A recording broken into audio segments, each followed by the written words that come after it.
Why did you get this window caught? Fucking OBS.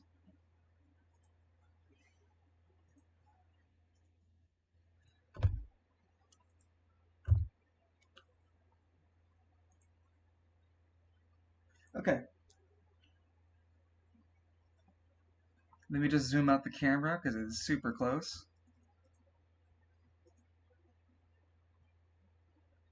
There we go. And I zoom out my camera. All right, Lance. Uh, the announcers begin to speak as Jim Rull. Sorry, before we continue, Lance, you leave your locker room. As you leave the locker room, the door closes behind it. A few moments after you've gone, uh, the mirror frame from which you were looking at begins to morph and transforms itself into like a sort of snake-like tendril that then pours itself onto the floor and reforms itself into a standing Mr. Hall. Hmm. Seems like he knew a lot more than I thought he would. No matter. You can figure out as much as my anima powers you like. It's not going to change much. He walks out the room, but looks at the pygmy that was the flower vase. Snaps his fingers and turns the pygmy into an actual flower vase.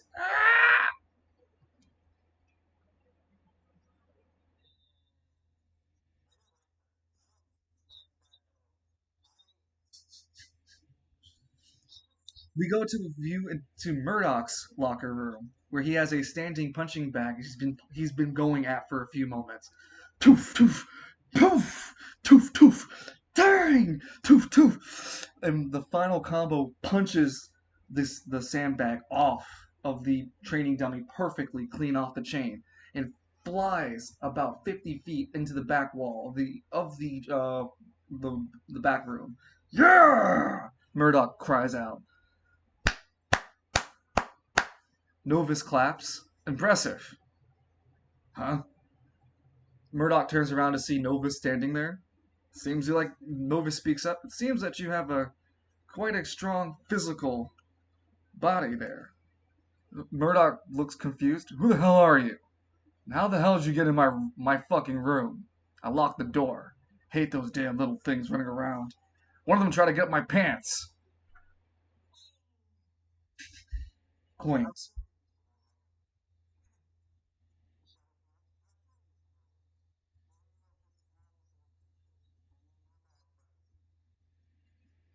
However, I come with a proposition.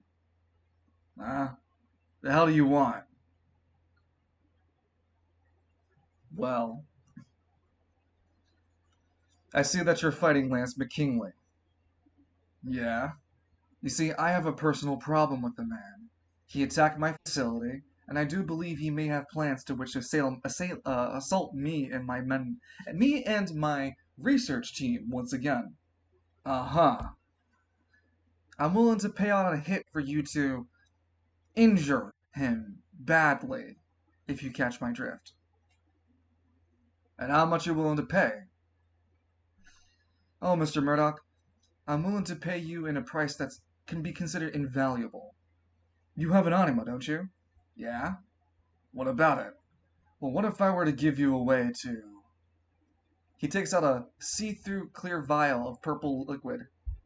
So, like, the top of the vial is purple in color, but the rest of the contents is a see-through substance. What if I were to tell you that I could fix a little flaw with your anima? What? There's no flaw with freight trade.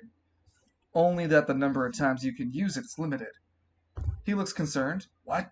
But how did you... Any buffoon watching you fight in the first round would have got it.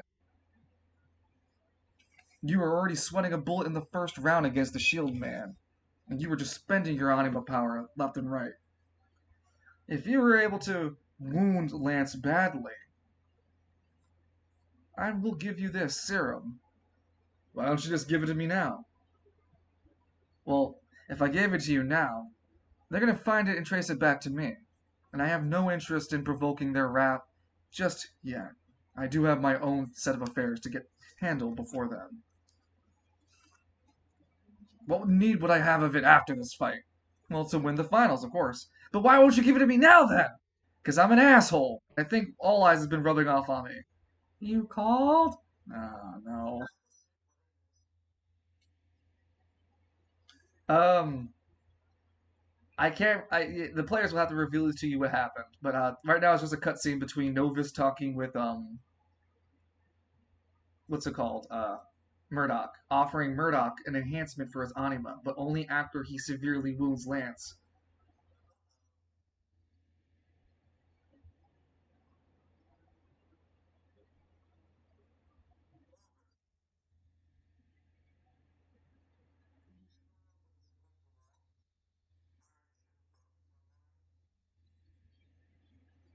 Novus, who's asking Novus? Well, then Novus would leave a proposition open for Freight Train. Beat the shit out of Lance and put him in a critical condition, like not KO. They want to wound you, and if not kill you. If they kill Lance, or wound him badly enough, then he'll give them a serum to enhance his anima power. Novus speaks towards All Eyes. Yeah, of course it has an 80% chance of failing. I'm not gonna tell the idiot. Well,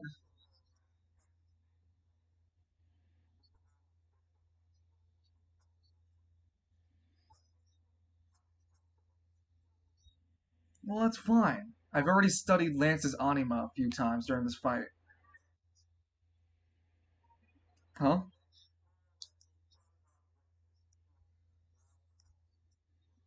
When did you get so serious? All Eyes.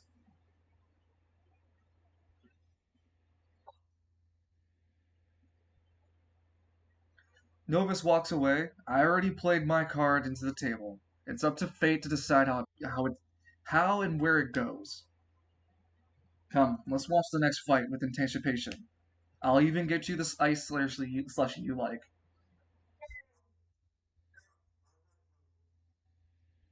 Where's my all eyes? And who the fuck are you?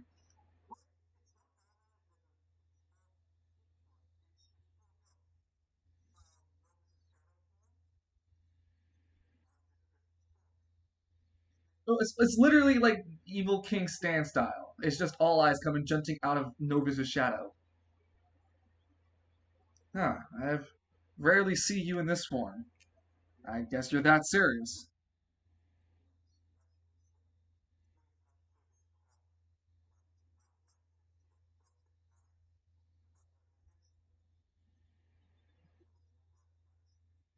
Okay.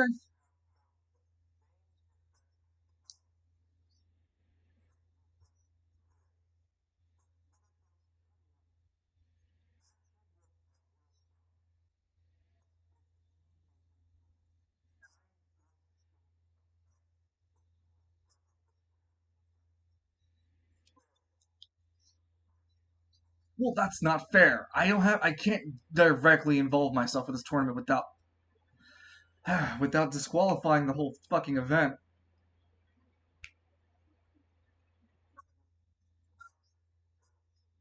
Yeah, but then you'll have the entirety of the market district looking for who the fuck did it. That gives more suspicion to us in the Nelcro district. I want to be in a quiet I need a quiet neighborhood to work in. I don't need the market district sending sentient like justices at us.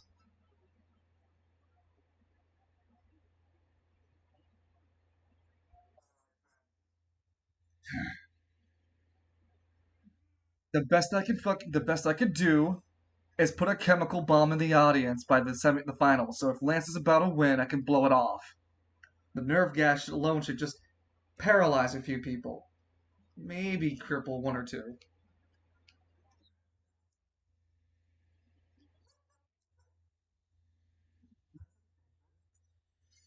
But no, fucking Falcone is just sitting in the audience as there's like nerve gas being like blown through. He's like, interesting.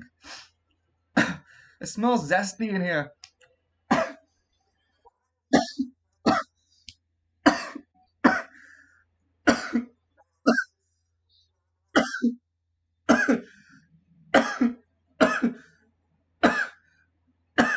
Remember me as a warmonger.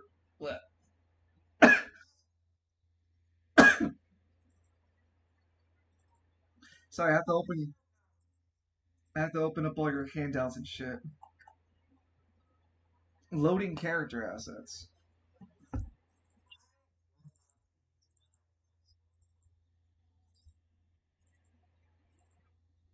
I don't like it when you talk serious.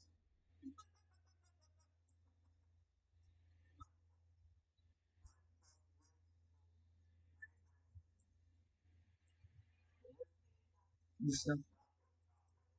Give me the, give me the Choco Taco.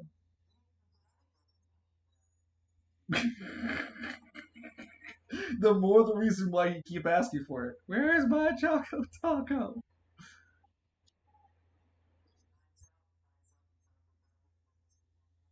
I didn't ask where it went. I'm asking why is it in front of me?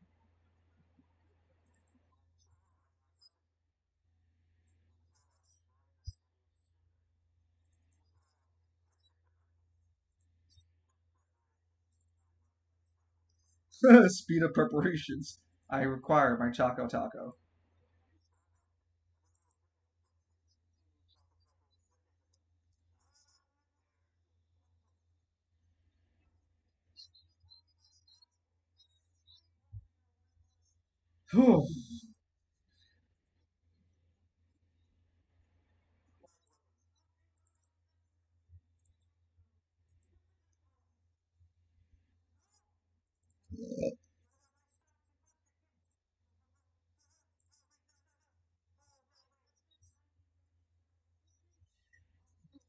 Oh my god. These are dang, this thing's not all actor for all eyes.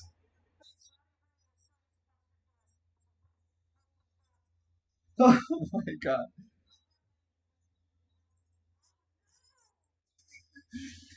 Alright. Standing in the hold on guys, we gotta continue the arena as Jim Jones and Lawler begin their opening ceremonies. Alright, ladies and gentlemen, welcome to the Marketplace Fighting Arena, where we are settling who is the strongest anima fighter in the Symphony of Animas. Today we have our semi-final bracket featuring two fights: Lance McKinley versus Murdoch and Edmund Miles. Sorry, the Gridiron Bandit versus Mr. Hall. Both fights are going to be the deciding fighters for the finals, the winners of their current bracket, and eventually decide who will be our champion for this tournament. This is a very, very intense fight. Jones, how do you feel about the fight going in with Lance McKinley versus Murdoch?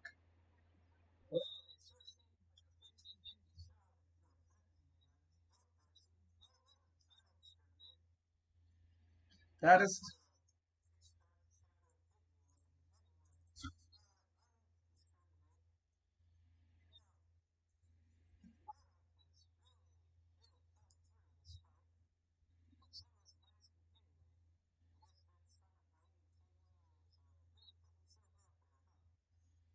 that. Well, his name was Beast Bastard of West Bay. He's never been known as Gawain, the Bastard Beast of West Bay.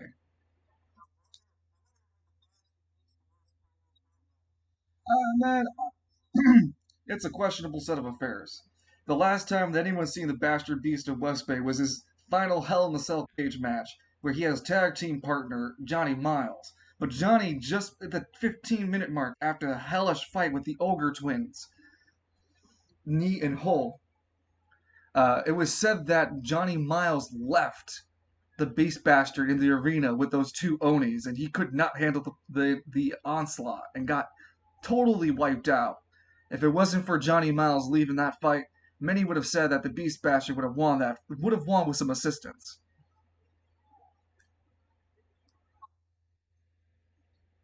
They are really fucking yelling today. Sorry. Fucking homeless people ain't got nothing better to do. Just terrorize the fucking people who walk around. Anyway, I'm sorry.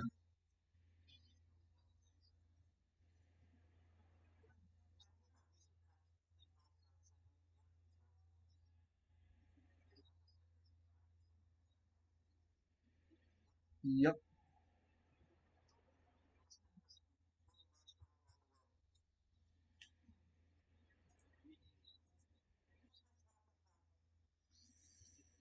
Well, with our pre-narrative out the way, we have on our left-hand corner, standing in an impressive 6'1", weighing in 280 pounds, hailing from, just gonna say East Bay, damn it. He's hailing from East Bay. No, it says it right here. The sheet says it right here, East Bay. There's even it even says underneath here, a note says 1,000 gold pieces to say East Bay. They had to make sure I really made sure I said East Bay.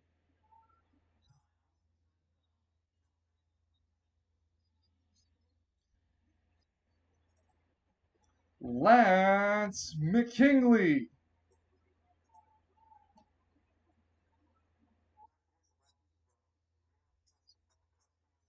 It, yeah, it plays too. I could have been a dreamer. I could have been a dreamer.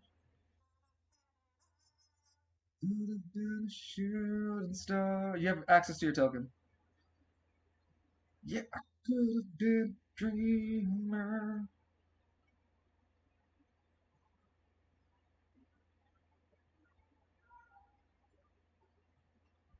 Weird. I don't know where Mr. Hall went.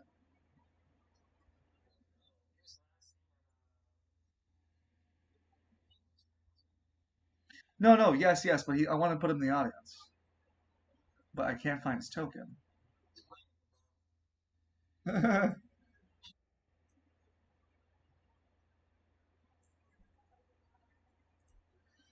Okay, and in the right corner, hailing from Gridiron, suddenly CS:GO Lamau, standing in an impressive 7 feet tall, weighing in an enormous 408 pounds, former convict, reformed man, now business entrepreneur of the Wrecking Crew. Give it up for Murdoch, the Freight Train! And he cracks those two beers, Stone Cold Steve Austin style, begins to chug them down, rushes to the arena, stands on the side of the staircase, and does the Triple H where he spews it across the audience. Just. It is Triple H who did that, right? To death.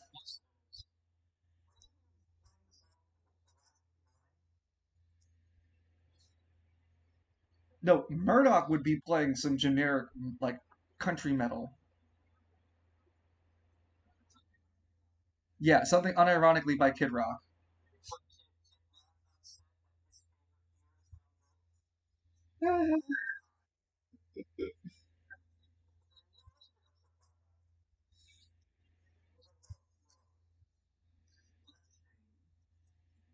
Ladies and gentlemen, the ceremonial pygmies are making their way to the arena. Oh, seems like one towards Lance is stalling.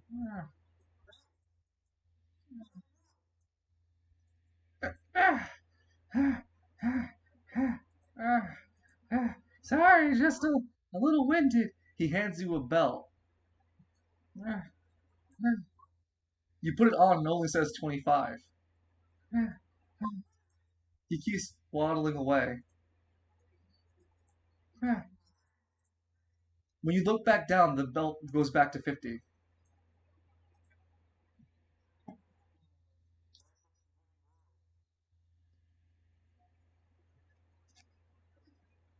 Murdoch grins at you. So, like you said, you gonna try for that 3-0 on me?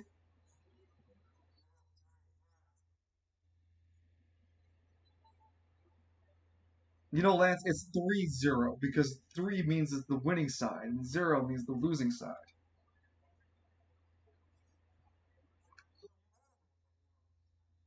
No, I'm asking if you're going to try to go 3-0 on me, which I'm going to tell you you're going to go. I'm going to go 1-2 on you. I'm going to beat you this time. The last few times you caught me off guard, I was just in prison doing time. And the first time we fought, well, to be fair, I was robbing that bank and I was a little bit more sauced up than I want to admit. You know what's going to be an excuse is what you're going to have to tell your friends after I whoop your ass.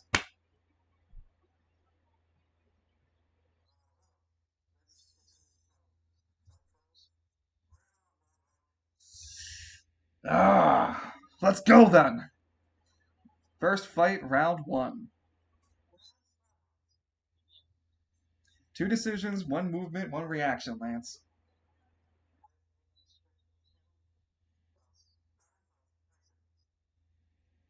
Come on. Keep your character sheet open for it. It's right there.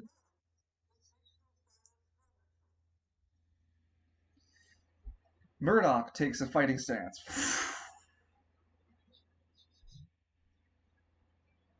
Next, Lance. Decision, movement, reaction. Hold on. Before you move, both of you have moved the same amount of speed, but keep there, keep there. You guys are just moving towards each other. Murdoch stomps his way towards you.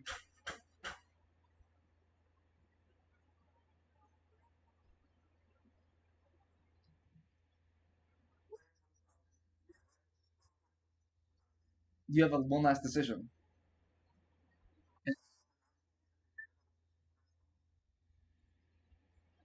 Okay. Murdoch spends his last decision in order to rile the crowd. He uses some of his anima power. Wait, actually, will he? Hold on, let me see. He'll risk it for the biscuit. Fuck it. He's not gonna use anima power. Nope. Hey! Who's the best? No response. Fuck you all.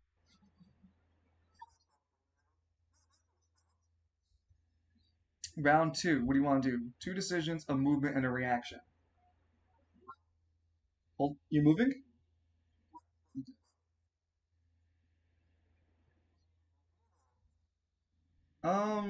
You both still not close enough though. But you're both moving.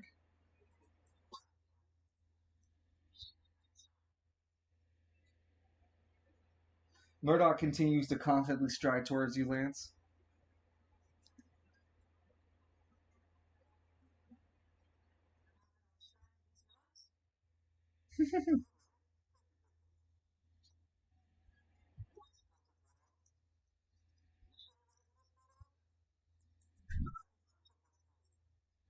Yeah.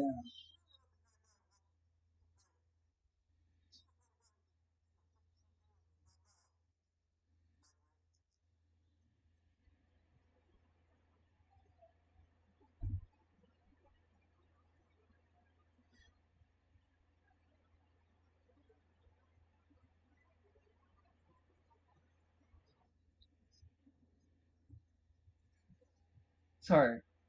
What's... Oh, I know what I meant to say there. TH, not TP. Ah,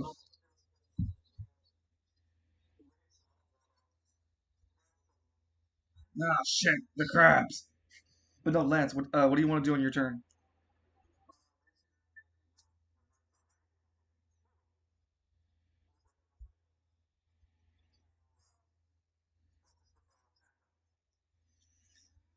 You place your you pull out your left hand and you raise your right hand above it. You spend a decision and two AP. You just place as much energy as you can from your right hand into your forearm, and it starts to glow with God's Rockabye's influence. It turns into a full gauntlet fist.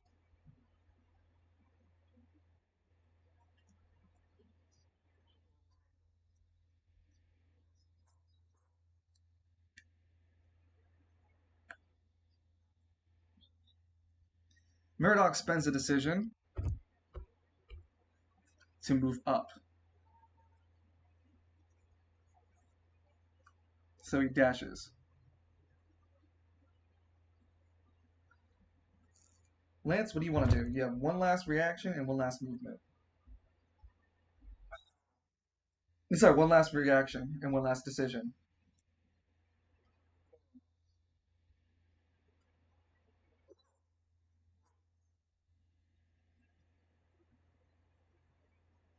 You wait. Murdoch spends a decision to gain another reaction next turn.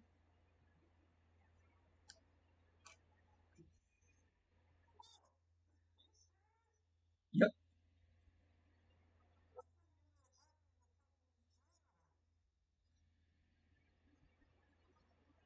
Freight train don't do long distances. Short, a short commute train is what freight train is.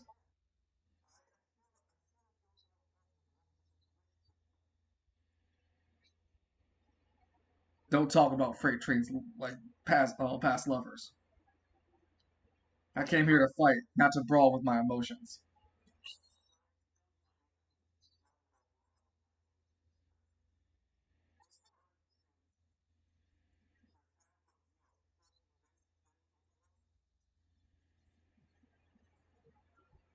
You have to spend a decision to dash up.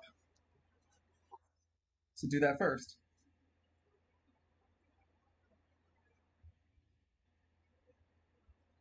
Okay, then you spend your last decision in order to attack with your anima power.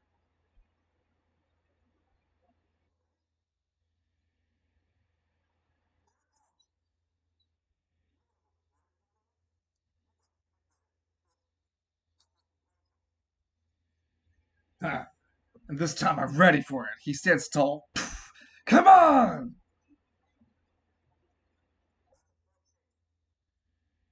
A 14's a no-go, Chief, as he dodges it nimbly. Phew!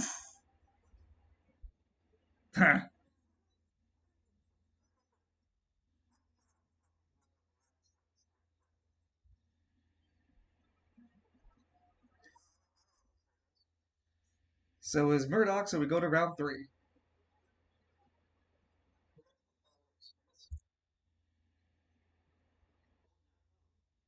Lance, what do you want to do? Well, I'd say it wears off until you fail. Until you pass.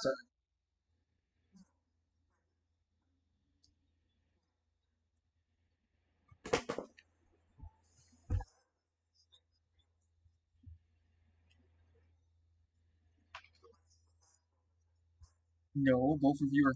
Yeah.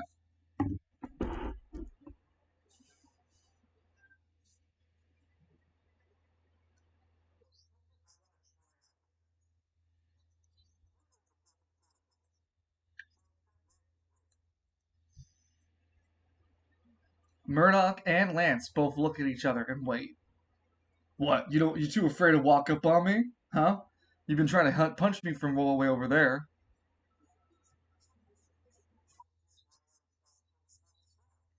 Yeah, I'm taking a different approach against you, Lance. My other opponents, my other opponents weren't as strong as you.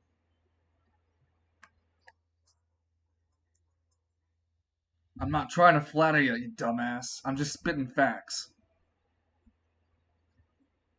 You're just strong. Yeah, you're stronger than the fucking shield guy I fought, and much stronger than the guitarist guy I beat bullied.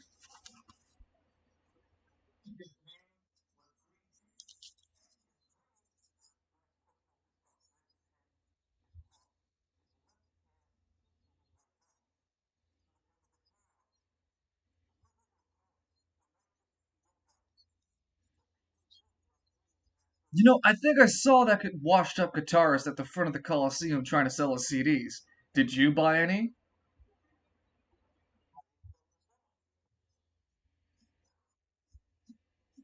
What kind of friend do you call yourself, not even knowing him like that?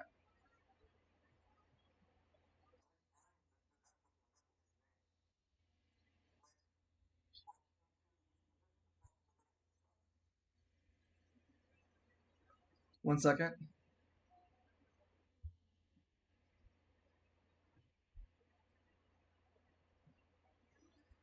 Okay.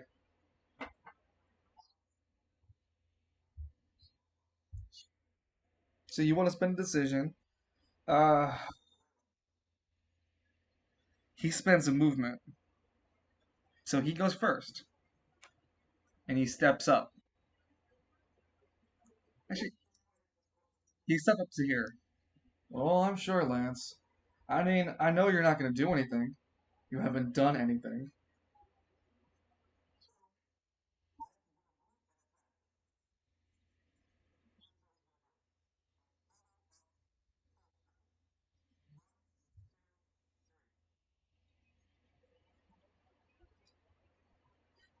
When you move up to that square, he spends a reaction. No, actually, no, not yet. Sorry, I don't spend a reaction. Never mind. Go ahead, because he was spending a decision.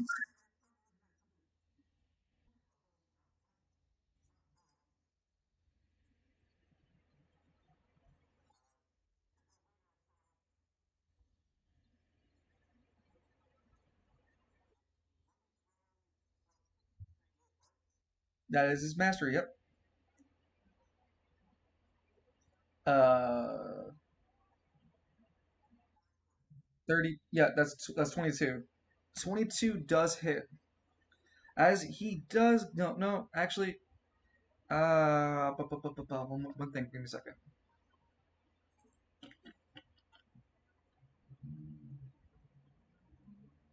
Gotcha. Go ahead.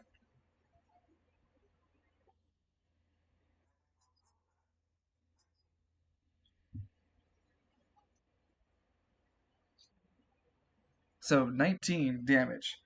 He spends a reaction as he takes the damage. The 19 breaks through his defense and he spends a reaction.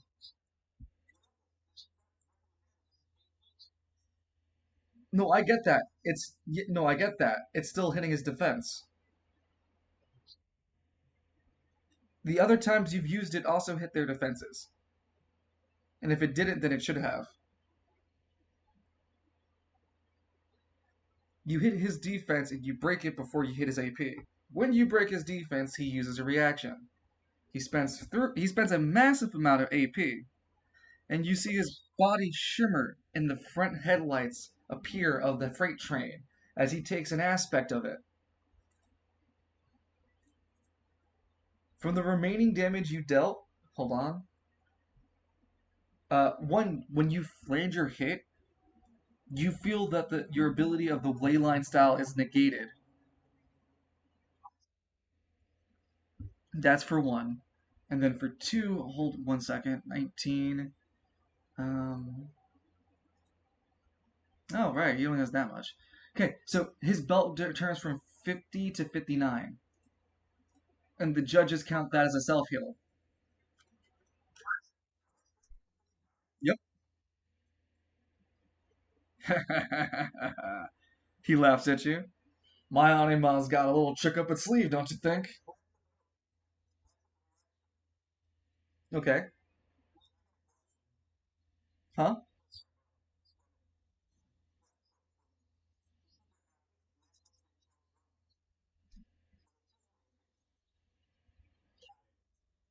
You don't have a decision left. Oh, you have a reaction, yes.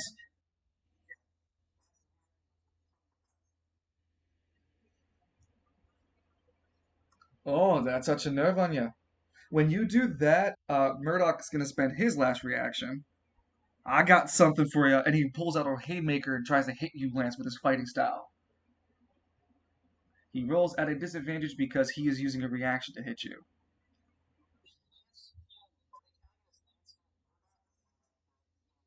Murdoch healing himself. Hey, look, I could not help you with that. 13. So Murdoch also got one.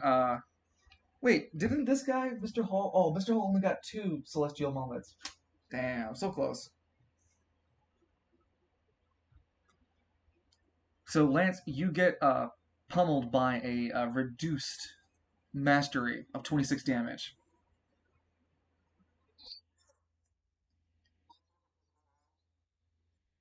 You when you get your dark defense broken, you feel your chest break and a bit of your like rib exposed. You get -4 to your defense until you either remove it or the next turn after.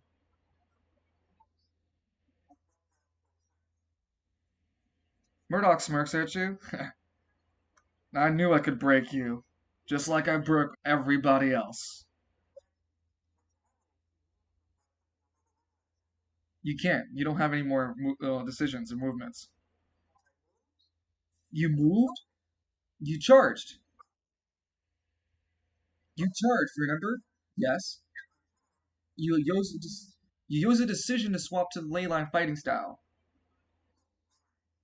He spends his last decision in order to gain another decision for next turn.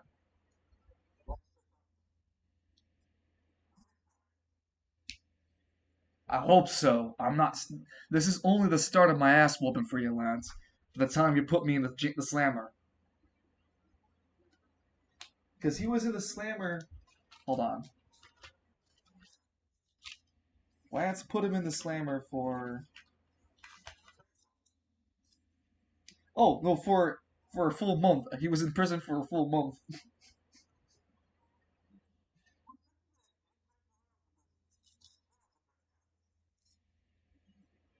What? What are you going on about a chaos event? Fourth round. Jones, how do you feel about the fight so far? We already see a self heal go down by Murdoch, and Lance has taken some severe damage to his belt.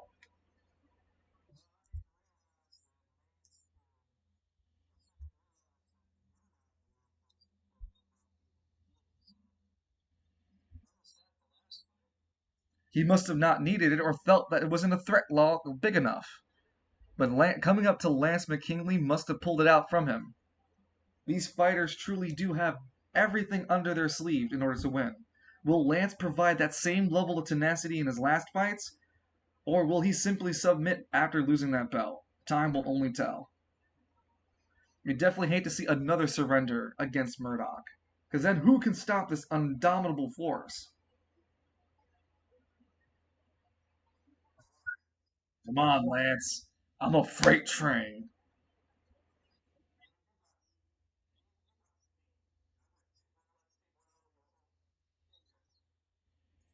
Hmm. I think you got to be strong enough to take. You got to be strong enough to tangle with me, even without the freight train behind me.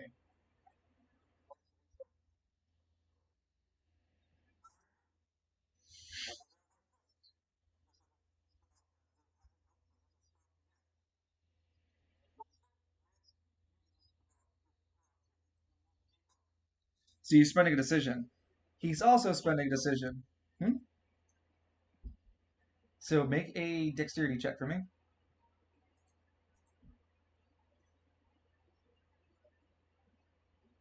I rolled the d10, but I didn't roll the d8. Well, he rolled a 3.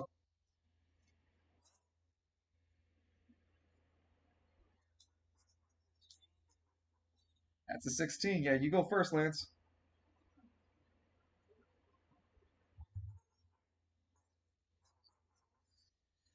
That's not a thing. It's like a mark on your body, and you push in the rib that was exposing from your body. The debuff is removed. Murdoch spends a decision. Um, shit, I'm trying to remember what he was spending it for.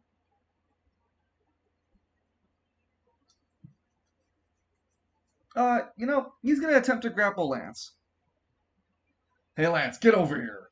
He doesn't spend any AP for it, but he rolls against Lance's strength. You can spend AP, Lance. Sorry, not your Lance, your strength, your power, because that's your. Wait, strength is player character, right? Yeah, so strength. Well, first, dedicate if you're gonna use your anima power or not.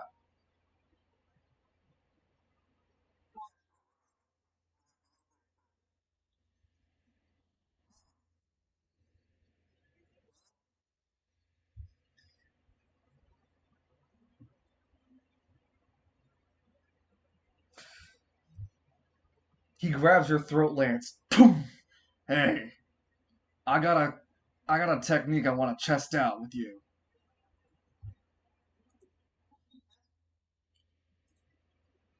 I call this one the sliding tombstone.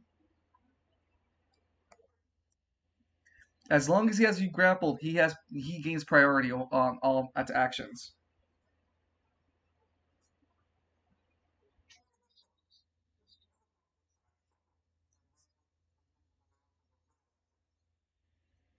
While you're grappled with him, you are at a disadvantage to hit him. You're both spending decisions, so you both because you're both spending decisions, he has priority while grappling you, so he goes first. He spends a little AP. You hear it, Lance, at first. Chugga chugga chugga chugga chugga chugga chugga chugga. Freight train!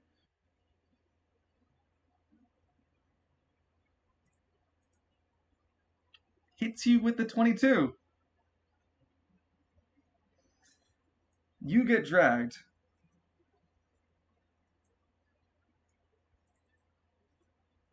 Actually, no, it's 15, not 20. You get dragged 15 feet, taking flat 15 damage on top of his anima power. Oh, another celestial moment. So 13 plus 15 is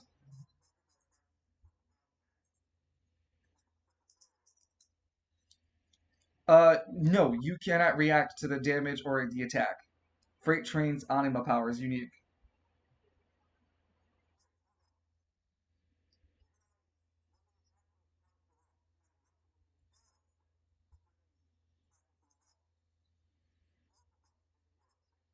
Well, though the attack already landed. Maybe if you try next time.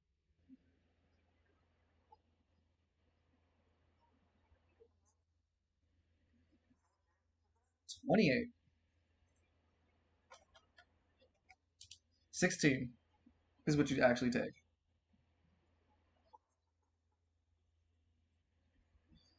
Murdoch keeps you in his grip. Well, damn, you are a durable little shit. You gonna do that punching thing now, or am I gonna win?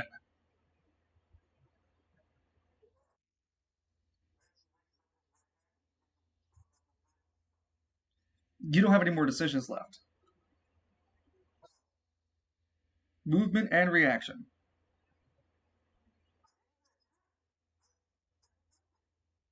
No, you swapped styles, didn't you? Okay, wait. Oh, he grappled you first. Yeah, that's right. We didn't finish the attack that you went off with after he was finished grappling you and moving you. So now you're trying to break out. Because that's what you wanted to do, right? Oh, you wanted to attack him. Never mind. That's why. So you're going to swing on leyline style, Danny. Go ahead. It's just at a disadvantage because you're getting grappled.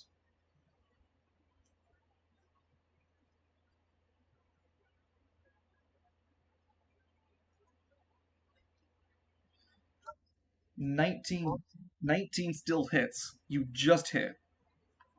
Like you feel like your fists swing in air a couple of times, but you finally land a decisive hit onto him. You gain back one. Wait. Which one is it?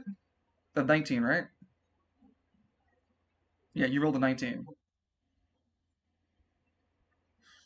Michael speaks. Michael speaks into your ear. You're getting your ass whooped.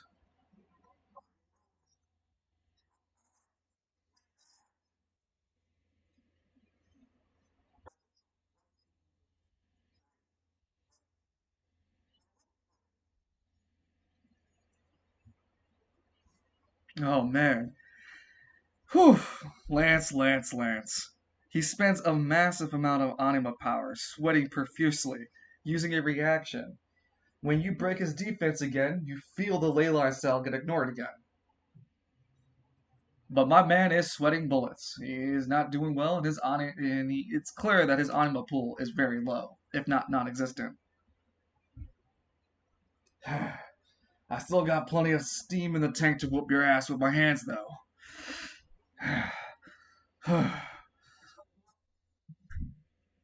Huh?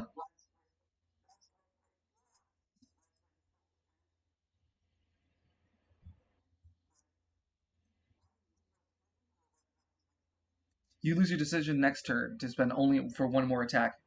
You already spent your decision earlier.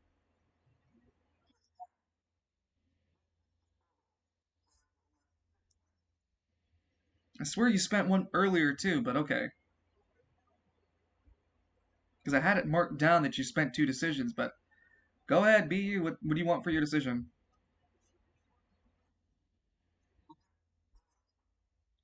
Rolling at a disadvantage.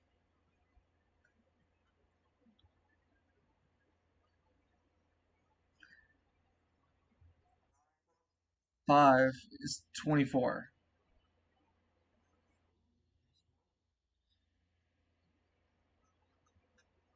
Yeah, and this one doesn't have the infused damage. So you break his defense, and as you do, you feel your fist finally collide against his chest. There's no damage done to the belt. He looks confused. Huh? What are you trying to do to me? Lance, you feel that you're given a vital option now. You can take the rest of his anima power, but this would be considered a murder.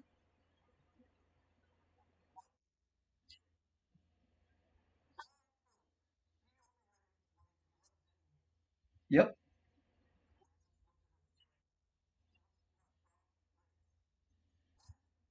He's already sweating badly.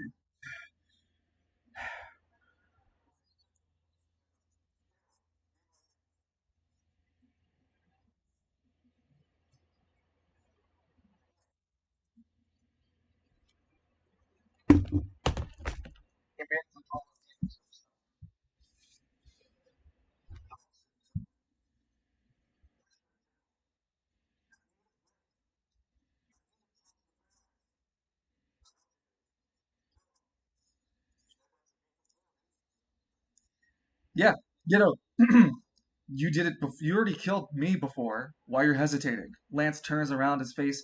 He sees a man with a hole through his chest. The first man you've killed, Drebin. An accident doesn't come charging using its anima power to dash. That's not an accident. An incoming. Your excuse for your murder is motions. So then just kill Murdoch in front of you. You already have justification.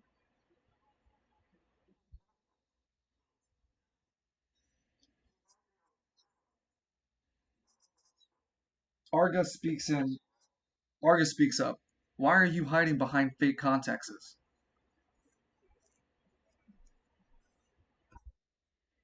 You've always done what you wanted with the destruction and damage of those behind you with that little afterthought.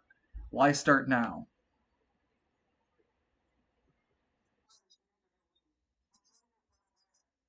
And what? You condemned me for not the ability for being to be a better man? Where was my chance then, Lance McKinley? Wait, Argus. The last I was like, wait, Argus, I didn't kill you.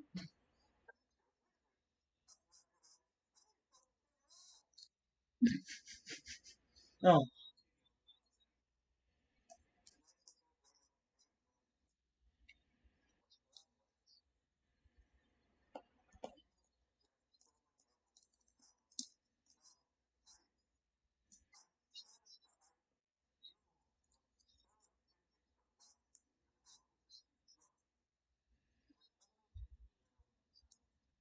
destructive it could have been to you and to your precious city.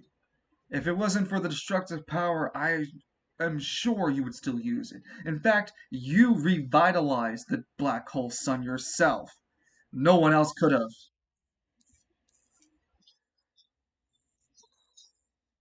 No, you meant to. You wanted to use it as a weapon again. And because of you, you've damned the fate of Spiral City. There will be a silver end again, and you will herald it once more. Was my death really for nothing, Lance? You hear Zector's voice.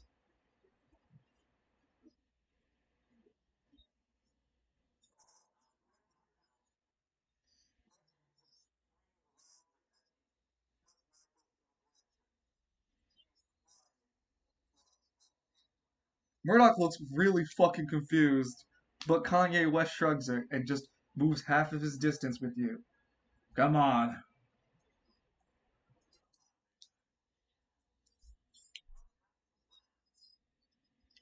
Lance looks broken on the outside. He has Murdoch's massive maul holding his throat. Don't worry, I'm just taking out the trash. And Lance, with that, we move on to round 5.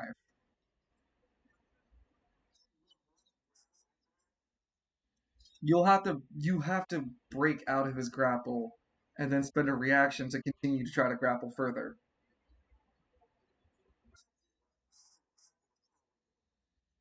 You have your one decision already spent trying to break out of grapple, but your priority is lower than his.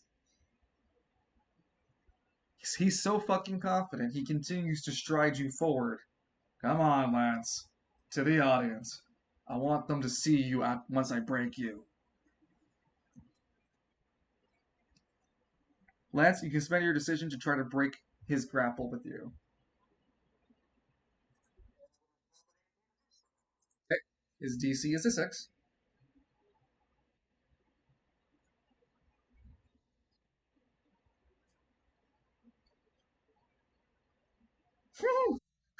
A 20. When you break grapple, he spends a reaction to try to grapple you again.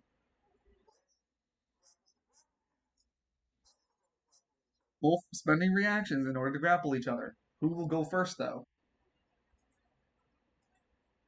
6. Oh, Murdoch gets a disadvantage on this roll, too. So, straight shooter has been activated.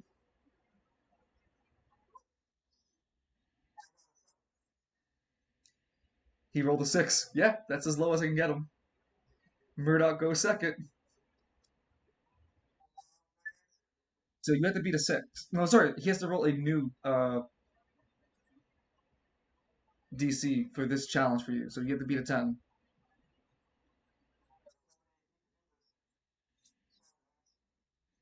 So he's already spent 2 AP this turn.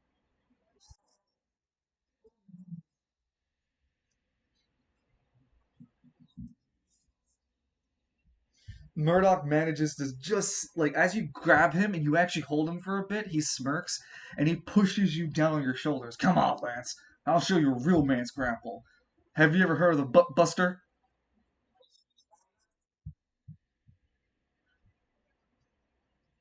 Go ahead, Lance. Roll for you. He's trying to roll beat you by using a 10.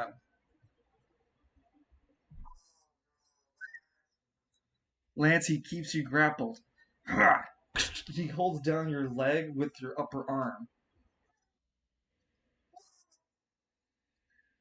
All right. So where was I? Oh yes, kidney punch. Lance, you have a decision left and a movement slash reaction.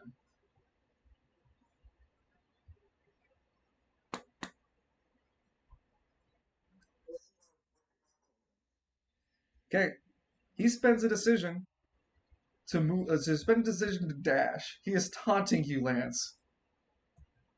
We ain't close enough to the edge just yet. I want them to see your face on camera, all HD like.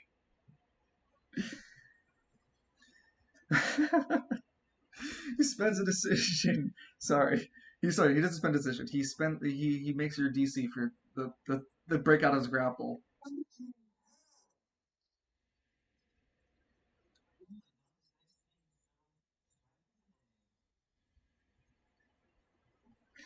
and he spends his last decision in order to hold a decision to get 3 decisions next. Oh, actually, he should only been spending 1 decision per turn. So my bad. So yeah, he already spent his last decision because he spends 1 decision holding you.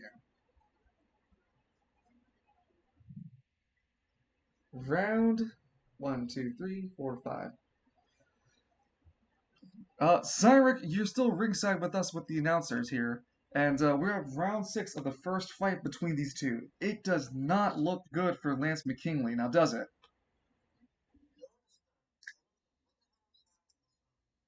What do you mean?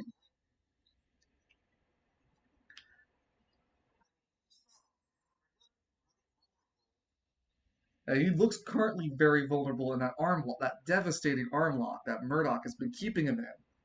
And Murdoch's just slowly and meticulously moving him to the ringside. What do you think he's planning to do?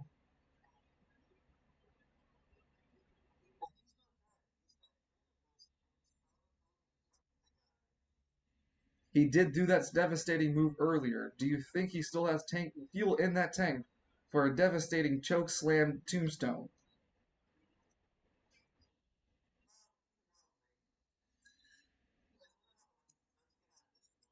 It is quite the pickle Lance is in. Murdoch spends this round with the automatic hold. Continue to keep you grappled, Lance. Yep. So, Lance, what do you want to do?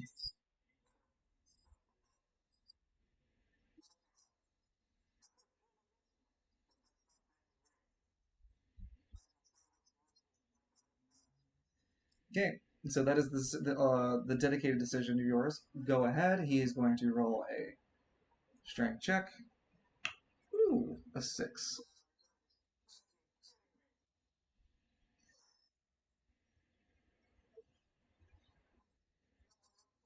What do you want to do, Lance?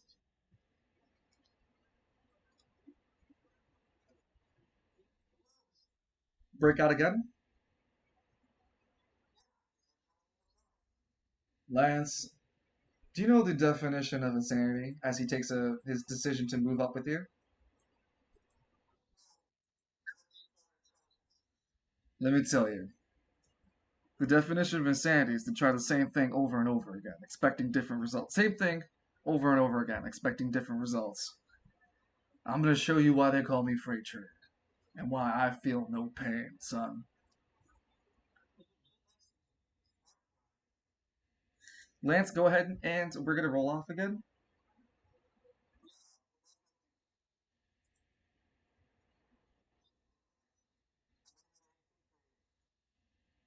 You're not rolling with a decision. You're not rolling it with AP. You didn't count. You didn't call it before it rolled. Yeah, you can't call it. Oh, well, it's a put. It's a no. You're the aggressor. You're trying to break out, so you would win. He spends a reaction to grapple you again. He's rolling at disadvantage. He rolls a 6. And you roll normally.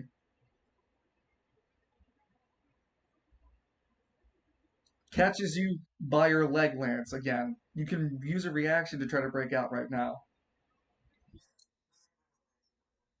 He rolls once, but you roll at a disadvantage. Before he rolls, do you want to spend AB? God damn. God damn.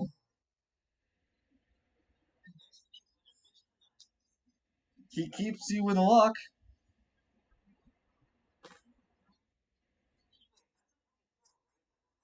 Yeah, he rolled a 24. Yep.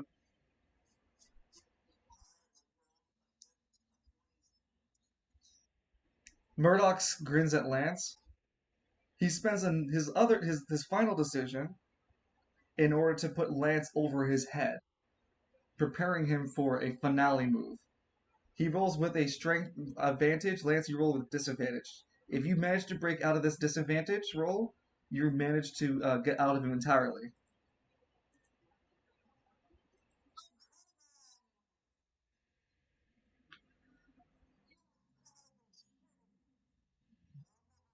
He holds you up. You have the least amount of priority, as he will go first. I wonder, Lance McKinley. One, two, three, four, five, six. On round 7, which one it is? Which one will break first? Your belt or your back? 1 second. I gotta take this call real quick. Hello. Hello.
That's a fucking tragedy. I'm back. Oh yeah, no, I just had to make sure my friend was nice and the honey doll was safe. She was walking around after I warned her about it. I can't help it. Gotta move around Oakland, but it's just a shitty fucking city nowadays. Supremely shitty. So yeah, top of round seven, Lance. Which will break first, the belt or your back?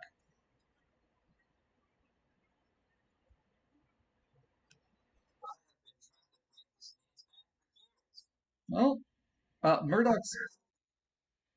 So Murdoch spends will be going to round seven. Lance, you don't have a you don't have a decision and you don't have a movement because you're being held up in the air. Yep. He has to spend a decision to hold you up there, and he spends his other decision doing the Bane backbreaker to Lance's back.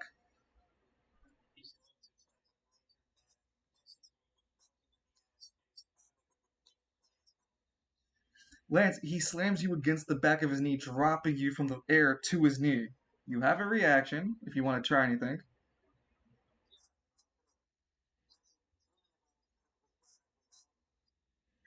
You're gonna spend how much anima power?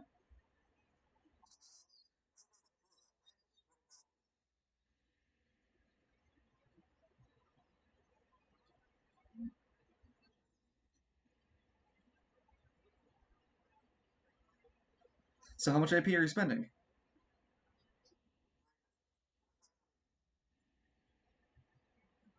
You create a shield behind your back as it comes down onto you. You take up to 24 defense. He deals directly 30 damage to you. Bang! You could feel the shield cushion the blow greatly, as if it wasn't there, your spine would have definitely been part of being severed. He leaves you, after he does that to you, he leaves you stunned for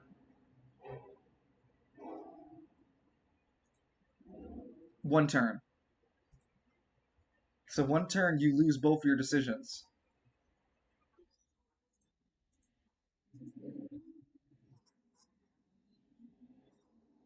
It's six. No, it's six. That's all the damage you're taking.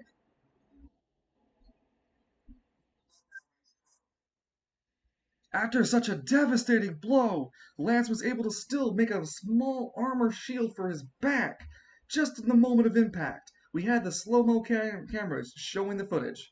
And you see right before the knee, right before Lance's body met that knee, there's the shield. And it shows the shield diagram right there. A pygmy points it out right there. Hey, get out of here!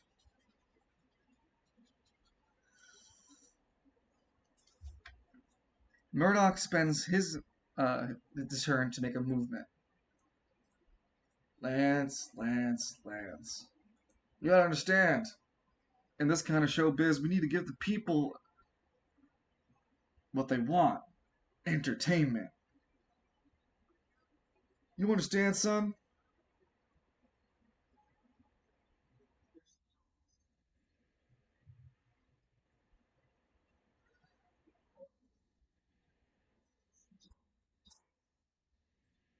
I hope so, kid.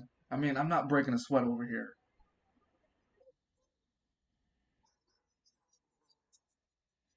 Huh?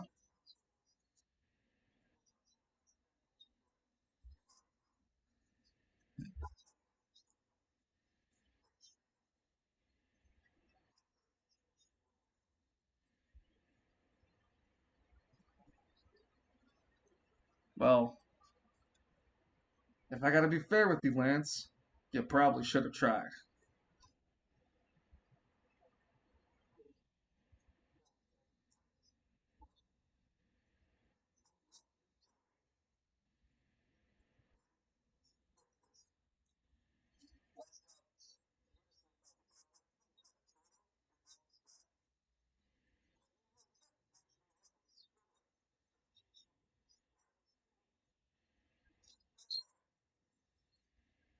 Boy, if the future of Spiral City depends on your shoulders, he puts his foot. Well, he's not, he's too far. but he'd like look at you with like a glare. Then you need to grow some stronger shoulders because you ain't carrying no one's weight with that kind of pair back.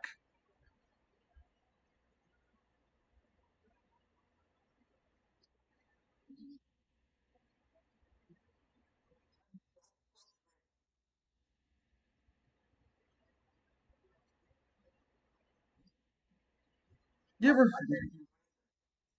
Yeah, we're going to move on to the next round. Don't worry. But he's just talking as you guys move on to the round 8. Lance, you ever heard of the proverbial uh, hill that once in life you start, scaling everything because you're young, you're exploring, you're trying to figure things out, and the world and the sky is limitless, right? Wrong, Lance. The sky ain't limitless. There are people like me. I'm the wall that stops you from going anywhere, the unstoppable force of reality crashing upon you. You ain't going nowhere past me, Lance. Spiral City's history, future, that's what I think of it. So next time you got some fancy move to put me in the grave, you should take it.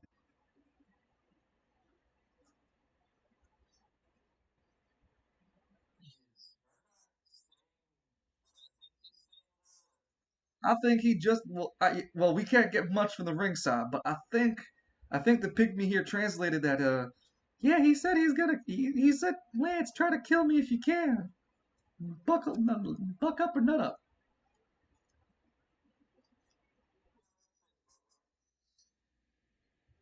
Lance, you are stunned at this you're dazzled, no, not dazzled. You are stunned this turn, so no decisions. Well, the belts have not come off yet, Jones. Jim. So we don't know if they're going to follow through with those commitments. It could just be ringside, in ring fighting, jeering at each other. We don't know if they actually mean to murder one another. Right now, Lance is not looking good in this term of fight. Being neck to neck with Murdoch must be a murder. I also think this might be the longest match that Murdoch's been in, and he already looks exhausted. That lack of anima power really showing off. We really didn't get much of the train to appear this match. Looks like he was trying to play a more defensive game against Lance, which is seeming to prove off, like prove forward. You have a reaction and movement, Lance.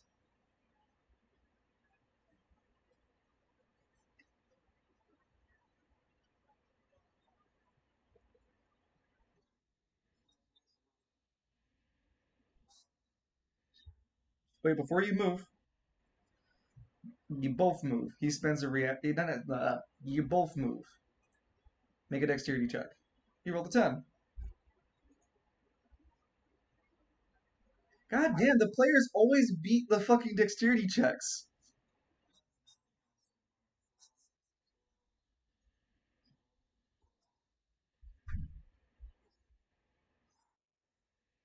Murdoch looks confused. Huh? Hey, wait. Hey, the fight's over here.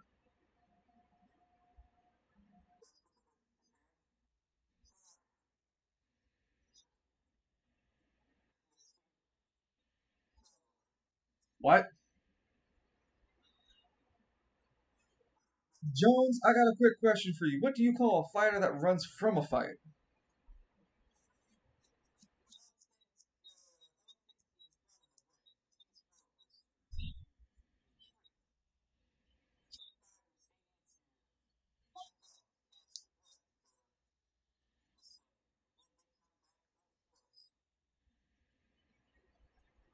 Murdoch spends his movement. Walk it up to Lance. Murdoch stands full length, 7 foot tall over Lance's body.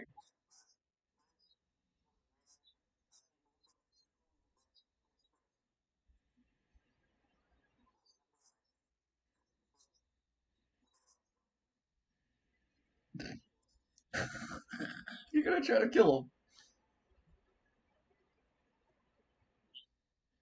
No? Yeah, he said try it. No, go on.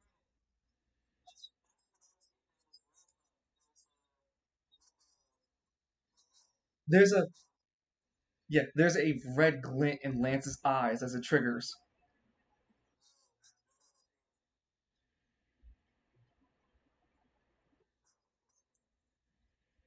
Lance, your opening gambit for that move swings in the air, but he simply just tilts his body backwards, almost like like leaning back, almost like an 80-degree angle, just for your fist to sing through the air and hit nothing. You ain't gonna hit shit if you swing like that all the time. You know what, Lance? He spends a decision to taunt you, making a charisma check.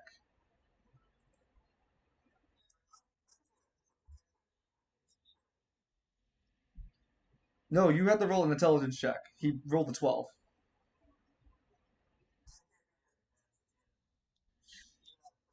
You are taunted to hit him.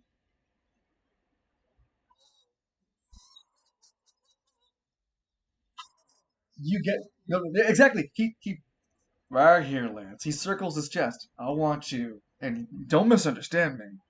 I want you to hit me as hard as you can, right here, Lance. Can you get that? Right here, hard as you can.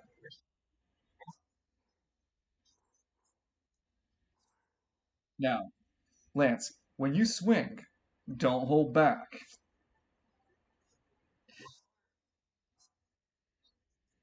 This might be a first for this tournament. A competitor willingly letting another one swing at them. Maybe we've only seen that before with Cymric, but that made more sense.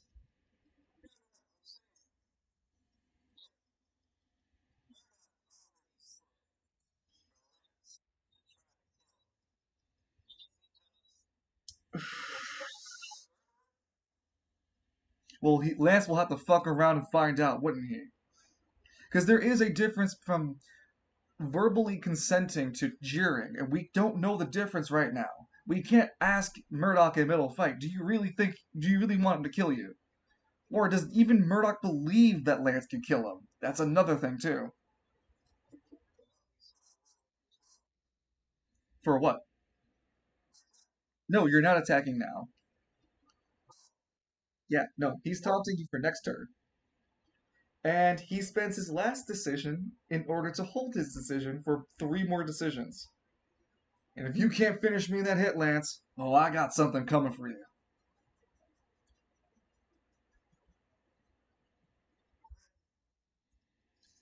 One, two, three, four, five, six, seven, eight. Ninth round of the first fight.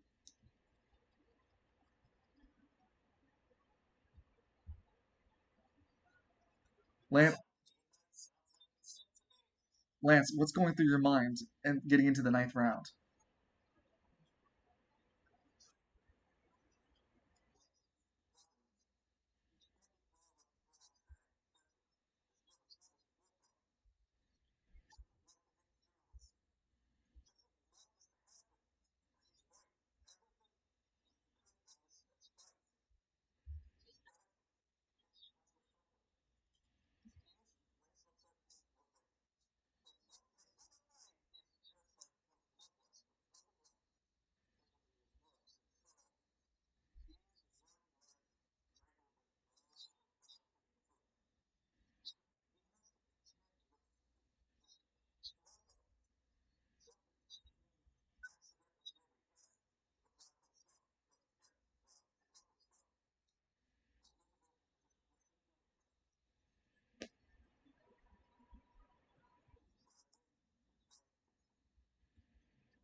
You don't have to land a hit. You just land your attack damage.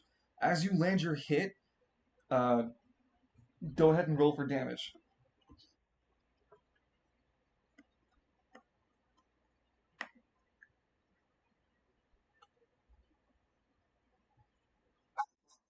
Yep. You break his defense. You see that his shape forms up a piece of freight train over his chest where you punched it, getting a little bit more reinforced after this blow. But there you are again, Lance. You're caught in that. You can see the very pale, uh, prismatic colors that flow through his body, the very essence of his anima power. And again, you're asked, do you wish to take this power? Once you take it, there is no turning back from the manipulation of your anima energy any longer.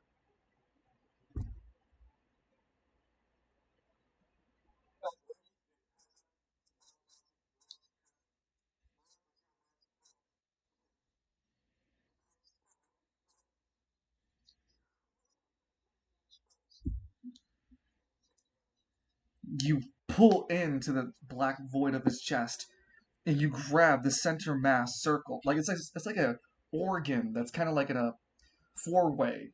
It's this triangular organ shape that you grab onto, the center mass of where animas come from within, and you pull it out. For the audience, it looks like Lance literally ripped into Murdoch's chest and pulled his heart. To the anima users, yeah, yeah. To the audience, yeah, yeah. Everyone would just think it's Lance pulling his chest heart out of his chest.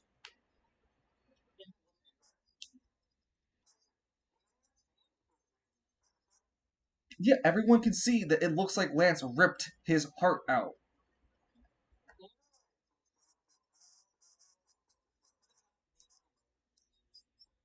Everyone sees it like his heart just got ripped out. You don't know what he ripped out. It looks like his heart.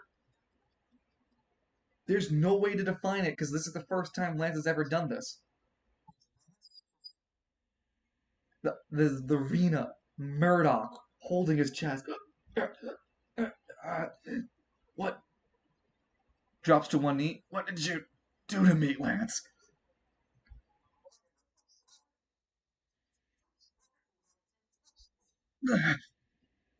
Coughs.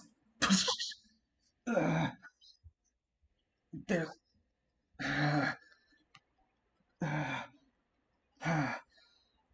He has 0 AP. All of his stats have been reduced to 1. He's lost 1 decision. He has half of his movement reduced. He must now roll a d20 to stay conscious. He manages to stay conscious. Murdoch is not dead.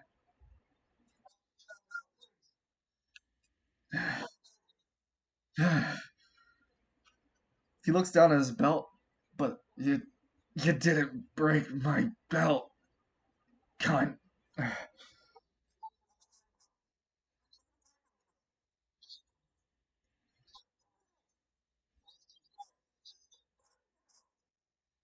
He looks determined in his eyes, not willing to back down from the fight. They hear Lance screaming, but Murdoch's too quiet to hear.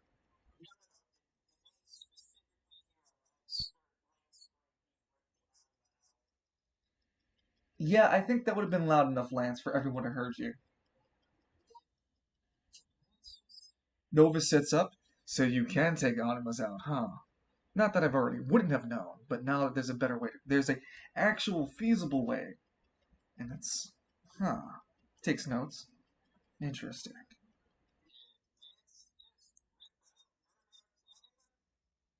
Wait, Steiner looks. Steiner looks over towards what's it called? Falcone and the rest of the group. Did you guys ever see him do this before?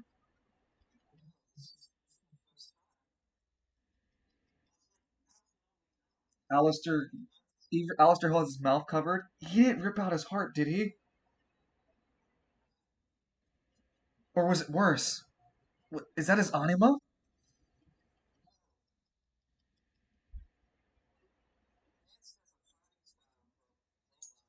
He doesn't talk. He never talked about it. Nope. Uh-uh. Yup. He's only ever mentioned it as his own fighting style. He's never called it. Hmm?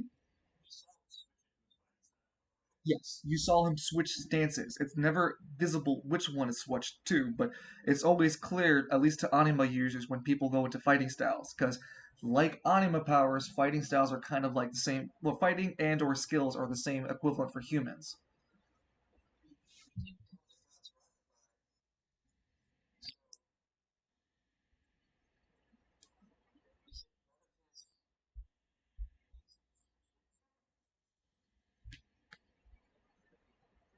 The ranger looks grim. I don't like it. The boy always had a good moral standing ground about things. A little rough around the edges from West Bay, but even the time I spent with him, I could see that there was a genuine goodness in his heart. At least he tried to walk a straight moral line. But ripping someone's anima power? That's very well questionable. We don't even know if that man can use his anima powers afterward.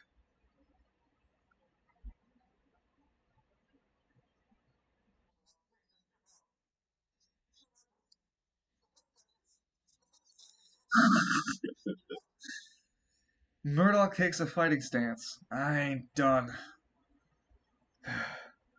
I ain't done yet.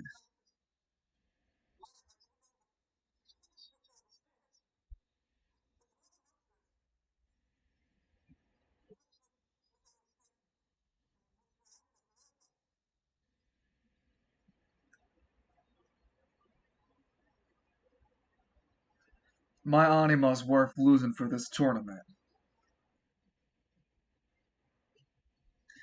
Now fight, you damn yellow belly coward. You got the strength to rip it out of me. Come on then. Get the strength to put me down. I told you your shoulders need to be stronger, boy.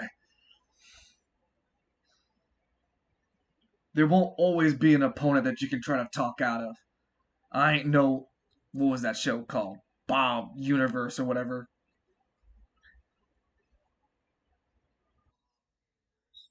That's a tasty animal you ripped out. Why not throw it into the void? Why not throw it to Falcone's mouth? He's hungry.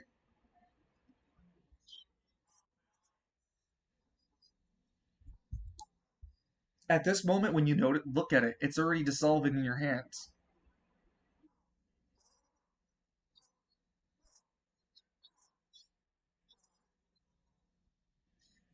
Every moment you're begging, it just filters from your fingertips away like sand.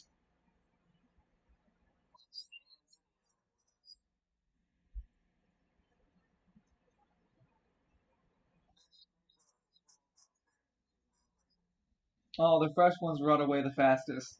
God damn it, game night.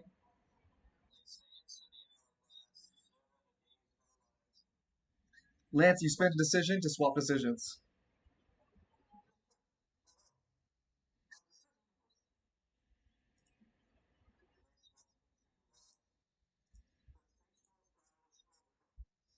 Murdoch spends a decision, his only decision, and swings on you using his fighting style. At reduced dice of D1, rolls a 1. Fighting style adds 5, rolls a 5. Altogether is a 6. He feebly throws a fist over your head, Lance. You dodge easily. Ugh. Stay still, you damn punk.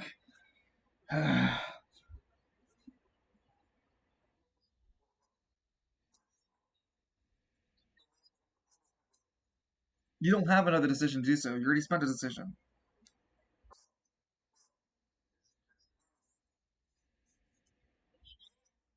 Round 10. And before the round continues, uh, a pygmy jumps into the arena. It is clear by uh, by clear by Millet that the fight cannot continue. By request of the judges, including the Baron himself, this fight has been considered conceded. Lance McKinley is now the current winner. A new rule has been in place for Lance McKinley. No removal of anima powers during the tournament. This is an anima fighting tournament. This will look negatively on your next fight. You will receive a penalty of -3 AP.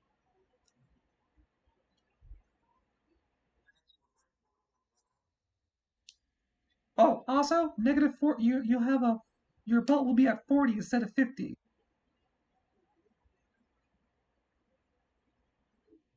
Murdoch standing on his feet.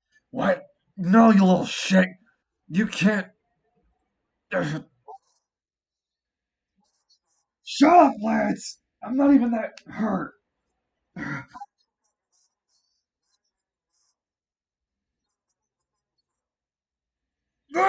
He just roars.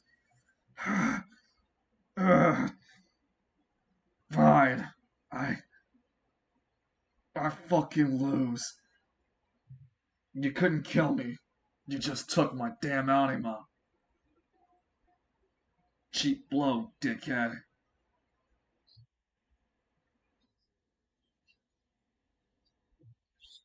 He didn't murder Lance. He said he thought Lance could try to kill him, so he's like, try me. Lance just ripped out his anima power instead. He, yes, you thought. Murdoch thought that you could try, so that's why he instigated you. He didn't kill Lance. He just ripped his anima power out. That's worse for him.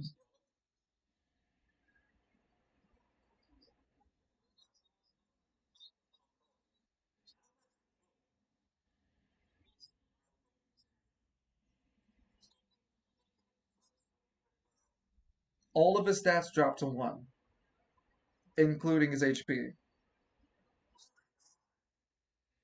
Yeah, range 1, HP 1, strength 1, defense, all of it 1.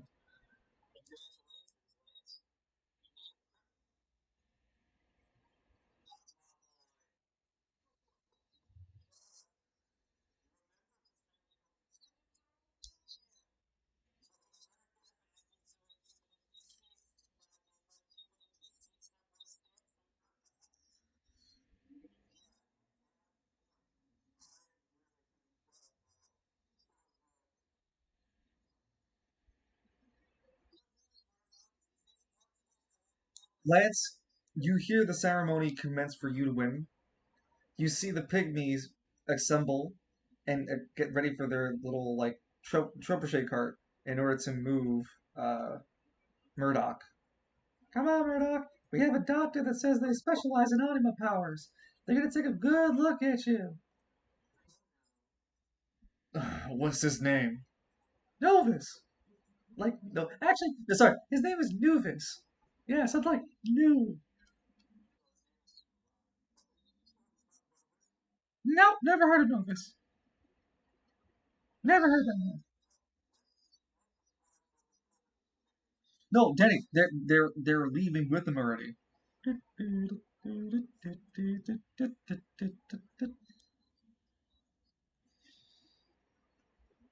The Kitsune masked old man speaks up. That was a rather impressive fight. It did look like they were using yokai, though. What do you think, Saki?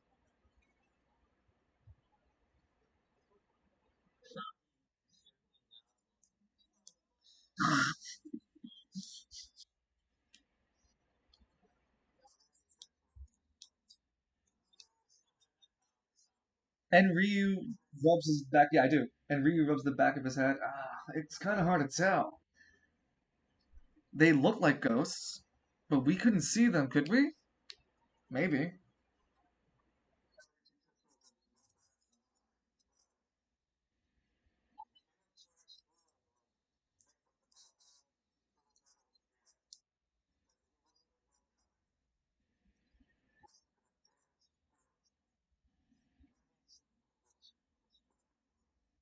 Monk speaks up. Yeah, he's right. Our yokai bells would have gone off if they were yokai.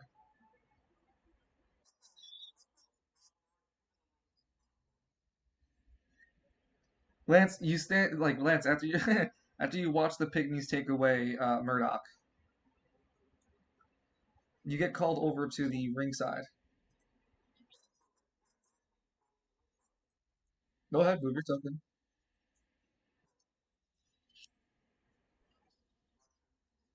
Bro turned him back into a human NPC.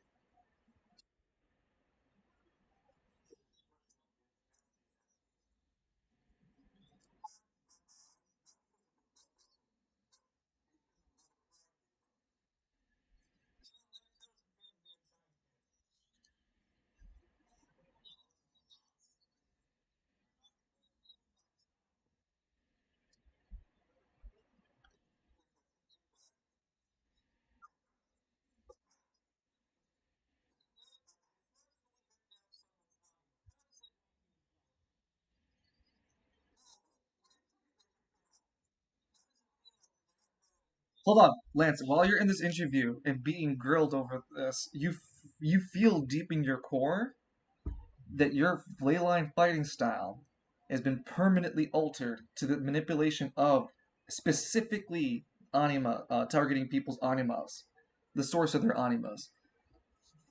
Your fighting style cannot be used in other ways any longer. That also includes your manipulation, reduction, the ability to remove, like to continue to use your anima in non-anima spaces. You just lost that.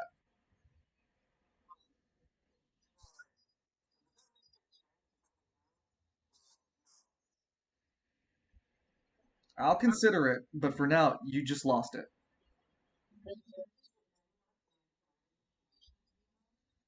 Huh? No, no.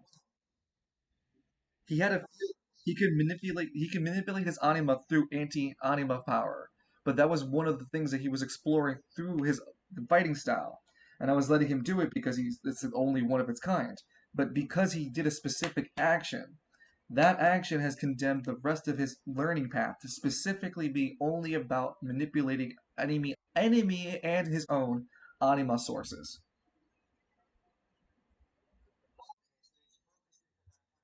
Correct. Rip ghost hunting.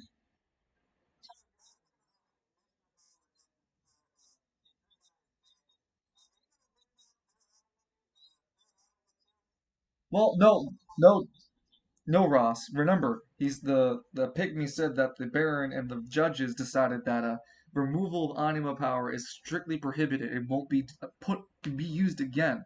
In fact, Lance, before you comment on who you'd rather fight, how do you feel about the penalties on you?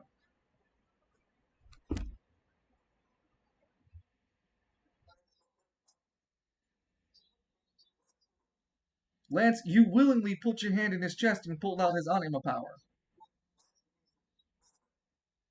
Oh,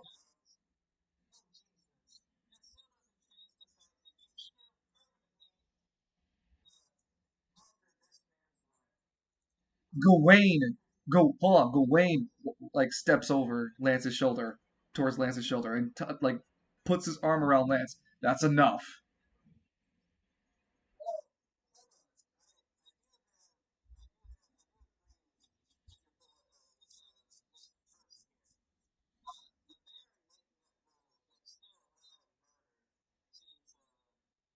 It wasn't murder. Gawain speaks up.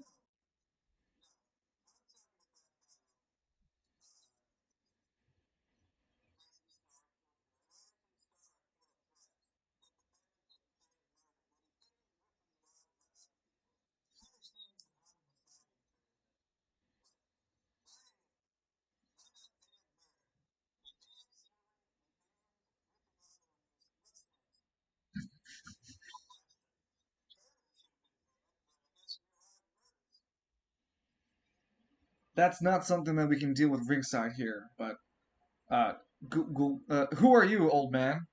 Nunyo. Business. Lance. Lancelot, come with me.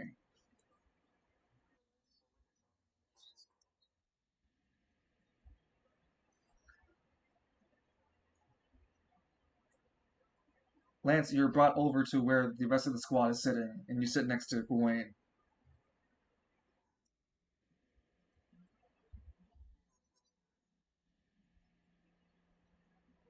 You always have a choice. It's just how you use it, Lance. Lancelot.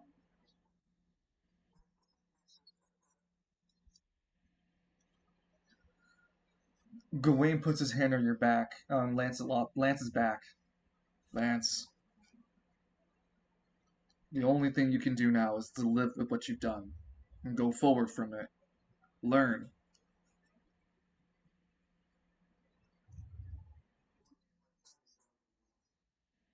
What?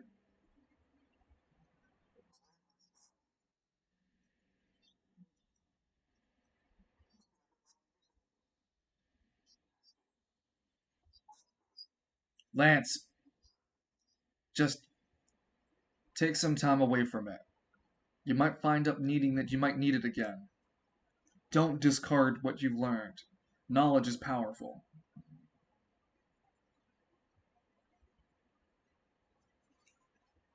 You hear me, Lance? Lancelot.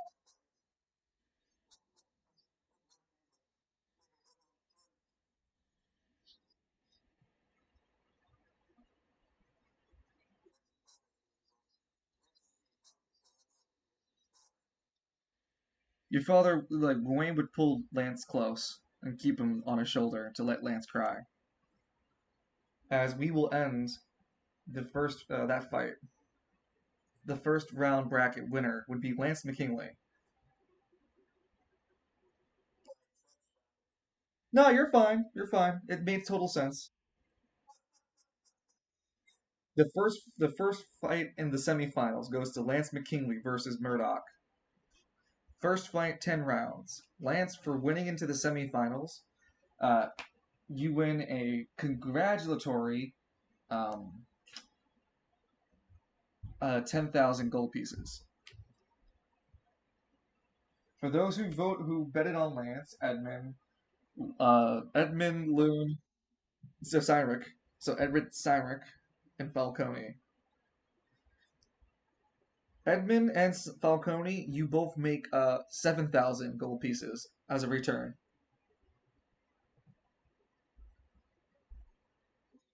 Cyric, you make yeah, I'm thinking. Give me a second. It's 5,000 you get back.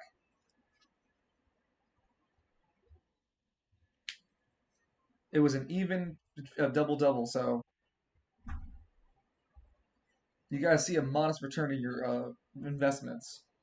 The next fight is Edmund versus Mr. Hall.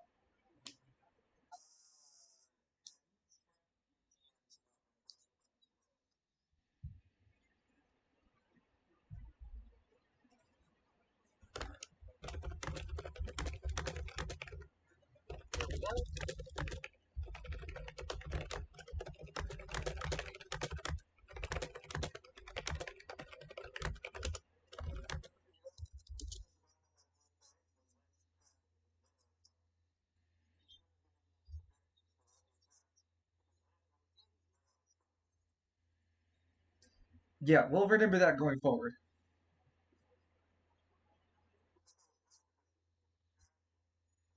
Oh, that's fair too. Yeah, whatever little bonuses that don't apply towards the manipulation of Anima Force.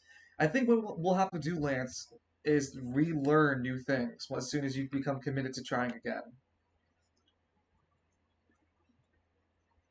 So right now, your character sheet, you're still a journeyman, but you'll have to use the Wayline fighting style again. But this time, it's specific.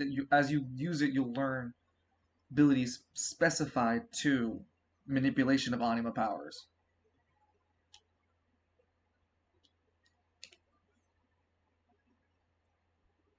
So just consider all your skills just debunked until you decide until we get through it again. So Edmund versus Mr. Hall, or we're gonna. Yep, sure. Um, there's not really plot related things that go on, but just because there's a subplot going on for the tournament so far, as the pygmies are wheeling what's it called, Murdoch away. Murdoch's laying, looking up at the fucking ceiling, holding his chest. Every time he touches his chest, there's no wound. You didn't leave a wound. You just pulled out his anima power. How the hell did he hit me? It's like he landed the blow, but he was aiming for my powers. How? Ugh, that son of a bitch. Damn it! I almost had him. I should have spent so much time walking him up that damn rope. Ah, fuck! That was my fault. Shit.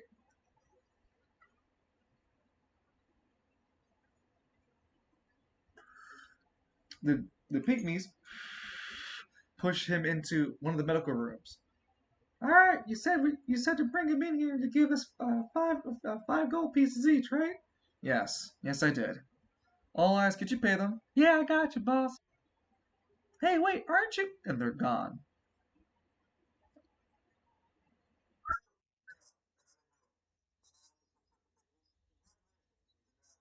Wait, Wait, I know you. Aren't you? The pygmies are the pygmies turn into literal feathers.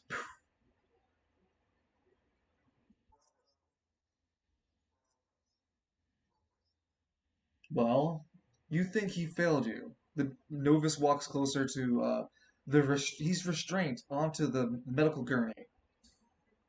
You think we lost, but what you don't realize is that we've won. Lance.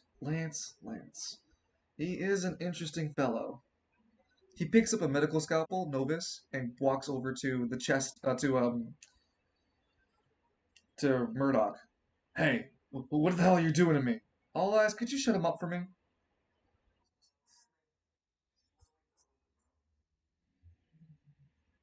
Thank you. Well, for starters, I'm a little interested to see what Lance did to him. See, there's no wound on the outside. But I want to see. And he begins to pull the scalpel down his chest, opening the cavity. What's on the inside? He only cuts the upper chest as Murdoch is starting to fight and was trying to pull out from the restraints, but he's clearly too weak. Look, there's a weird indention right here. And he pulls his exposed fingers across his chest cavity as he writhes in pain, feeling every ounce of the movement across. There's. Oh, he's wearing gloves. They are sanitary. Mhm. Right here seems to be an indention, a missing organ, something similar to what we've seen. But does that develop on anima users? Hmm. Novus? It's not a Novus. All eyes. Can you generate anima power?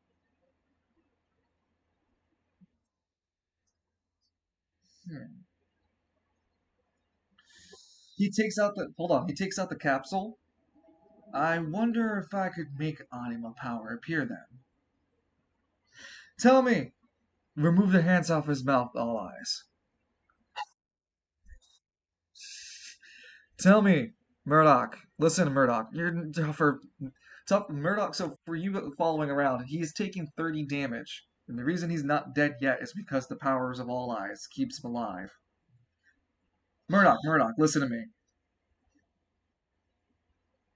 I want to ask you. Do you think if I give you the serum that you can finally take out Lance from him? I've designed it modifying the anima power that's native in our energy.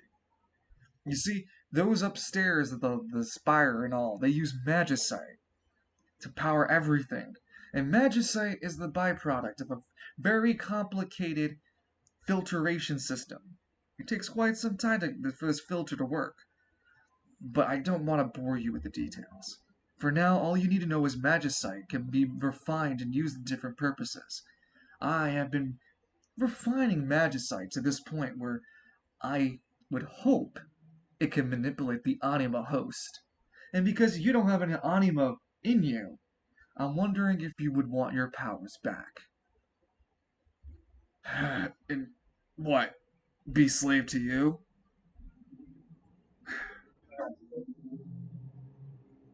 Well, you'd be my bodyguard.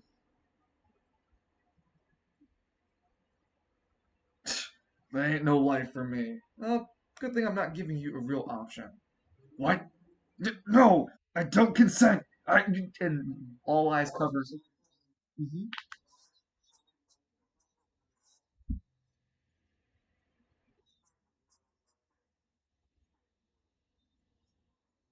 Your consent was never requested, never required.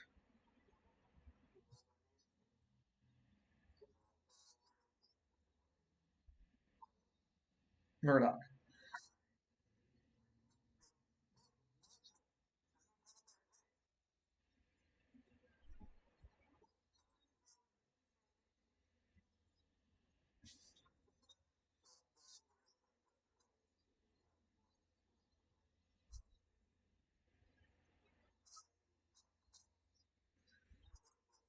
Novus pours into the chest cavity, and the camera panels away as uh, he begins to yell. Murdoch begins to scream and yell and cry. The door behind, as the camera pulls out, the door slams shut, and All Eyes uses its own power to soundproof the room, preventing anyone from coming in and anyone from listening. And Murdoch makes a special 1d100 roll, and his fate will be decided later.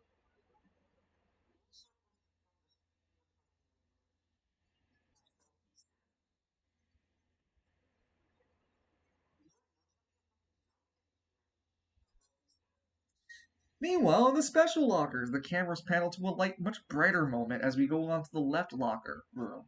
In this locker room, we have Edmund Miles getting dressed up to become the Gridiron Bandit. This is before any allies would show up, so just give him a bit, guys.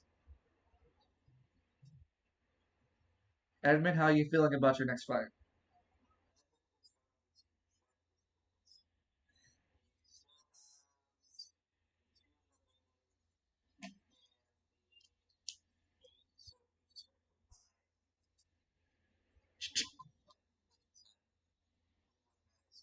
And eight in the other. A pygmy walks in. Hey, I got a message from you, from the judges.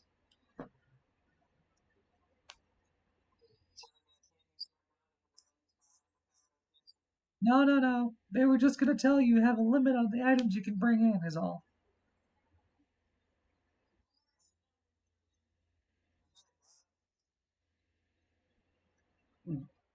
They're saying that like they were in a limit like it's a premeditative thing, but they were just limiting it anyway. But yeah, you were only limited to the gun, the ammunition you have, and the clip. No, and that would be the only item you're allowed to bring in. Yes, absolutely.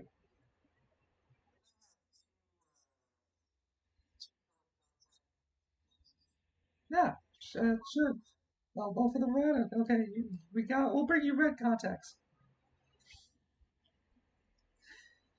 Before whilst you're thinking about stuff, the pygmy returns in a few moments. Here, you open them. They're green.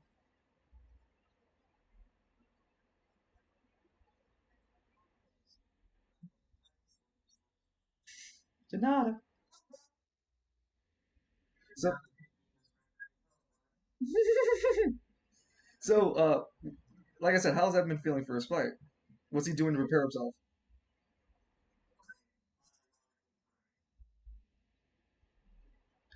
What would Green Jesus do? Hug a tree. Hug a tree. Hug a tree.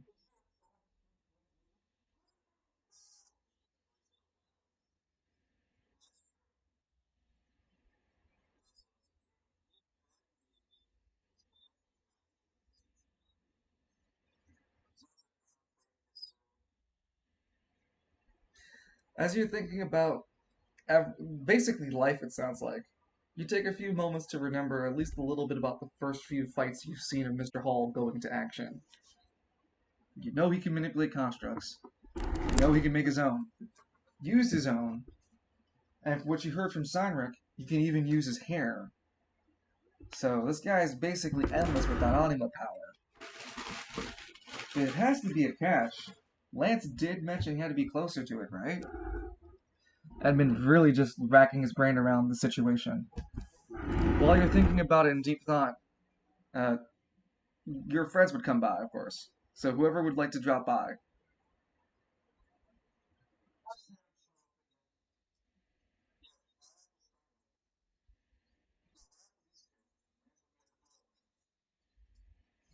Cyric, Falcone, uh, Juniper would be there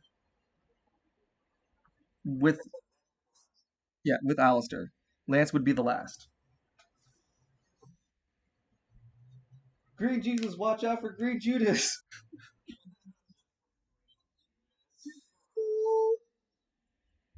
Oh my god.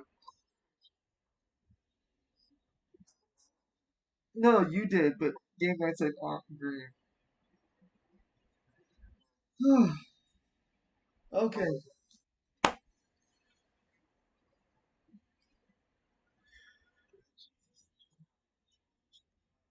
Hey, Edmund, Alistair speaks up. How do you feel about going on Mr. Hall?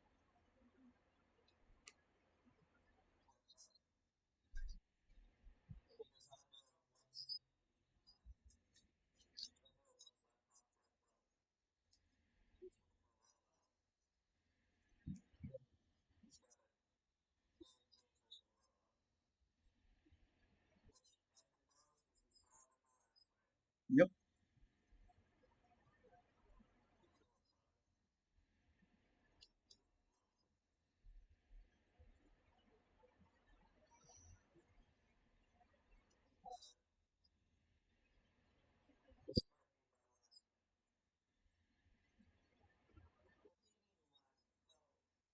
Juniper speaks up. Yeah, you better not be throwing away your life, uh, Edmund.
Everyone in the room nods.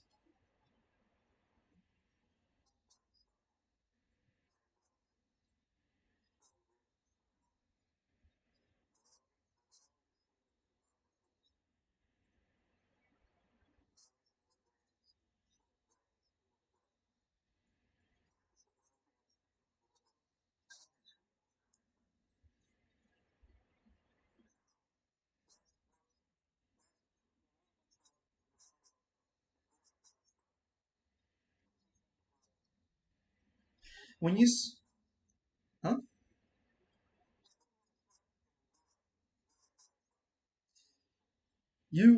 If you're close enough, like 5 feet, uh, you would get 5 feet. Hmm? Juniper looks confused. What do you? You look at Juniper, and you can see, instead of the velved silverish blue, silverish purplish color that used to cloud your vision, now it's silverish reddish, and you can see the anima force flowing through Juniper through a center organ. You can see it. It's like a triangle. Well, it's like a. It is like a not a triangle, like a diamond. So it's got two triangle, like a triangle on top and a triangle on the bottom, kind of deal. So the left and right, up and down, are all these like arteries that go from the center mass and just stretch across the entire body through the veins, and you can see where her anima is.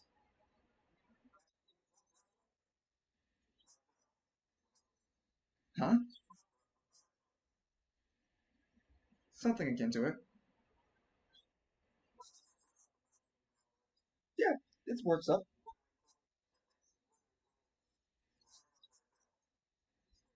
Huh? That what? She looks down. My anima, but I don't have it out.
Sure. Edmund, any last comments for anyone else as we move the camera to continue to get us ready for the tournament?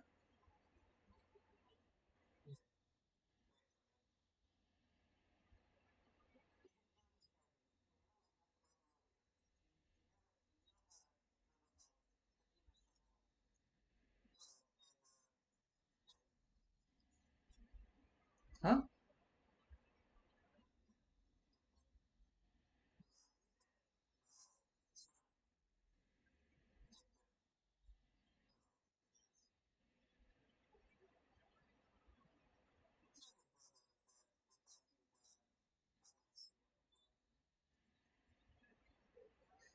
And how?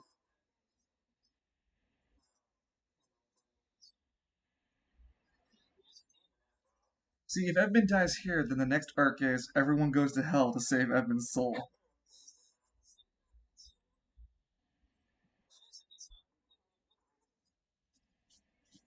Ah! He just disappears.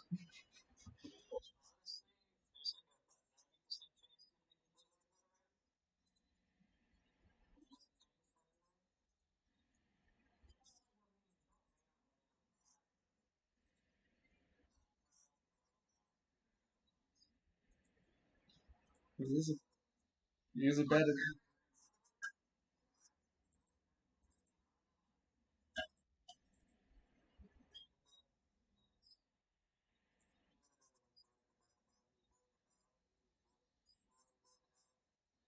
I'm concerned and confused.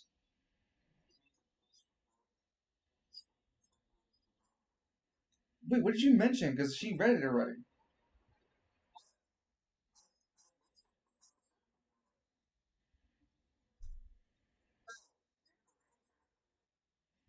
So you told the ranger that you destroyed the pharmaceutical building.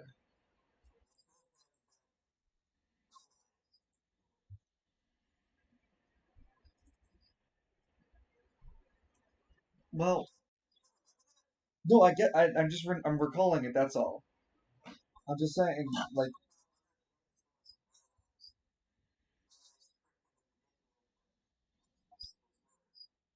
I mean, that's not what really happened, but you can say that on paper, sure. But yeah, yeah. The thing is, All Eye's name can't stay on paper. Yeah, so it's just redacted. Was under your influence.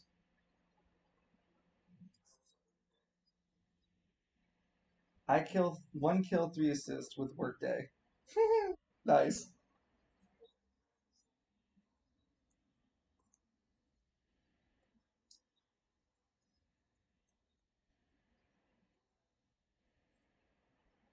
The screen goes over to the right hull of the area of the Coliseum, the other locker room. In this locker room, Mr. Halls is sitting there, looking at a mirror, smiling. He has a bag of jumping jacks in front of him. A pygmy walks in. Hey, we got you for 5 minutes, sir. Also, there's a rule limit for a number of items you can bring in. Does it affect how many I can bring in of jumping jacks? No. Then I'm fine. Oh.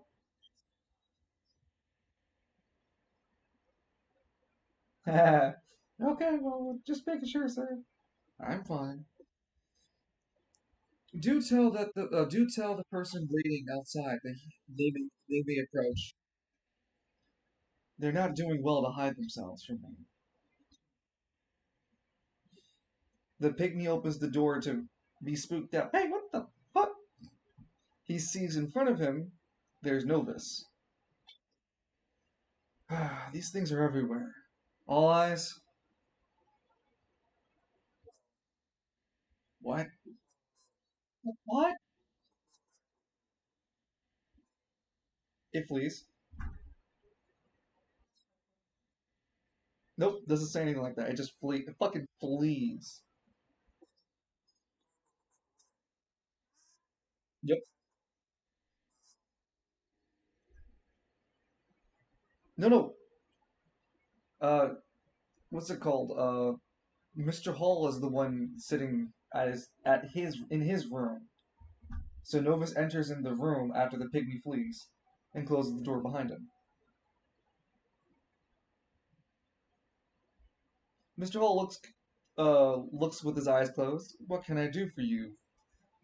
I am just a simple hot dog vet. Silence.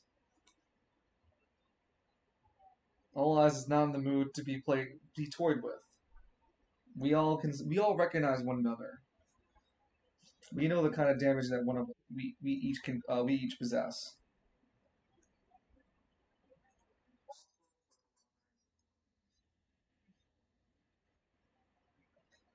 I thought about your offer about killing Edmund Miles, and since you said, well, Lance, yeah, killing Lance, and seeing how he's beaten Murdoch in the last round, well, he definitely has a fighting chance, especially with that ability to remove anima powers. I see why you're worried about him. He is a tough opponent, though. So I'm thinking, hmm?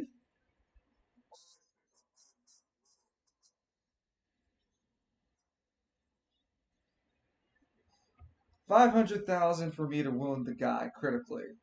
A million to kill him. Novus looks worried at All Eyes. Hey, I can't drop that kind of gold. I can, but there'll be a lot of projects we're not going to be able to do because of it. Ah. Oh, hey, Zero T Town, thank you for the raid, dude. Welcome, Raiders. We're doing a little bit of pre-fight conversations, but this is going to currently this we're going to the second fight in the semifinals. Lance McKinley won the first fight in the semifinals, and we're going to the second fight. Edmund Miles, aka the Gridiron Bandit, versus Mr. Hall. Zero, I hope you've had a great stream, my friend. I've been watching you play Monster Hunter Rise lately, so that's great to see, man. I'm thinking about pulling up some more Monster Hunter Rise on this stream, looking at you, Danny.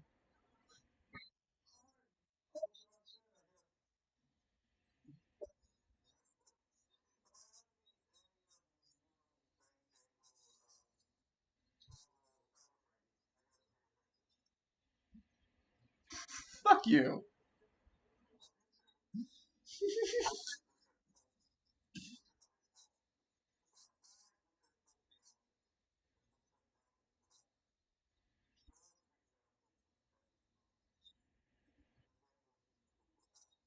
He rolls his eyes.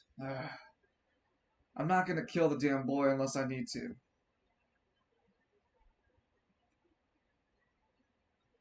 But I will maim him if it means that you'll pay my price.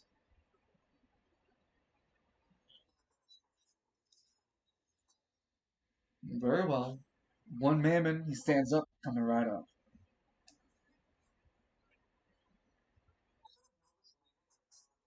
It's Mr. Hall's.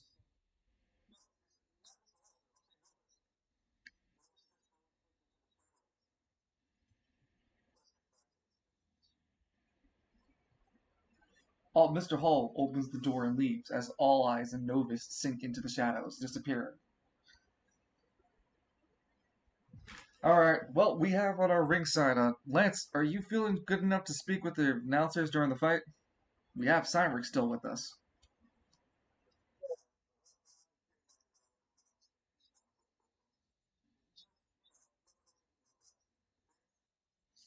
Well, no questions.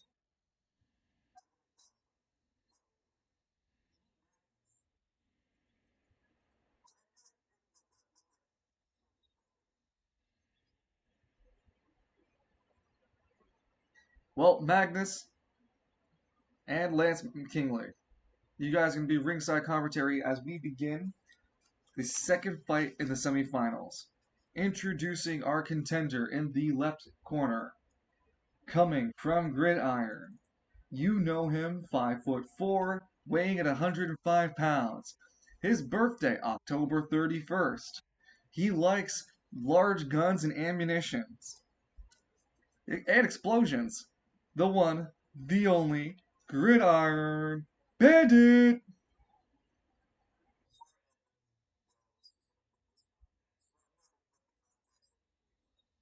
and your theme music is playing.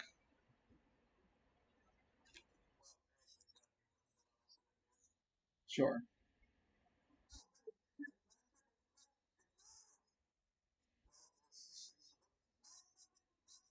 Motherfucker, son of a bitch.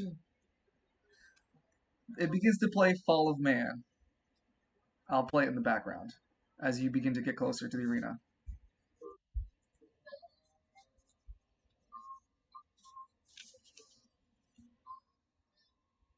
See, that's a nice little guitar sap to it. Edmund steps up and towards the arena, getting closer. The visible handgun in your left hand or right hand. Edmund's outfit's modified where he has his hat, but his chest is more exposed and he's wearing shorts.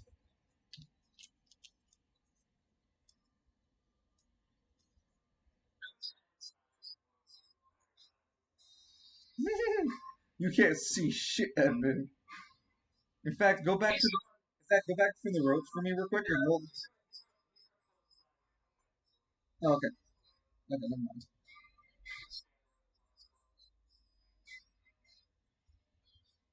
Look at this, ladies and gentlemen. No bombastic opening like last time for Redman. No fiery explosions. No show off of his anima. Calm, cool, and collected. Lance, Magnus, do you both think you would be this calm and collected fighting against Mr. Hall?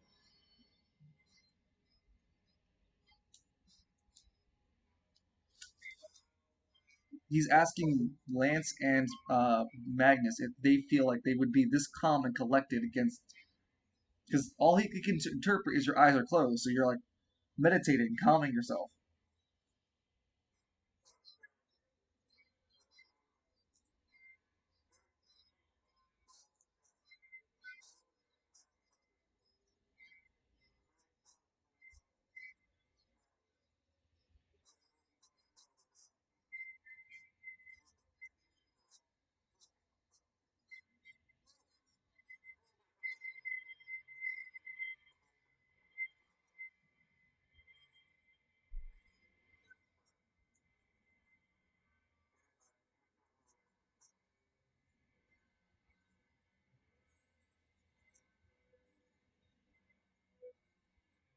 Any follow-up comments, Magnus? We understand that some of you fighters have good friendships with each other.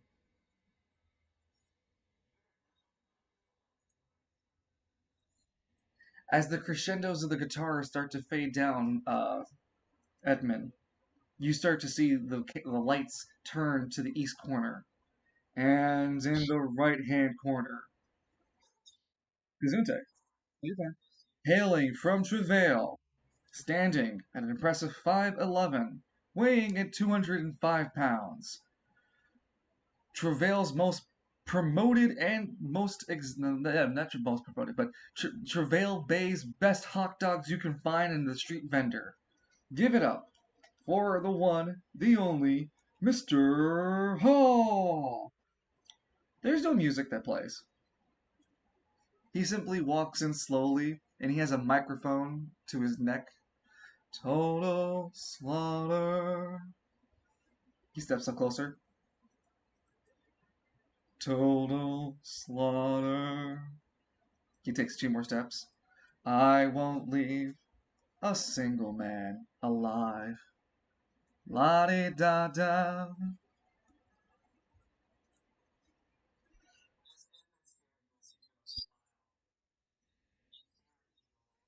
Let's begin the murder time. And he throws away the microphone to the void for the sky crabs to have.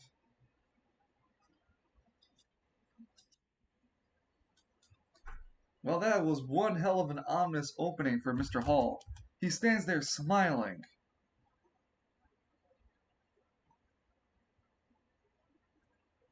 Now we have the ceremonial pygmies rush into the arena. Ah.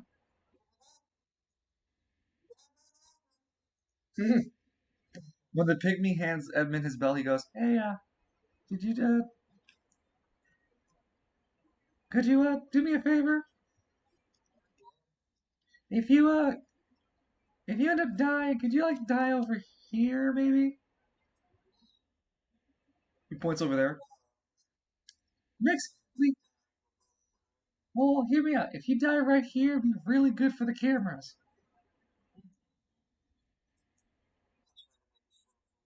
Yay! Mr. Hall takes the belt and clacks it on. Edmund, you put the belt on. You clack it on. It reads 100. Mr. Halls has a frown. Hey, your belt reads 100. Ain't that cheating?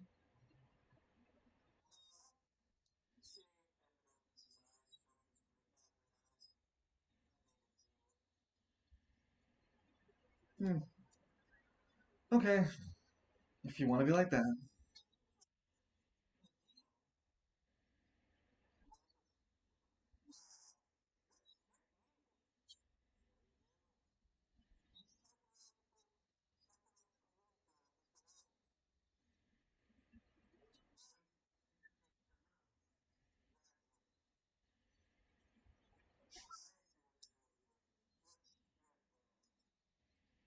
Mr. Hall keeps up the smile. Well, let's see if that contract of yours will do anything for you. We have seen, I've seen quite a bit of display from Belfamy what the green power can do. You haven't used a single bit of it in your fight. And if it's just the belt, then I'm afraid that's all you're going to do is prolong the end.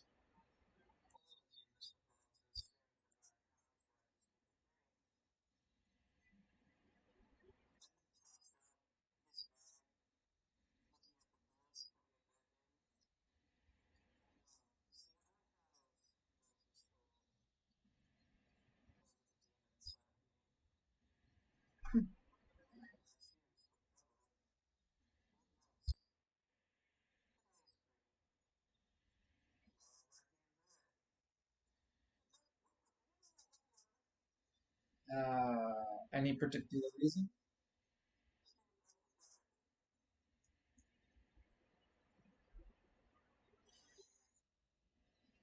With the 58, I'd say the color of the sky is yellow. It is an open like ring.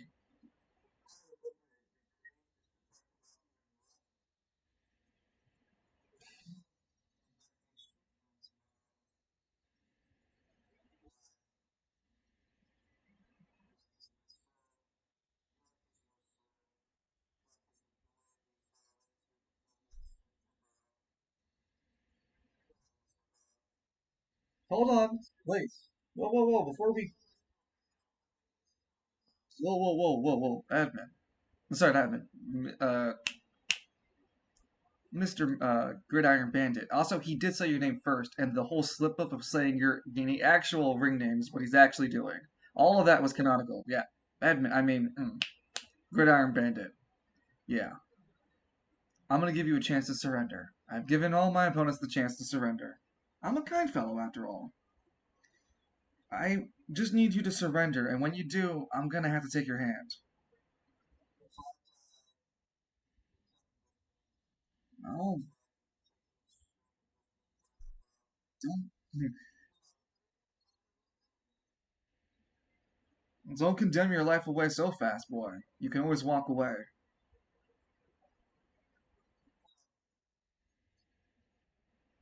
I promise you, whatever you think the Baron can give you ain't worth your life. Look, I know that your friend definitely considered his life when he fought Mike and decided it wasn't worth it. How about you be your friend and just let me win? Not in particular.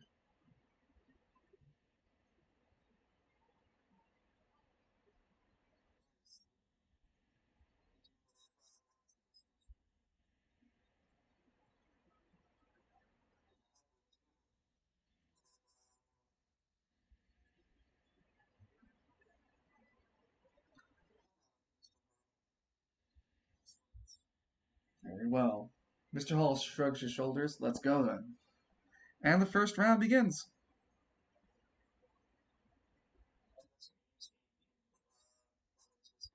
You spend AP and a decision to put one into your gun. Mr. Hall spends a movement, whistling. Juno was mad, so he shot the sun with a gun. Shot at his only son.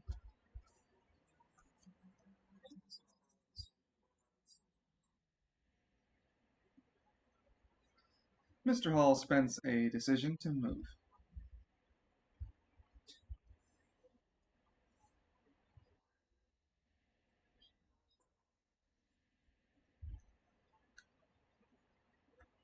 You have a movement and a reaction. Okay, you have priority. Yep,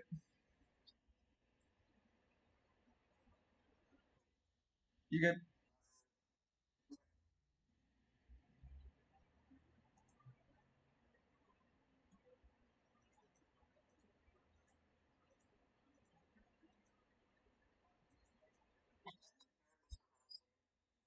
He's just humming to himself.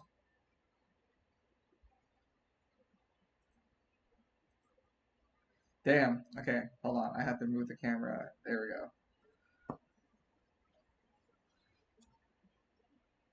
You have a reaction remaining. We move on to round two, as both of the competitors have made a sprint. It seems Mr. Hall is taking his time walking towards Edmund. Like canonically, he's walking towards you, but he's moving fast enough that you aren't, like, he covers great distances. But he's just walking. And as Edmund sprints down the mat arena, Mr. Hall follows in cell. We move on to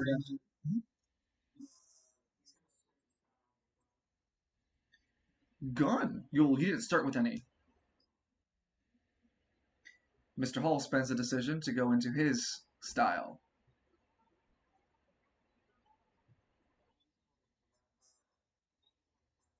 One decision to spend one AP to put it into the bullet. Mr. Hall spends a movement.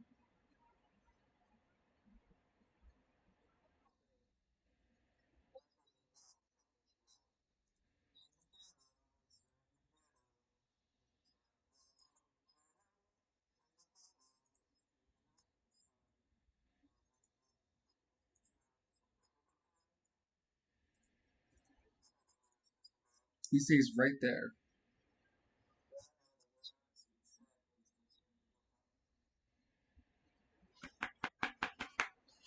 You must possess some unworldly power, because that's a song only my anima sings to me.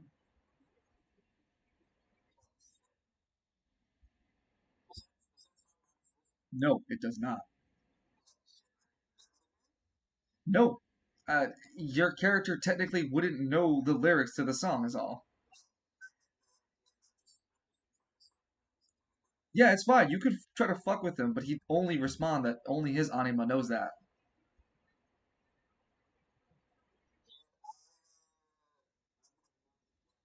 So hold on, you spend your movement.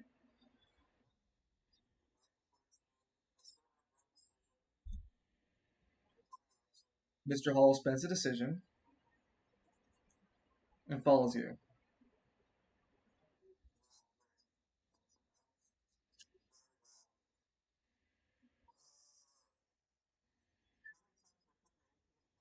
Twice already. Nope. No more decisions this turn. Oh, that's right. Yeah, you did.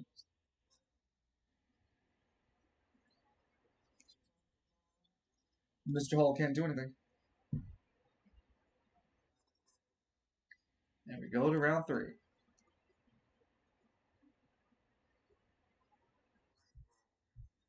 Yep. He smiles at you, Edmund.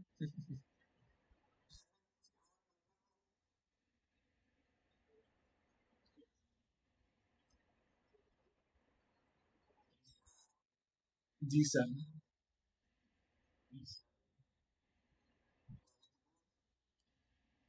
Uh, you're using a movement? Yeah, you can go ahead. Mr. Hall spends a decision. to hold for a reaction.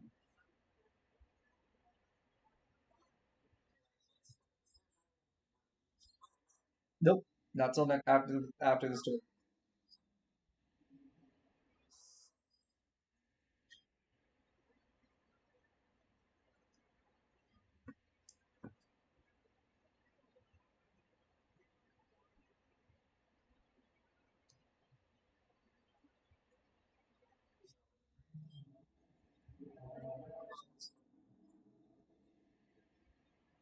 You don't have double movement. You have a decision. Mr. Hall spends a movement.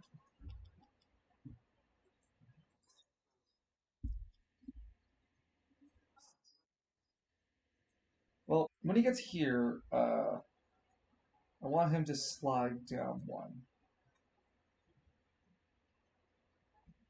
Yeah, I'd rather him be here.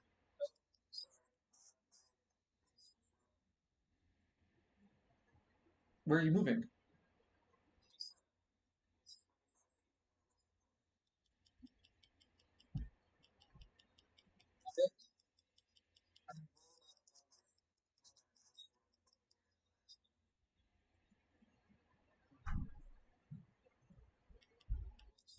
Yep. You have a decision left.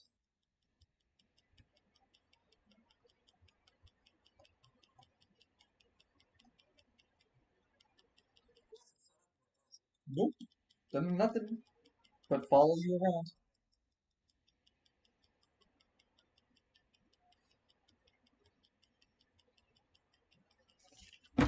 No, I have you over here. Magnus, E.T., Lance, K12. Hold on. Well, you can move. You're fine, but just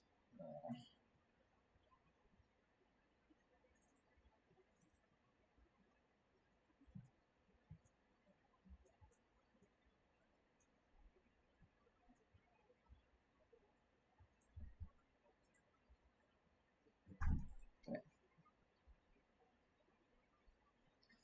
And then I don't think.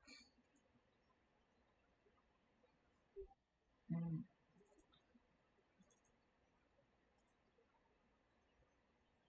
No. Okay. Here we go. Here we go. Here we go. No. You spent a You said you spent your decision, right? To dash. Mr. Hull spends the decision to hold the decision for next turn.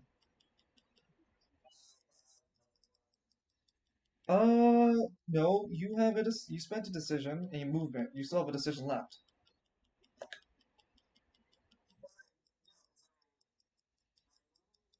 Yes.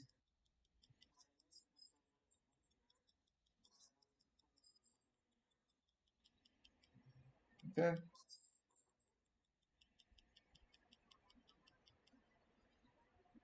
Round four. A whole lot of running around the arena for Bandit. Doesn't seem like he's getting his footing anywhere.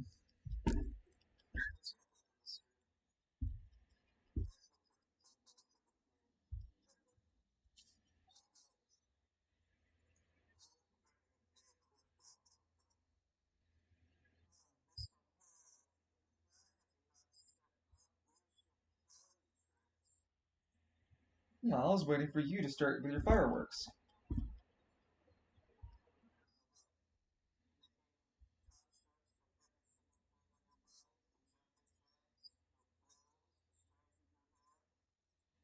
He smiles.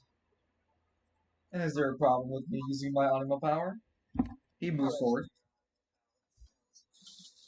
Oh, you would know nothing of my powers, Maverick. No, sorry, the Gridiron Bandit.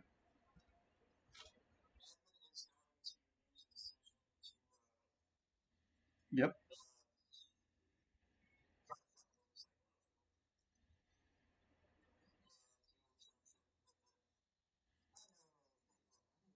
You can use charisma, but you're up a steep hill.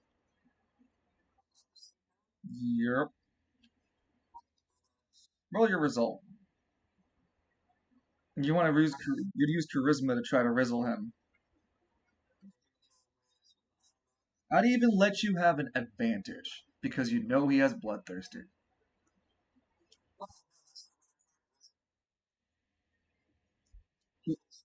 What are you trying to do then? I don't.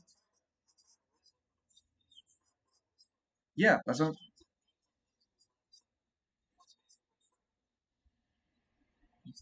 You have a you have a serious issue with this. This is a man who is a psychopath. He does not care for these promotions.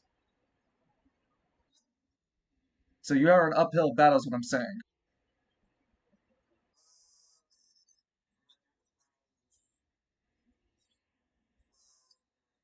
10,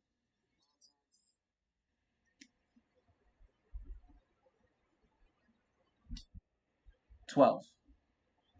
Okay. He is going to roll a unique roll. He is going to roll for his level in bloodthirsty, abbreviated abbreviated to the highest amount of dice I can give right now. I get what you're trying to do. He's a psychopath. He doesn't care. He looks at you apathetically.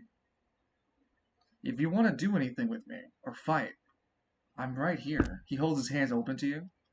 I'm not running from you. You've been the one running the entire time.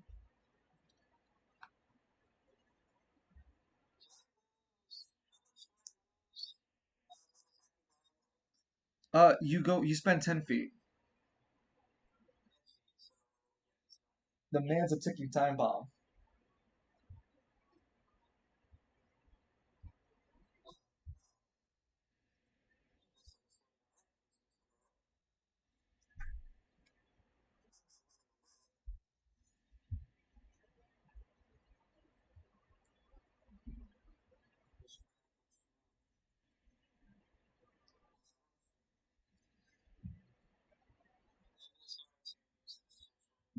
You already used a decision to hold a decision and another decision. Mr. Hall smiles, spends a decision in order to pull out from his jumping jack bag and throw it into the arena.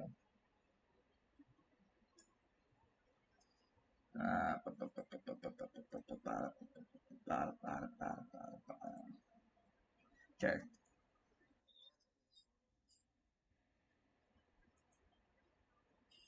Avada Kedavra a bit. Avada Kedavra!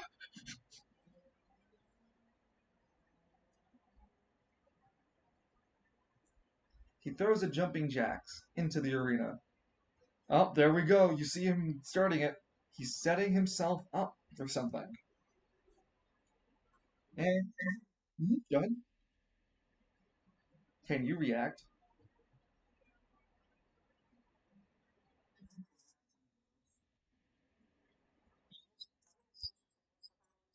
Just to.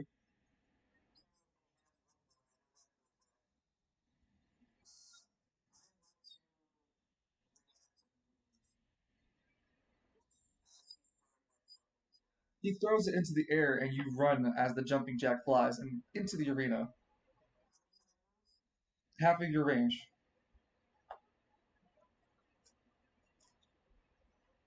He looks over at you. Oh, you're finally gonna fight me. He spends a reaction as you make your way there to dash half.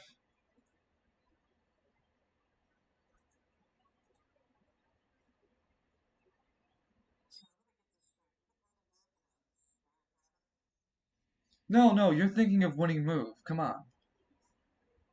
That's not me. But what I do work with are these. He shines you another jumping jacks as he throws it into the arena.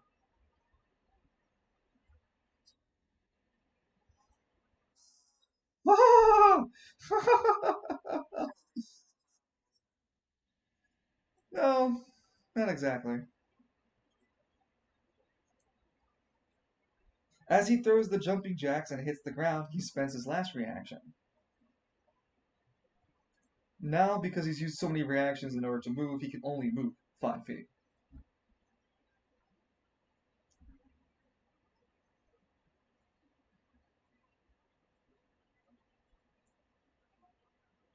We move on, 1, 2, 3, 4, 5, to round 5.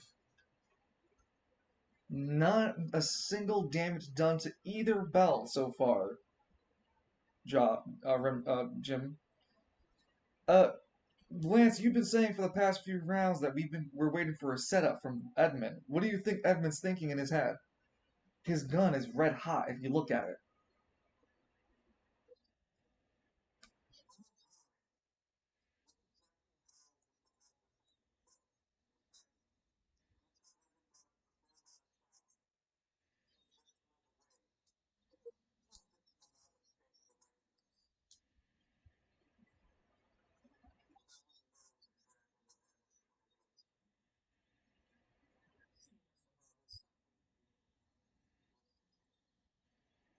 I'm listening. Well, you're making a decision. Hold on, I'm thinking for Mr. Hall.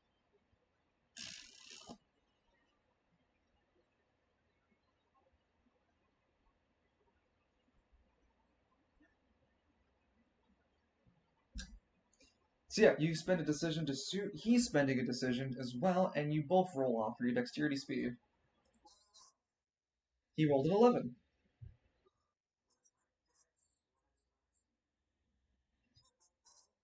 Nope.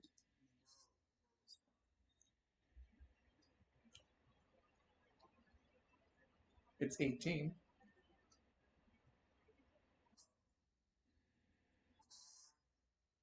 Hey, a celestial moment. I know. The green just wishes you luck. You're going to need it. Mr. Halls goes first, takes out a jumping jack from his bag. Hey, I can also make one of those too. And he makes a toy gun. See? Which one? I wonder which one of ours can shoot. It shoots better than the other. He winks at you.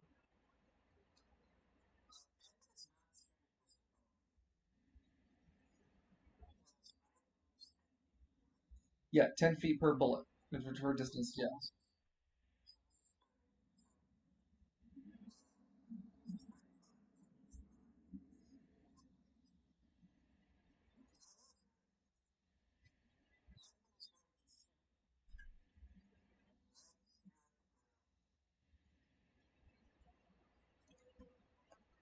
Sure.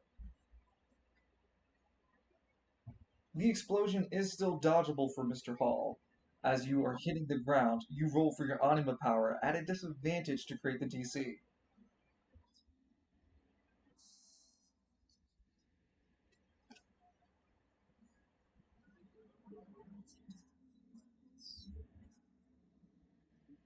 It shouldn't be halved. It's But why would what's it being halved? Huh? Oh gosh, no. You shoot the ground. Shooting the ground where Mr. Halls is, he smirks. Got you. I was waiting for this moment. He spends a reaction. Well, you're gonna spend a reaction. He's spending a reaction. We're making a dice off.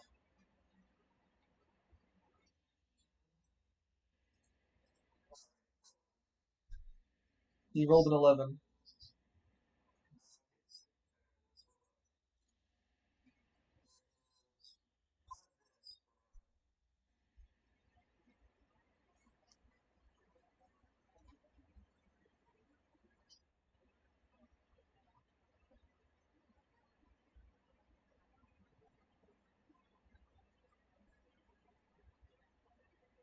All right.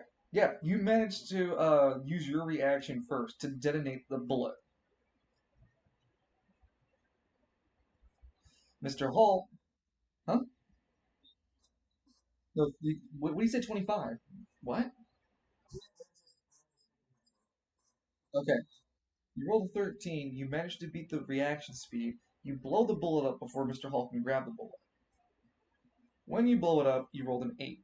Mr. Hall is going to roll at against that 8 with his reaction because he can still grab at least one piece of that bullet using his anima power. No dice because he's rolling at a disadvantage. So you managed to do 15 damage to his belt. Yep, yep. Mr. Hall looks over at you. Nice move.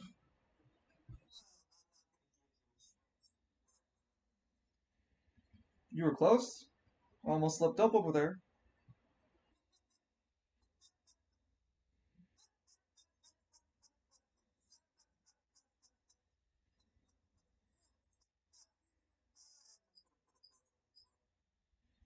Spend a decision to put a token on yourself.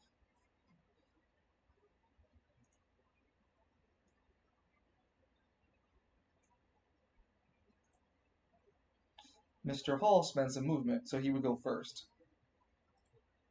So before you put that token on you, he slides down this way. He smiles at you and waves his toy gun. Hello. He smiles at you appropriately. Yeah. He turns to face you and fires the gun at you. He rolls for his accuracy.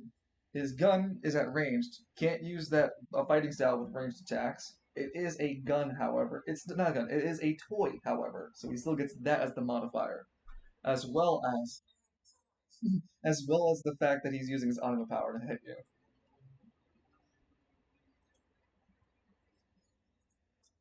He fires the gun at you, but nothing of note happens. A flashlight hits like blinds you just a bit, like a. It looks like the light guns for a video game. Looks like I'm on a blank right now.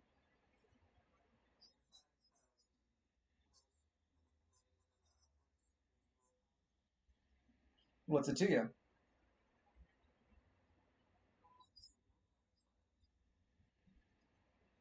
We're using a gun, so man, you really want to judge? A gun, and we move on to the next round.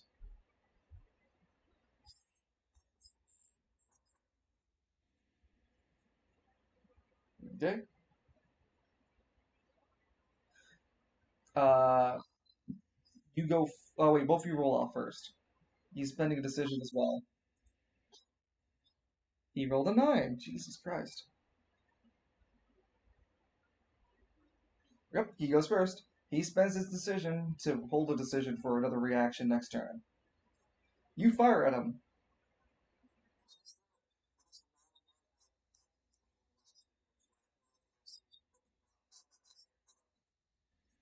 Should be 3d6. Mm-hmm. Well, dexterity should be the first one, then intelligence for damage.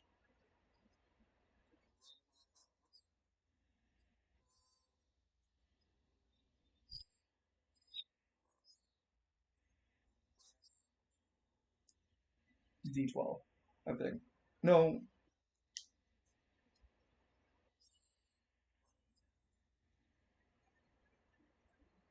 so 3d6, 1d10.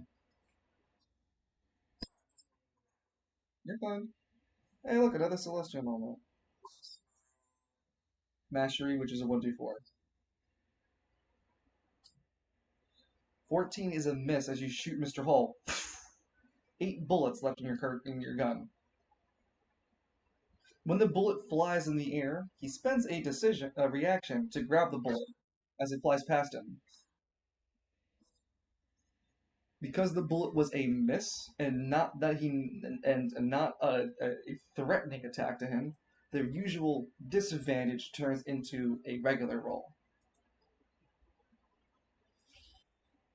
The bullet rolled a 13. The mastery made it a 14. The bullet flying in the air doesn't keep your mastery.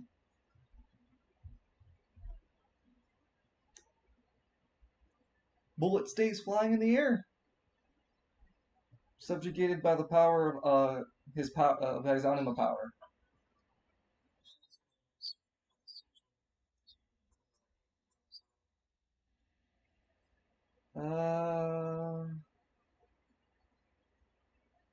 I'm not gonna have you roll both for law, but Mr. Hall spends a decision to hold a decision for another decision next turn.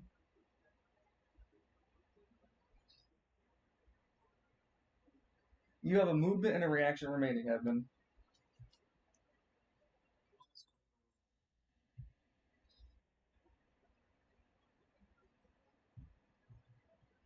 Okay.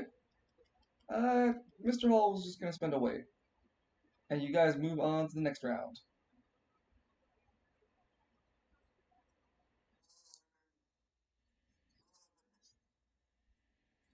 You okay, Dance?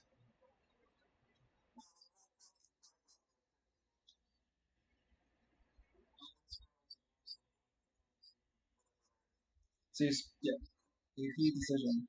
Yep. Uh, Mr. Halls is going to spend a decision and AP as well, so both of you have to roll off.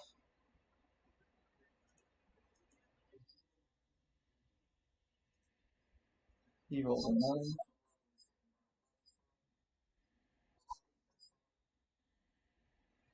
He rolled 9, you rolled a 12. You go first, and you spend another AP to put all the explosives on your body.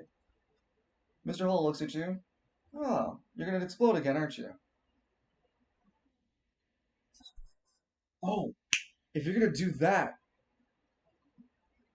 make sure it's a really big explosion, okay? He smiles at you.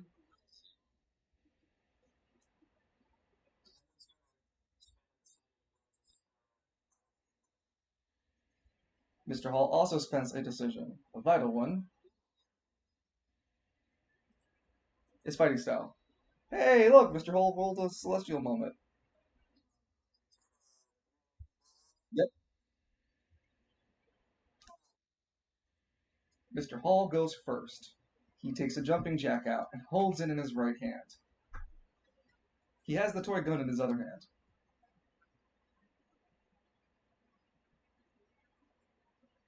Will it be Edmund who draws first?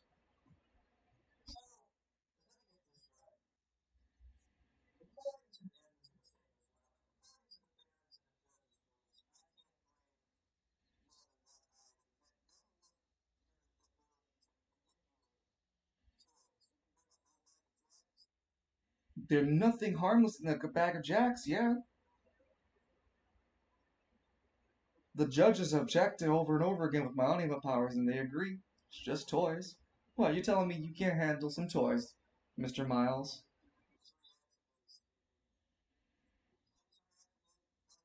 Nope. Don't work like that, Chief. I'm aware. He has a decision that he's going to be spending, but I'm just letting you talk.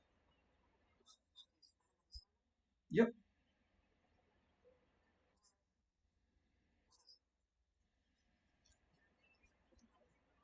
Like I said to you, he points the gun at your chest. If you're going to explode, I'm going to need you to make it a big one, okay?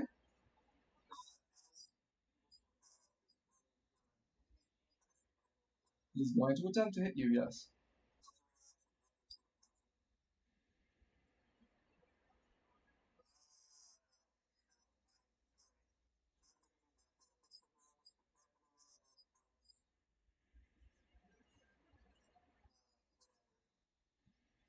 Yeah, you have to minus the amount of dice you want to use for exhaustion. But you are a journeyman, so it's a 4d8.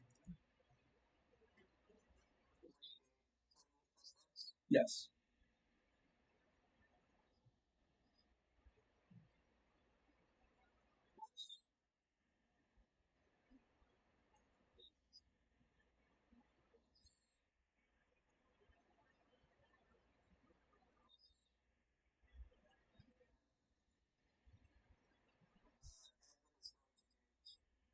Okay, so -2 to the roll. I'll just minus it, don't worry.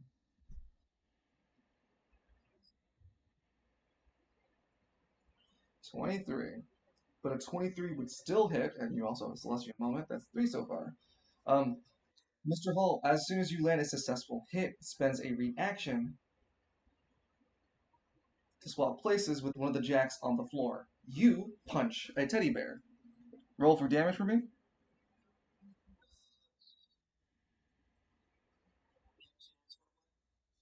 It'd be 4d8.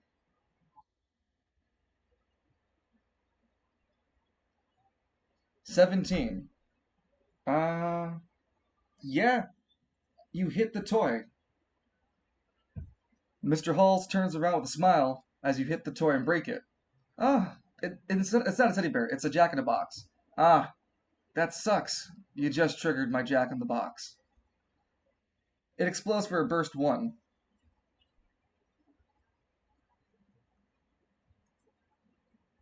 It deals 8 damage. It can't true damage through belts, but it's true damage through your defense. Yeah. A miniature light lights up the entire arena as you explode. Just paying you back for the explosion you gave me earlier. No, blast 1. Yeah.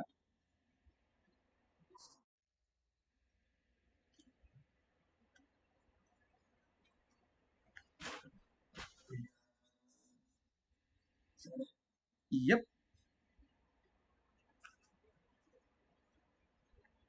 Dazzle. He opens his hands at you.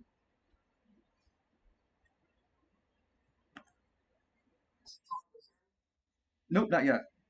You still have a movement left. Yep. You move there. He makes his movement,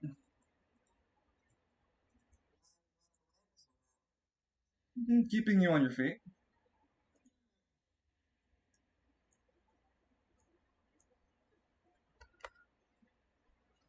And with that, we go on to the next turn. Oh, what the hell? My Twitch chat said, welcome back to chat. What the fuck? 5, 6, 7. We're on the 8th round. Edmund's belt reads 92. Mr. Hall's is 35. Hey, Mr. McKinley, why does Edmund's belt read 92?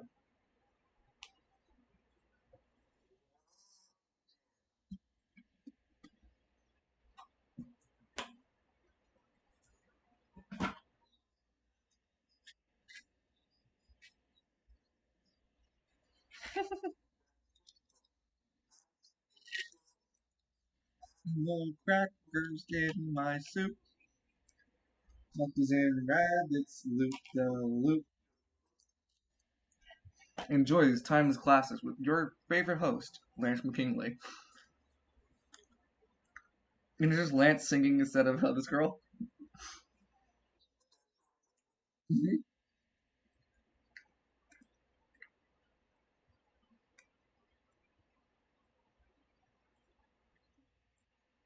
These have been some tough semifinals, huh? Nope. We're waiting for you.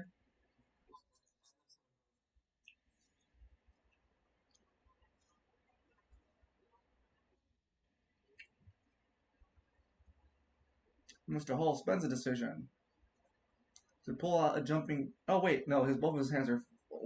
Hmm.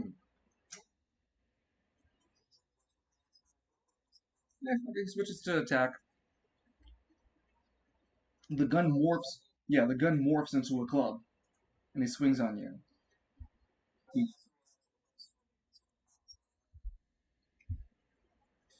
Okay, well, he's gonna land the damage. He's gonna land. See if he lands the hit first. He's rolling with his mastery, and that is 16, 17, 18, which is a hit. He speed. Yours is 18. He hits you for 18. So he hits you. When he hits you, you explode as a reaction. So he hasn't rolled damage, but you go first for explosions. When you explode, Mr. Hall smirks. Got ya. and uses his own reaction to throw the other jacks he had held in his hand. He throws this one into the air, and hold on. Oh, he makes a bomb out of it. He smiles at you. You're. Hmm?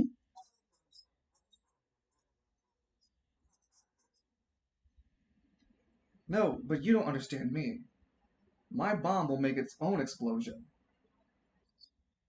It'll amplify your explosion, making it not your only explosion anymore. Shrugs.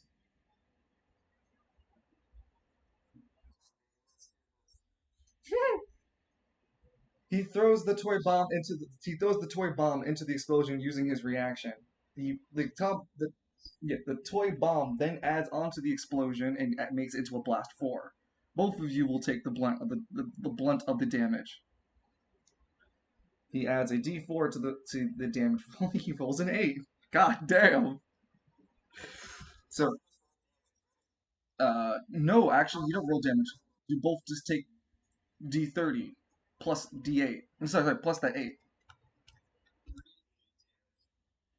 Yeah, 38 damage. I believe.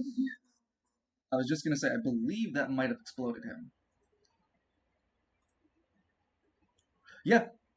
So you take 35 to the belt, but that would also reset him back.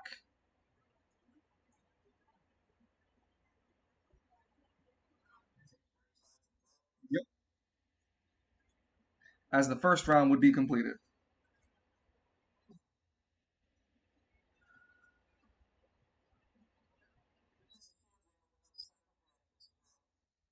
Not bad. Not bad at all. I just wonder if you'll be able to keep up with me or not.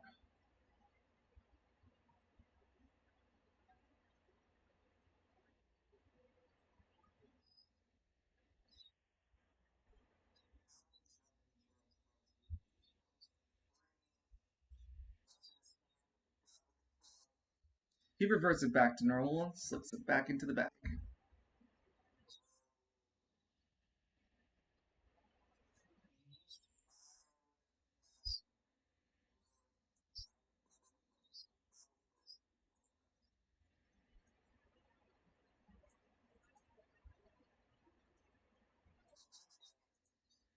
Back to the ringside.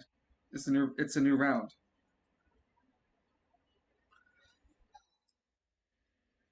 Kono power.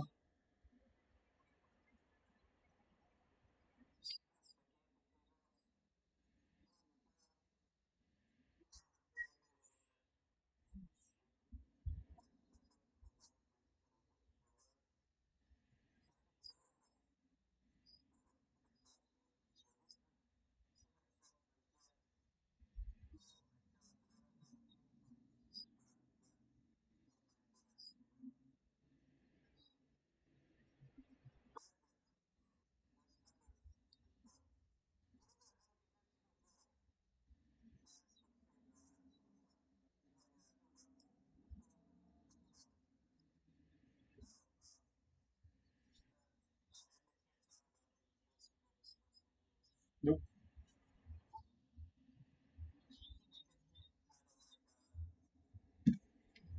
Praying to the green or something like that would work.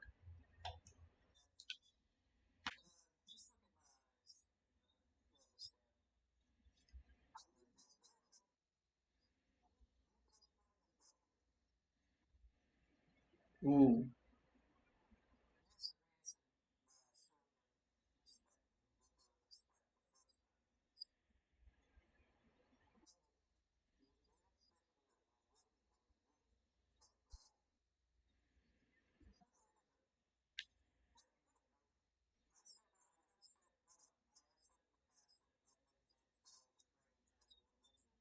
Yep.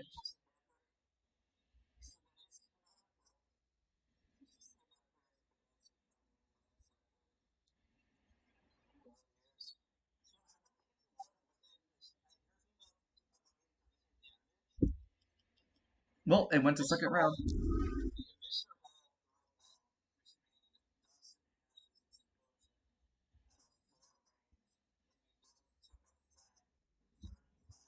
8.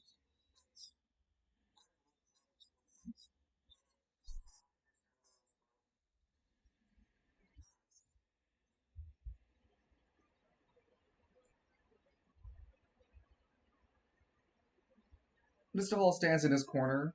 There's no one to back him up or anything to say anything to him, but he's just staring venom down the hall, down the alley, just staring at you. His eyes are open, red.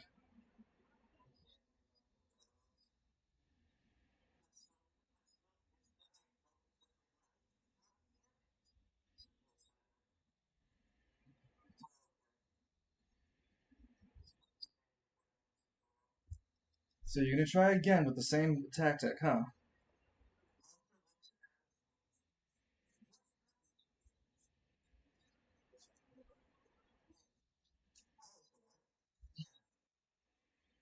Mr. Hall doesn't acknowledge Alistair as he looks over only at Edmund. You ready to go?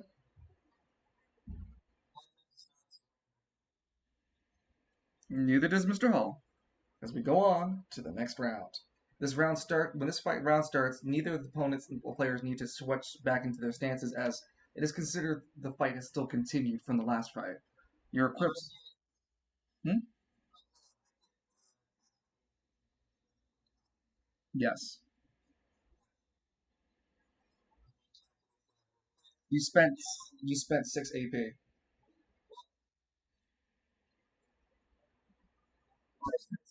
Yes. Three for the empowered shot and 3 for the empowered vest.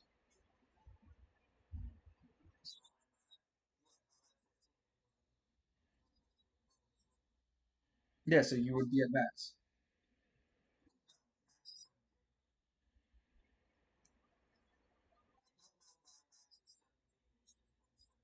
It's been reduced because of all eyes. Yep. It should be. Yeah, it should be because of all eyes. So then you're down to 14. 17 was your max. You spent 6, you went to 11.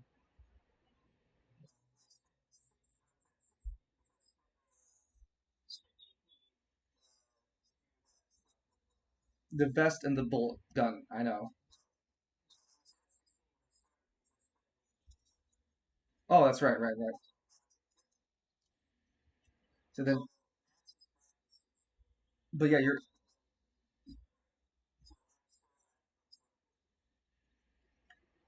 sure. So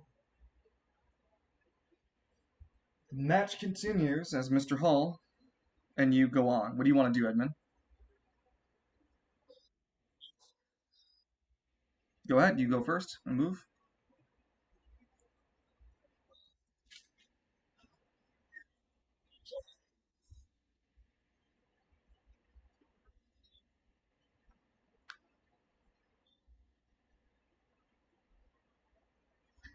Mr. Hull spends a decision and takes off his left shoe.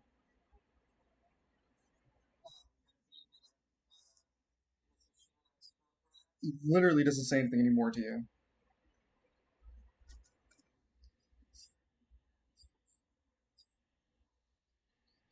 You go. What do you want to do?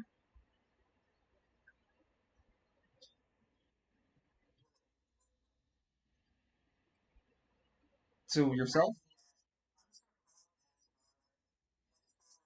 Sure. You spend an AP to put Ash in armor.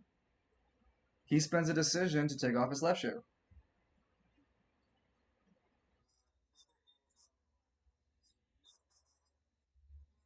Nope, you have one more. You have 2 of them on you. Mr. Hall is waiting for the next round.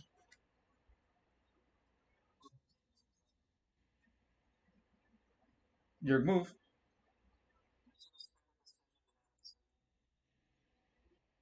Mr. Hall takes spends a decision in order to take off his wristwatch and place it into the pile with the shoes and the uh, the watch together. Okay.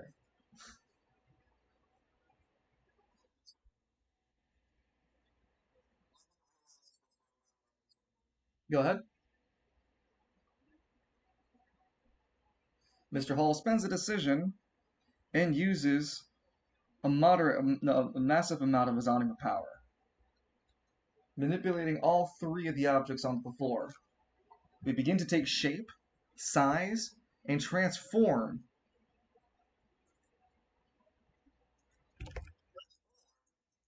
It transforms into a living copy of Mr. Hall. Both of them are shoe. Both of them are shoeless. Both of them are without watches. They're perfect mirrors of each other.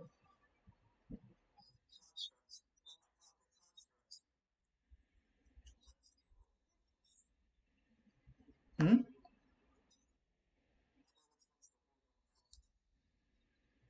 Do you? Sure. Maybe you do know which ones. Maybe you do know which one's the real one. What do you want to do?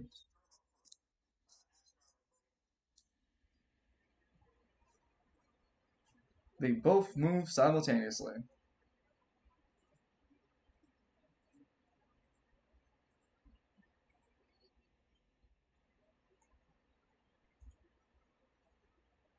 When they move, they're both switching each other's lanes. So they're swapping, like going up and down between one another. And you're gonna try to do this explosion again, aren't you? They both speak at the same. Both. Well, you're gonna use the explosion again, won't you?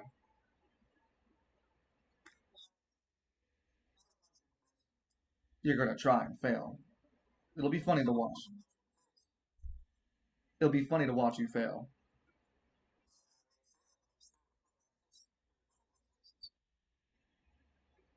Okay. What would you like to do?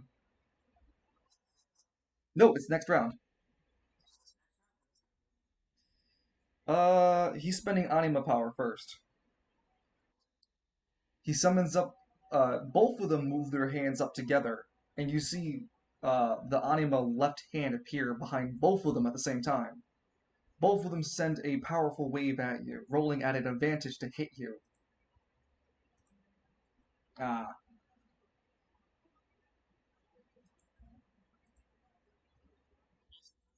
yep. Before you move, behind you is a platform.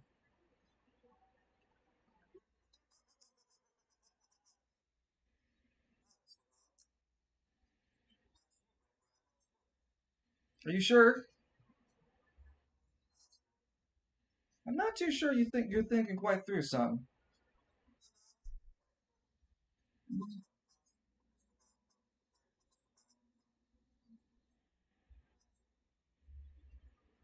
At two, Mr. Hall spends a reaction as you punch him, swapping between both of them. Roll to see if you hit.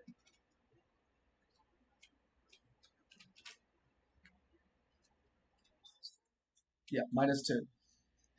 You hit the reaction. You punch the dummy. You feel the elastic nature of your fist going through the construct. Go ahead and roll for damage. Yep.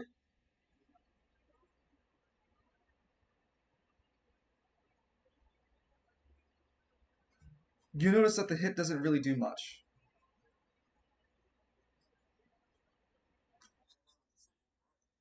Yes, he's also spending his. You spent yours to punch. He spent his next.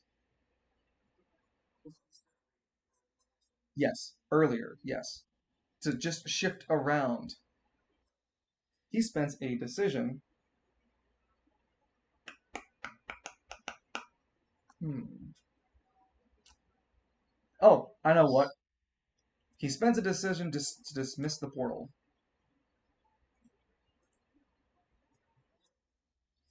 Yep.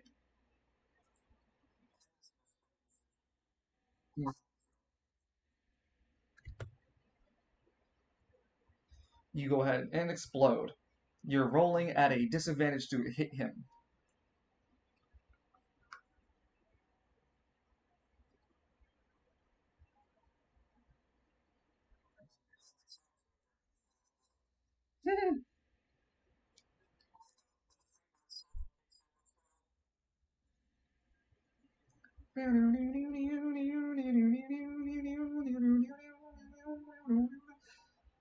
$12. With the explosion engulfing that it does, neither of the Mr. Halls show damage as the explosion is completed. Nope. He just stands there. I warned you. I know a way around your technique, boy. Huh? I can't hear you over the explosion not working on me, boy.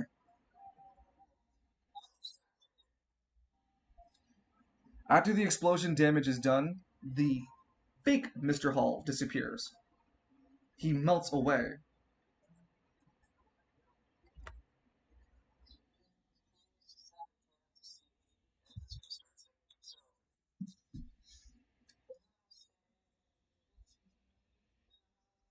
Mr. Hall spends a movement.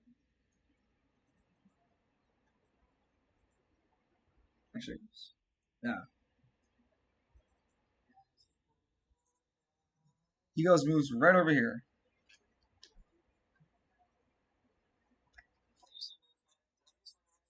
Nope.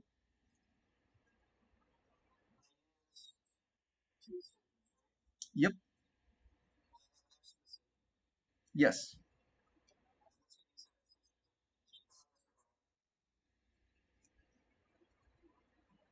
Okay. And with that, we move on to the fourth round.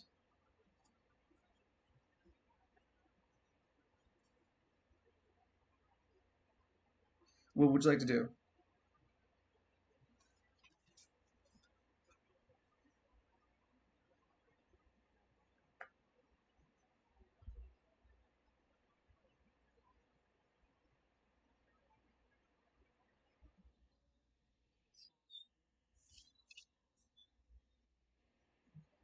Twin smite. Yeah.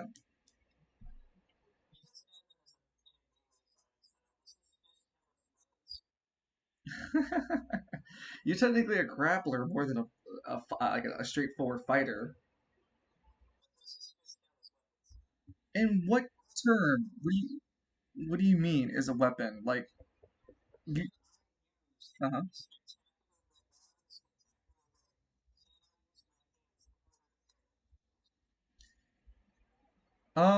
You haven't really learned how to, but I'd let you try. You would, Parrying is an option, yes, but you would roll at like, at a reduced amount of your mastery.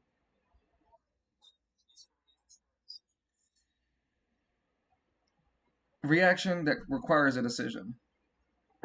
It's expensive. You spend a decision. He spends a movement. His movement goes first, and you swing into the air. Now, careful. You can react to him moving. At a disadvantage, you spend a reaction before he moves away. He rolls at an advantage with his dexterity check.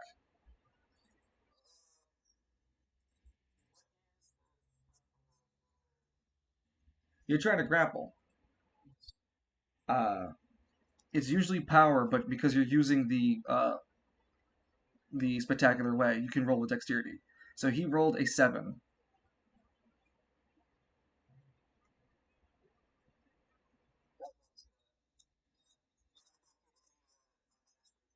No, no, it is a reaction.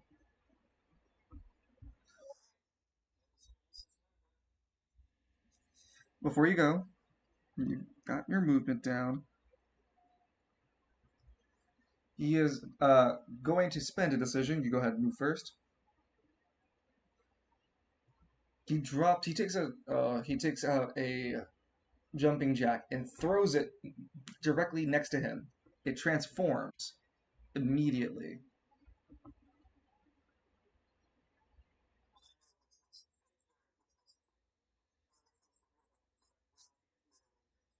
Eh, it's not what you think. You're making a lot of assumptions here, partner. Yeah, a lot of assumptions.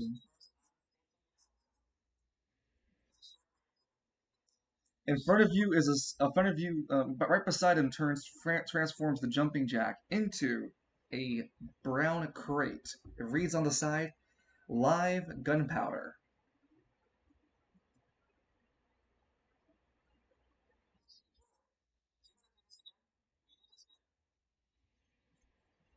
We could try again.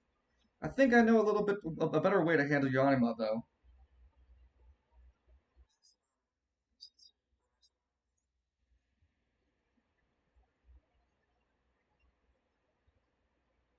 Decision and AP that would go first. He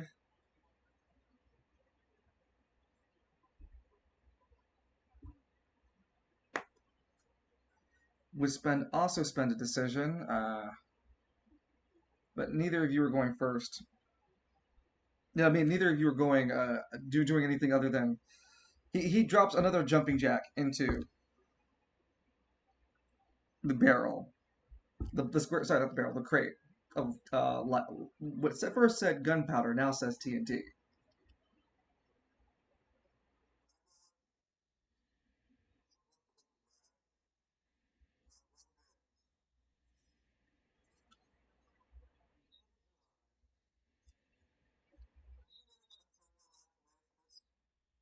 The only one throwing their lives away would be you, boy.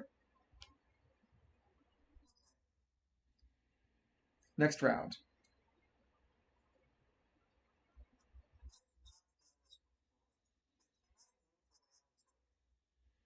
What do you mean?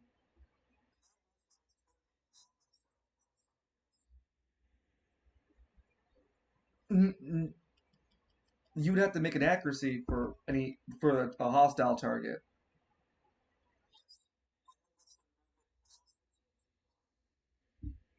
Um,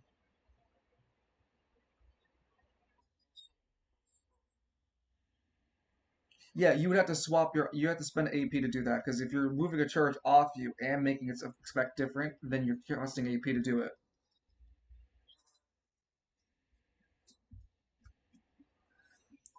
So you're spending AP to swap. Uh,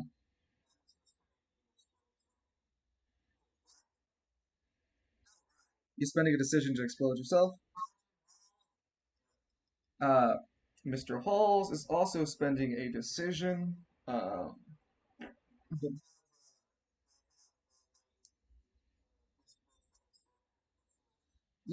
It's fine. I have it. You have down to you're at five, so you had 15. You're down. You spent five AP so far. Yeah, you had 15. You- You're down to 10. Yeah, I got you. I know. I understand. I've been marking it down though. So, he's not making a decision. He's making a regular decision. You're making an AP decision. You go off first. So you want to explode. You detonate your ashen armor. Go ahead and roll for accuracy to see if you hit Mr. Hall.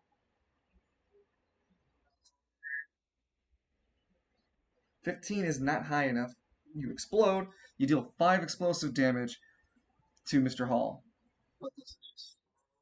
The box of TNT. Um, well, 2 true damage doesn't really do much to anything. And it looks like Mr. Hall's is holding it. So he doesn't use a reaction or anything to trigger it. Mr. Hall takes the damage to his face, but he looks rather unbothered as it wasn't it's a minuscule amount.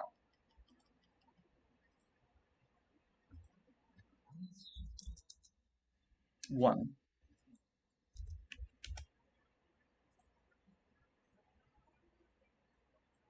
He's still spending his decision, and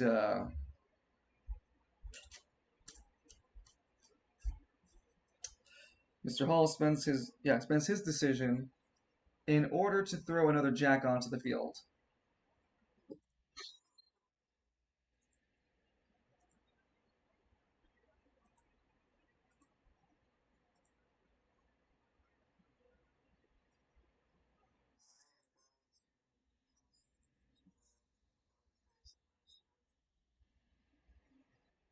Okay. He's also making another decision, so both of you roll at the same time. Hey, you got another celestial moment. That's two. You go first with a 14.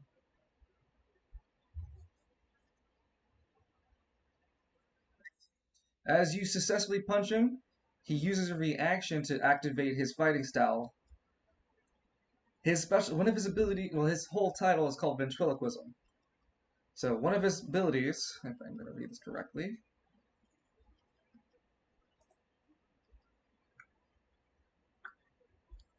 no, not that.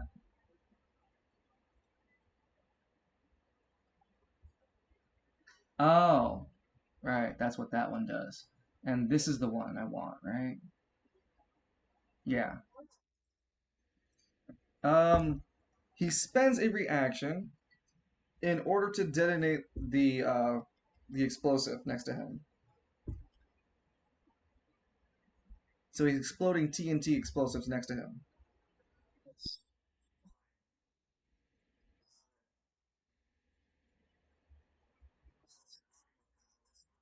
Nope. It explodes as you hit him.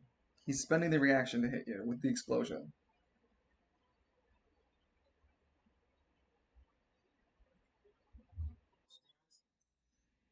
He needs to roll to hit you first.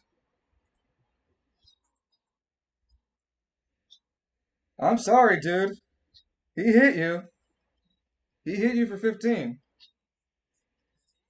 Yeah, well, he has the similar explosive profile as you do, except there's a difference with his toy. No, no, it's not done yet. He knocks you back according to his Anima's power roll. He also suffers. Well, he doesn't suffer the same knockback, but he could if he wanted to. Divide 5 tiles by 2, which goes down to 2 tiles. You slide back 2 tiles from the origin.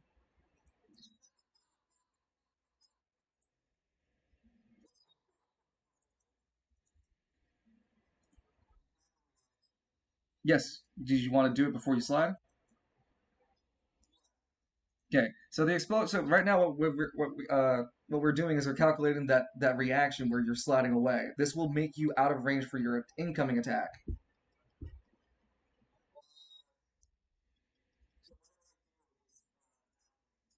Well, no, the 21 you landed on him is going to be out of range because he knocked you back with the explosive. It's going to be at a disadvantage, but yes, you can try. Yes, now you're down to -4. The 21 still hits. You still only land at a modified amount. It's a 2d8 instead of a 48. No, you're fine, dude. You don't know that. That's what happens when you roll 2d8.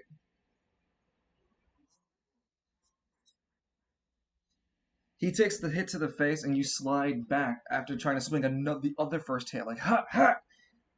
The hit is superficial, but you do land the exhaustion at the very least. So Mr. Halls has 4 exhaustion. Damn weasel.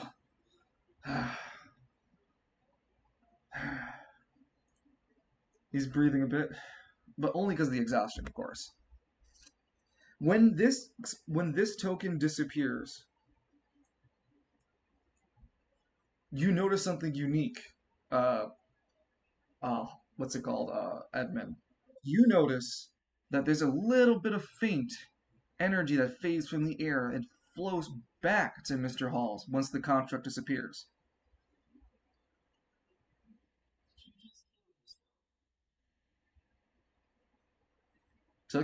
Probably took you more than long enough to notice.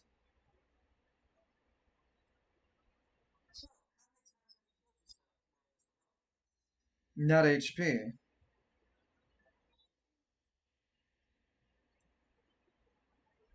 How do you think I've been keeping the anima power going for so long?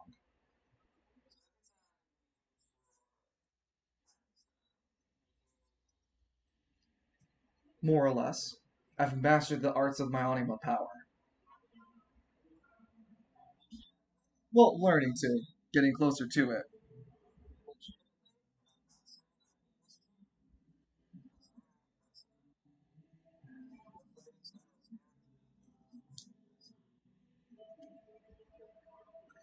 What's your belt down to?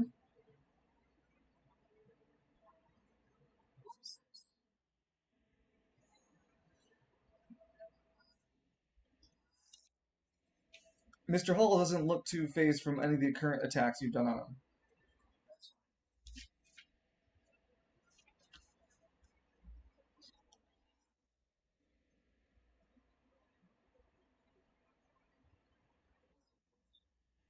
Ah! He's trying to kill me! You're at 4 exhaustion. The first hit you missed. You hit with the 21 that you missed.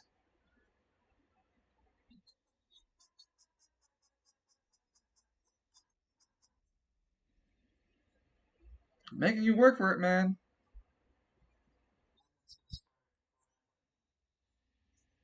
Mr. Hall looks confused. Mr. Hall looks genuinely confused. You do have a movement left.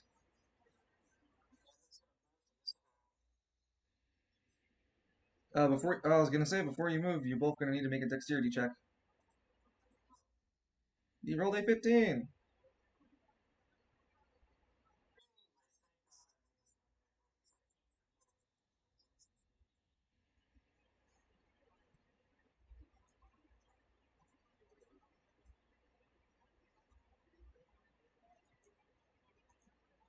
He moves close. Oh wait, actually, sorry. Rewind.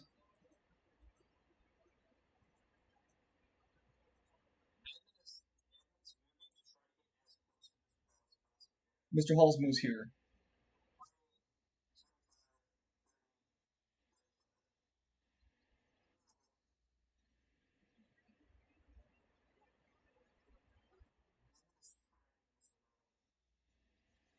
All right, we're moving on from the second fight onward to sorry, second fight. One, two, three, four, five, sixth round. Mr. Halls has 4 exhaustion tokens, and so does Edmund.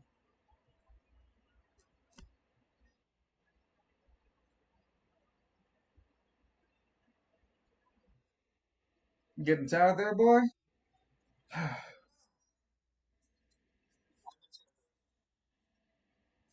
When you make a movement, you realize the exhaustion, what exhaustion really does to your fighter. This is your first time actually using the fighting style. You lose a tile per 2 exhaustion you have.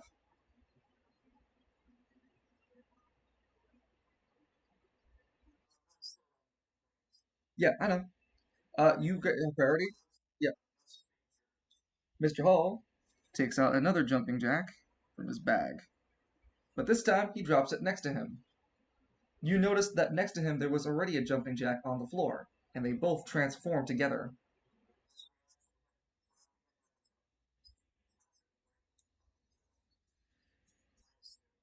You okay? You roll out a reaction.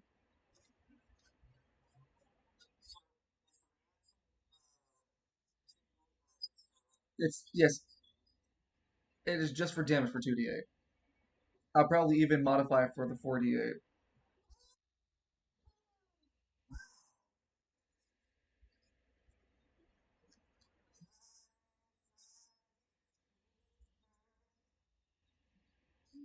You spend a reaction to punch him. He spends his own reaction in order to activate his anima power quicker. He uses both the falling jumping jacks and turns them into toy bombs. The respective explosion doing blast 2, but it won't have the knockback effect.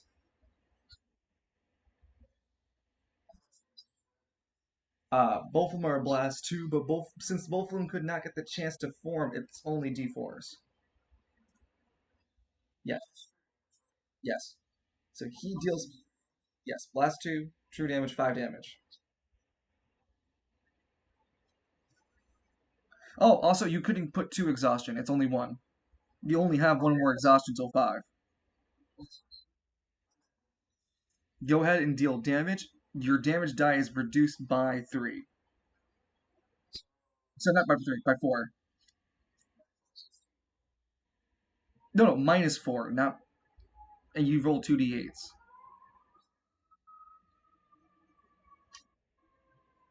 Yeah, so you punch him, but there, you notice even for yourself that there is a severe lack of punching damage for that. Getting into this stance is a really dangerous and risky gambit.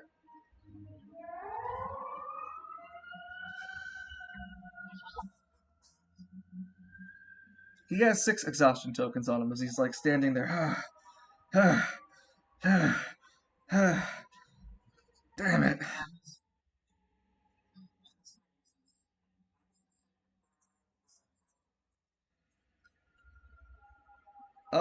Yeah.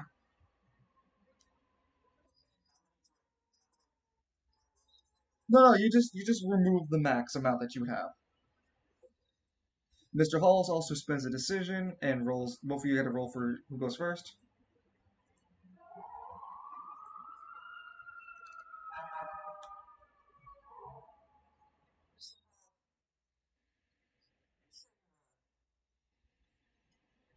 You go first.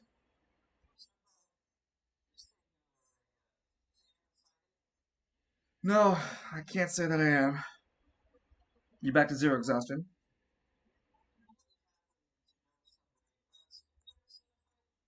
I've seen a few.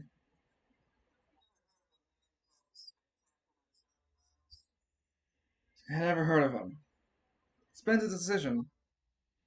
Clouds begin to hold on. Clouds begin to form over Mr. Call's head. The clouds begin to radiate a sign that reads above the sign. The sign reads in clear cobalt lettering. An enemy of mine would take a blow to the chest to prove their worthiness. Allow Mr. Hall an auto hit attack, or suffer the wrath. You have Yep, you have 1 turn to comply. Huh? Yep.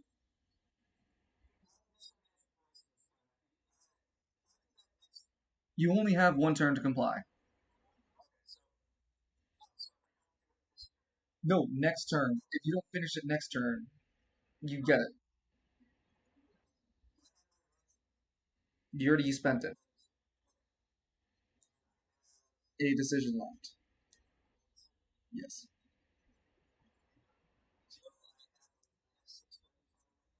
Yep.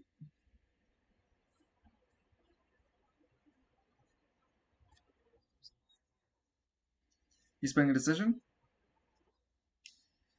Alright, he spends a movement.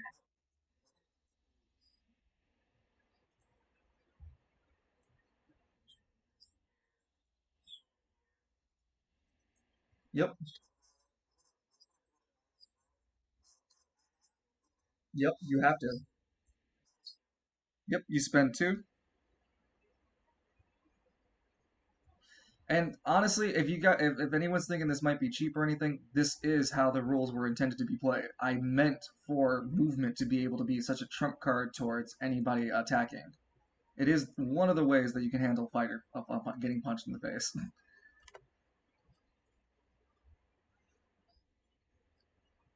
You don't have to listen to the commandment, to the royal decree, Mr. Hall exclaims. You could just ignore it.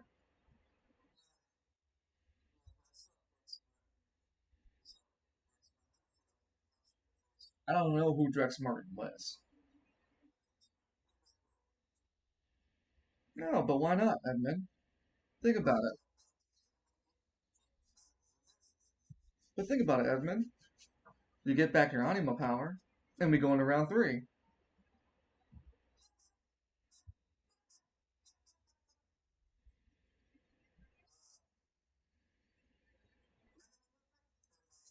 No, we're in the new round. Okay, Mr. Hall spends a decision.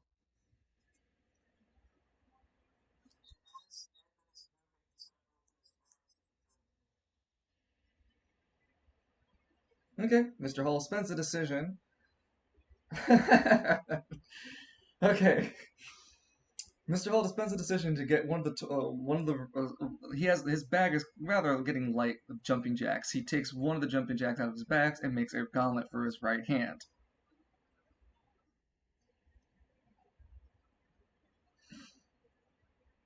It has spiked ends. You ready for this, Edmund? You sure it's gonna hurt like hell? It's an auto hit, yeah.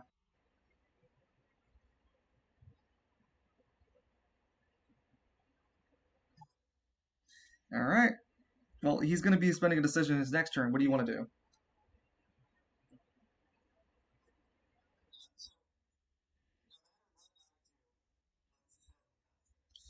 Well,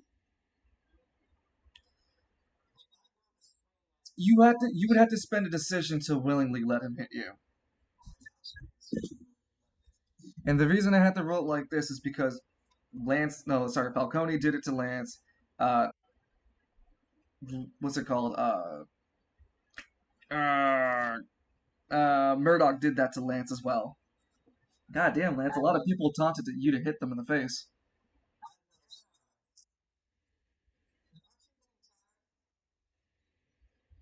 Hmm. Tired? What do you mean? Only because you've been hitting me with that style of yours. So you would spend so automatic. So typically there's an order, but you would go first in the decisions just because you're spending it in order to let the hit become auto hit. Mr. Hall swings, getting an auto hit, rolling for damage. 1d4 because it's a toy, rolling an 8, and using his fighting style. You are a toy! 32 damage. No, it hits to your defense. And you find that 8 of that damage stays on you as you're bleeding from it. Careful, the toys are a little sharp on the edges.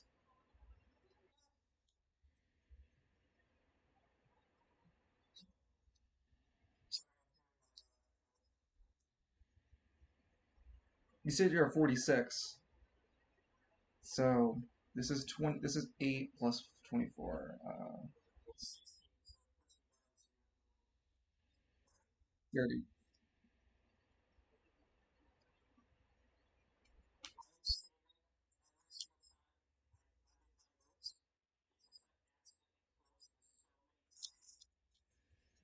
You feel the royal decree rain upon you, and you regenerate 3 AP.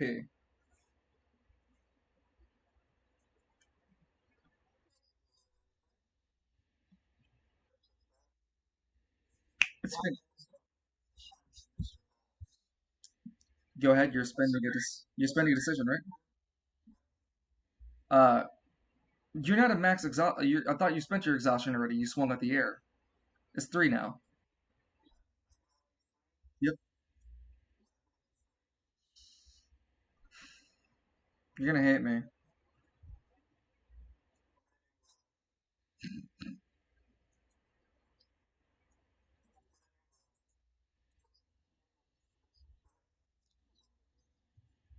You swing at the air. As you take your decision to attack the air, uh, shit, I had something in mind for Mr. Oh yeah, Mr. Hall spends a reaction and uses a massive amounts of hold on, uses a massive amounts of AP. You see the sign come again, but instead of the right hand this time, it's the left hand. The royal decree says, "None shall move from their tiles. Thus, at this point, cement are your feet."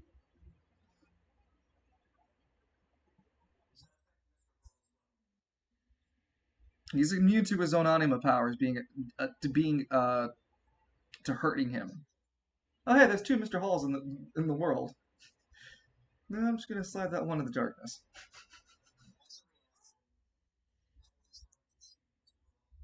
You're rolling at a disadvantage. 1d4, 3d6, 1d12.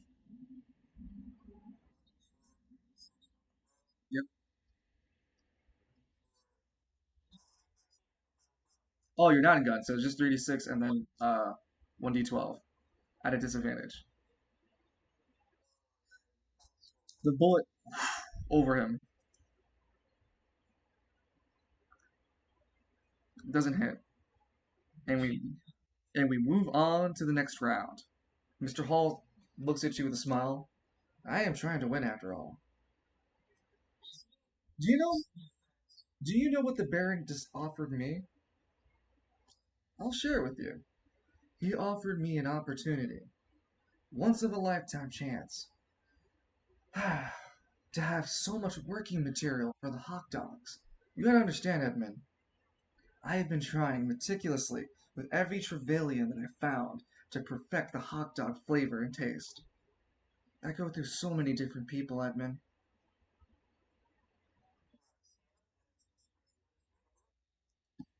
Hundreds of them, Edmund. He screams with you. Hundreds and hundreds of people. All to get the perfect flavor, Edmund. Yep. You spend a decision to do so, and Mr. Hall spends a decision to clear his exhaustion, half of them. He doesn't know he doesn't know how to clear his exhaustion like you do, so he goes from 6 to 3.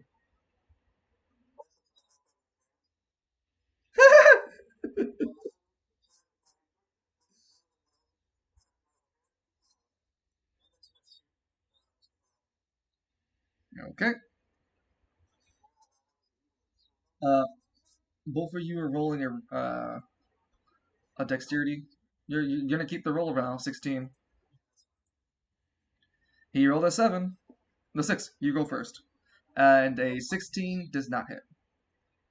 But you did have your fourth celestial moment. The celestial is now like, can you stop calling me? Ding dong, ding dong. A really pissed off celestial. Clearly you are. Clearly you are. Uh,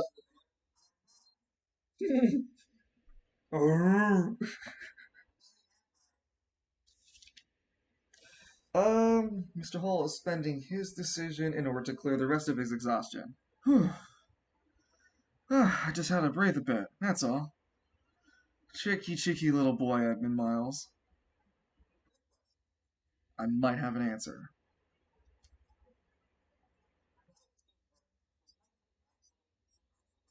No, you can move. You have a movement and a reaction remaining.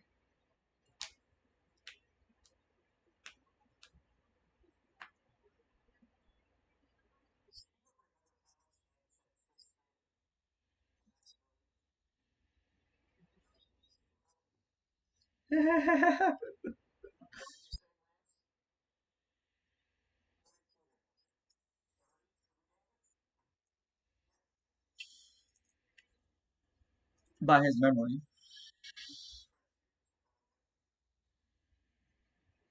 By his memory, it was 30 true damage.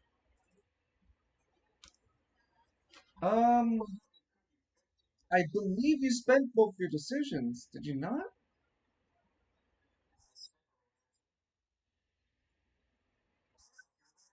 Yeah.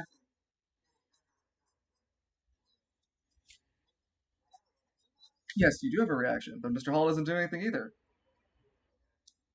Nope, he's just standing there waiting for you. The royal decree passes. You gain another 3 AP.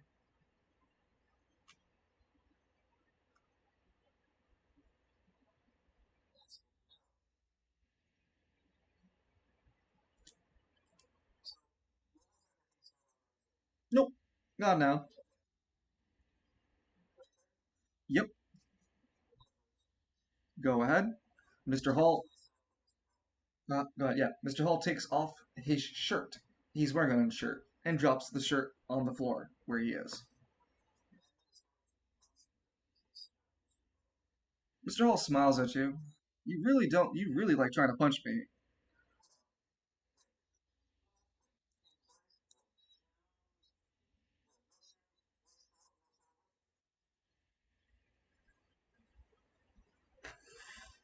He still has an undershirt.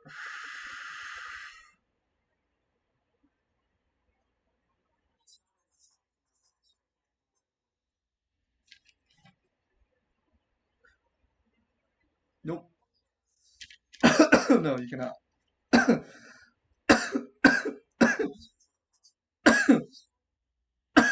Cool. Mr. Hall uses a reaction. The shirt that's on the ground, he kicks up into the air uses his anima power in order to create a temporary shield in front of him that you would punch and hit that and him. So you still land the hit, but he's going to use his anima power to reduce the damage you deal. Go ahead and try to hit him. That's another celestial moment. You know what that means, Edmund? Your roll, your roll fails. Out.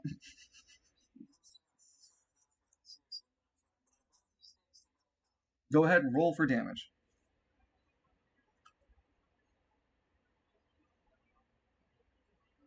Yeah, you did 25.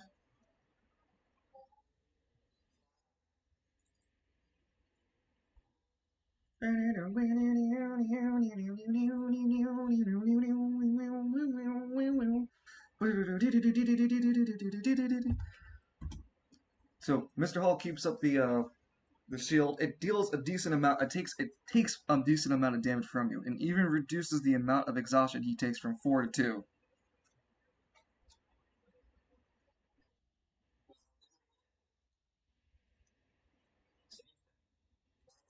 Well, hold on. You dang. Mr. Hall's yeah, he won the roll off, right? No, he didn't. You went first. No, you went. No, you rolled for dexterity. You went first to punch him in the face. He didn't go yet. You actually he just yes he just took off his shirt. You're, okay, so you're spending your decision. He's gonna spend a movement. Fuck, fuck. Dang it, Edmund. I'm sorry. Damn it. Yeah, damn it, Edmund. You're really pushing me to my limit here.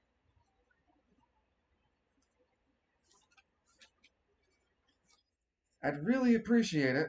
He spends a decision. Takes off his belt. If I didn't have to go so damn hard, and throws it onto the ground. Go ahead. God damn it, Edmund. Yeah, it's about as less as you can get, so I couldn't imagine you rolling lower than that. Damn it, Edmund. Damn it, stop shooting at me. Yeah, 17. No. We move on from turn. So that's, we move on to turn 10, round 10. We are already at, I think, 18 rounds. Yeah, we're already at 18 rounds. That means, uh,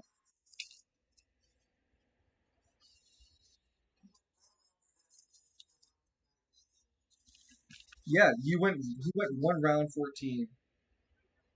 The one fight 14 rounds, and Edmund's going two fights 18 rounds. So you're currently the longest fight in the tournament.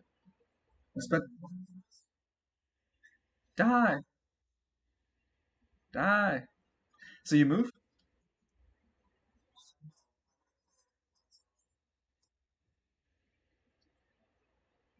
Were you there the entire time? He's spending decision. Okay, you're spending decision. He's spending decision.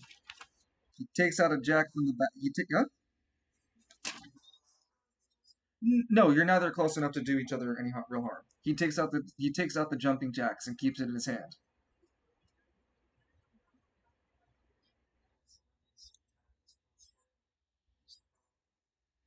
The only thing I'm getting sick and tired of is you, Edmund Miles.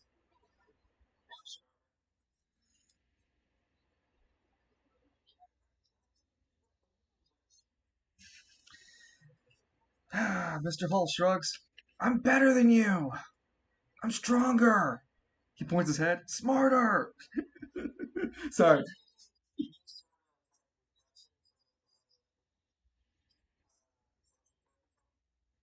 I'll let you know when it happens. But yes, he does.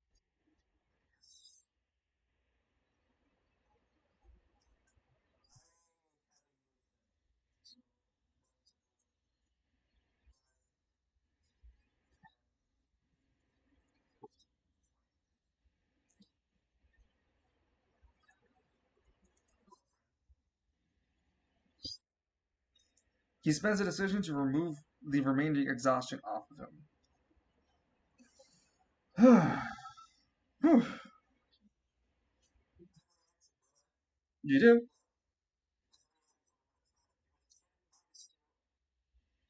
Okay.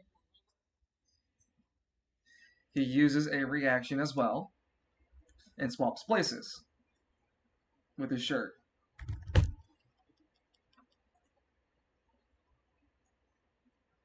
Okay.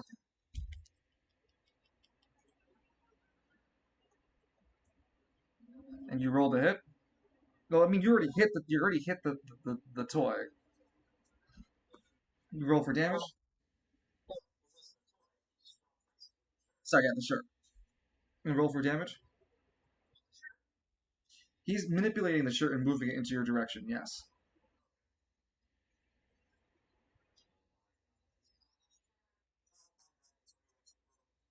Yeah. So it's a 2d8.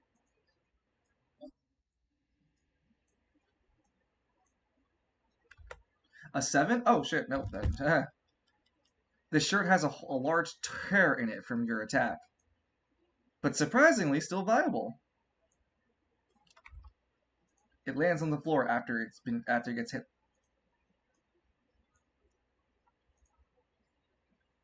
What you gonna do that for, Edmund? Edmund? Now you gotta pay for my laundry. Come on.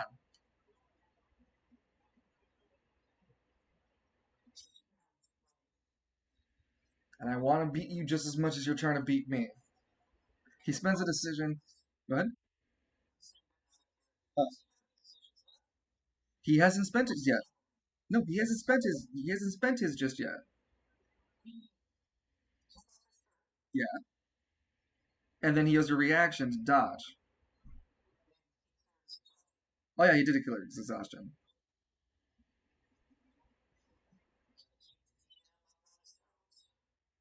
You have a single decision left.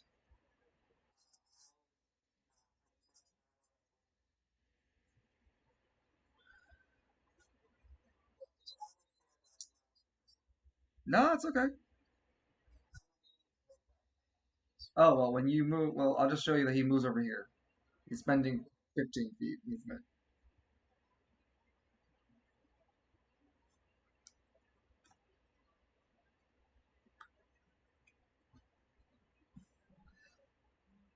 How do you guys feel about the fight so far?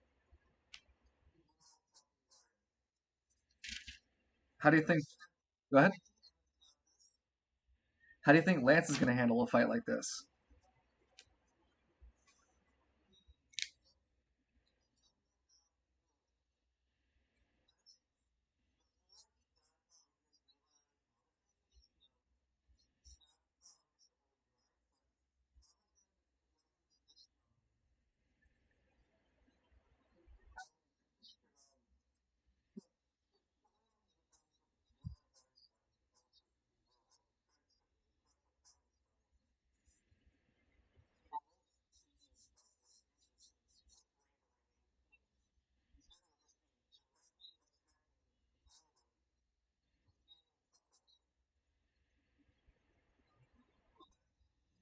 Welcome back.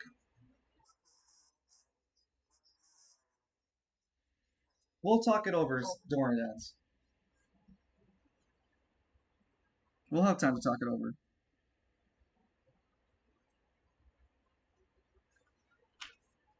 All right, Evie, this is 1, 2, 3, 4, 5, 6, 7, 8, 9, 10, 12, 13, 14, 15, 16, 17, 18, 19, actually. Yeah, 19th round. But this would not be the 19th round because they don't count it all the rounds together. They only count it per fight. So this would technically be round 5 plus 10, 11. This is round 11. So when they said the most rounds, they meant in a fight, not in the total fight. So you're getting close to Cyric's goal. You're already at round 11. If you get to round 15, then you beat his old record.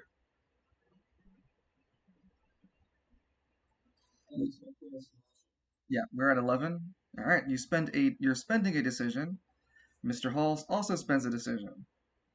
Both of you are doing tasks that I can claim that won't be in hindrance of each other. Mr. Hall takes off his left sock and places it on the ground.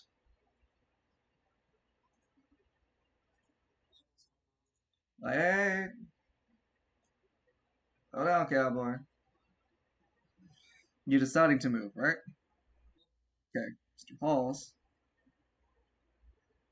It's going. Yeah, you can go ahead and move.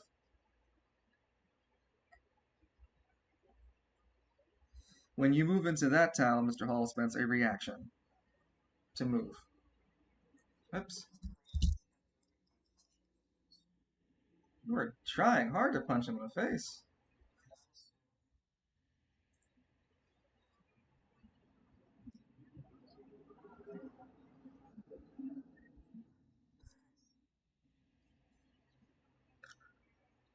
Okay, you hit at a D.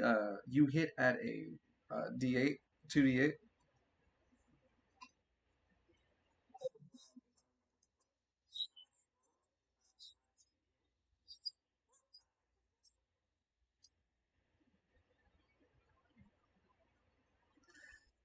Mr. Hall gets hit, but it's the exhaustion that's more the concern for you as it lands on him. Mr. Hall manages to slink away. God damn it!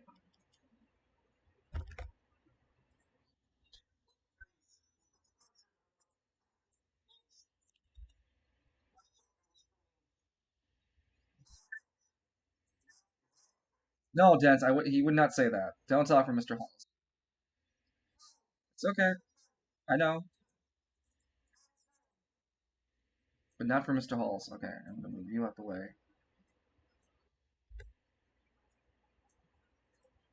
I had to delete something. Yeah, by GM intervention. But yeah, no, he uses a reaction to move out. Nice, a free foot. Look at that gripper. But Mr. Hall spends a decision to get another reaction next turn. You have a decision and a reaction left. Oh, actually, no, you spent your reaction. You only have a decision left. You're up to level 2 Ashen Armor.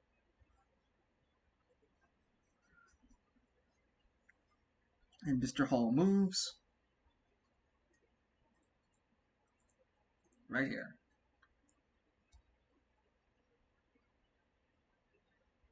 Okay. And we move on to the 12th round.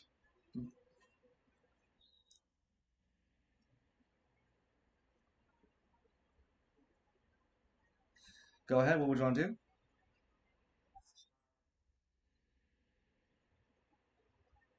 All right. Yeah, you're using AP, so you go first. Your Ashen Armor is level 3. Mr. Hall takes off his right sock, throws it into the arena.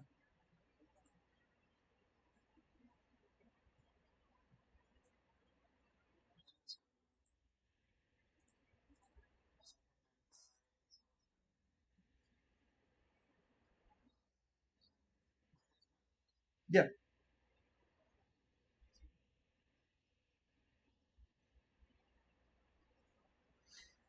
Okay.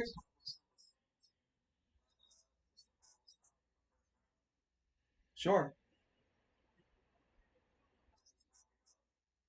Mr. Hall smiles at you. Hmm. Too bad. Too bad that the imitation's only half-assed.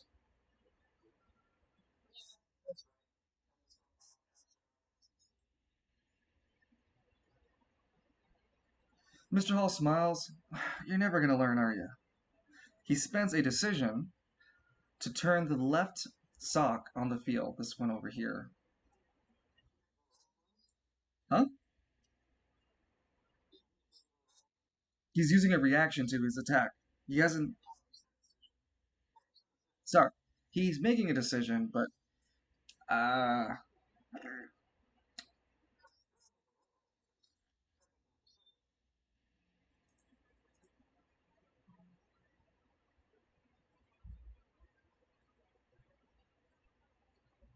he rolled a 14. So the sequence still goes the same. You blow up everything. He's using a reaction to blow when you're blowing up Ashen Armor.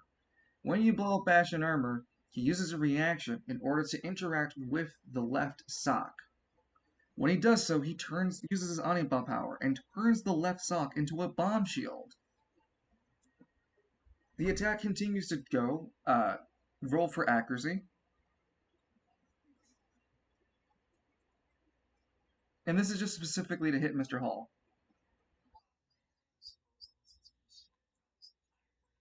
15 is the true damage that's coming at Mr. Hall. He spends his secondary reaction as the attack roll has been successful, turning the right sock into a bomb. He turns the right sock into a bomb just as the explosion encapsulates it, increasing the Ashen Armor explosion from a blast 4 to a blast 3 to a blast 4, causing 30 damage plus a D8, a D4 damage from the sock, dealing 33 damage. For Mr. Halls, he takes only 18 damage. Edmund, yeah?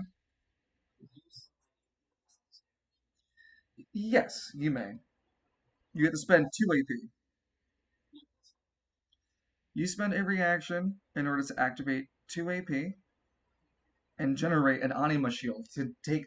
Oh wait, you can't. This is true damage.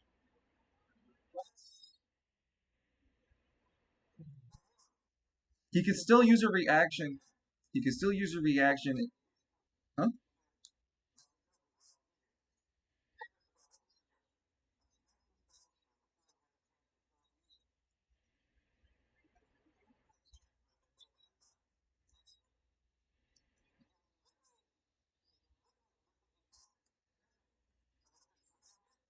No, it's floating in the air. It's not. Yeah, it's next to him. It's not in front of him. You are spending the reaction right now. Yes. Yes.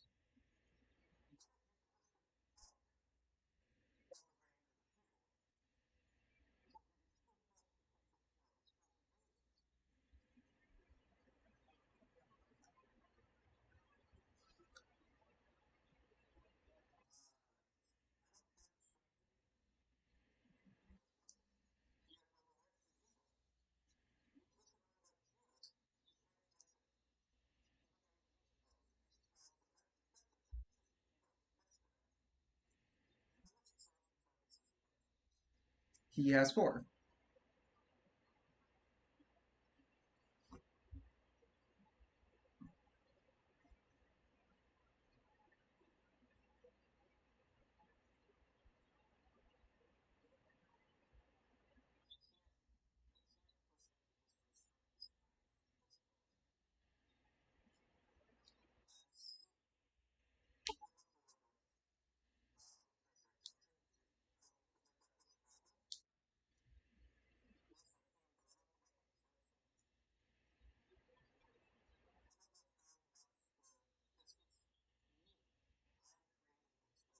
Yes.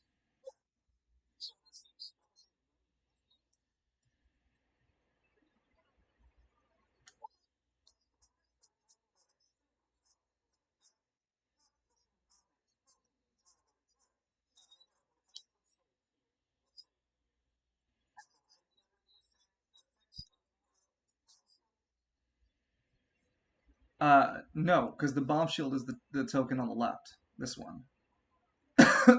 I did say his left sock. The right sock, on the other hand. No, the right sock was. It was the bomb.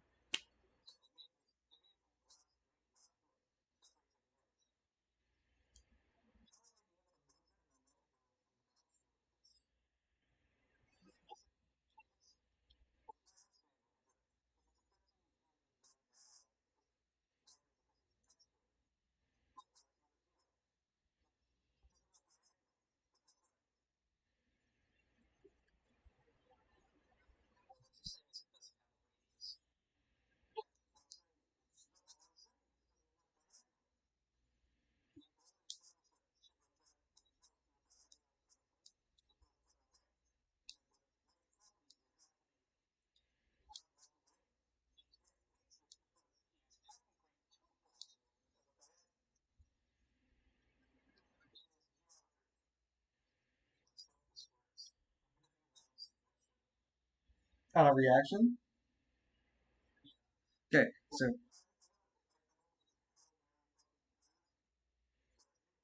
he's going to use some AP in order to try to dodge you. 15. No, he's not. It's not reaction, guys. He's not using a reaction. You guys are making a DC check. He's using AP in order to enhance his movement, his dodge chance too, the same way that you guys do.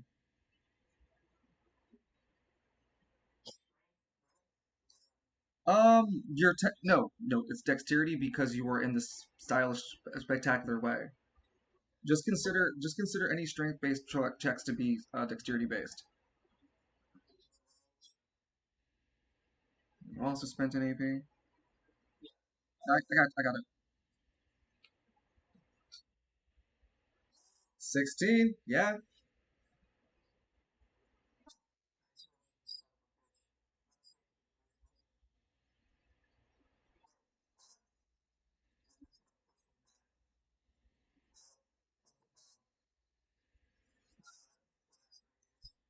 You have to roll a dexterity check to see how far you shove him.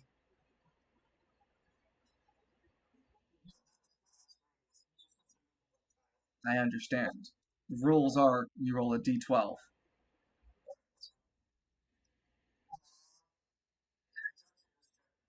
No, not this one. That's two tiles.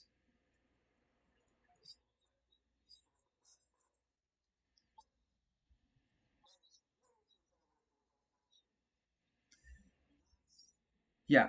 He gets shoved, still takes only 18 damage. Well, he Edmund missed, remember?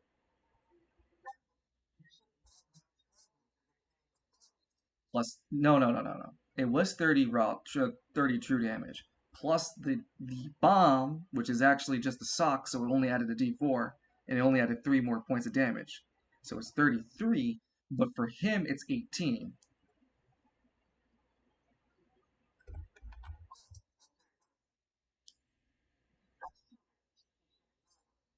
No, he can't, as there's a huge explosion that rips at the side of Mr. Hall.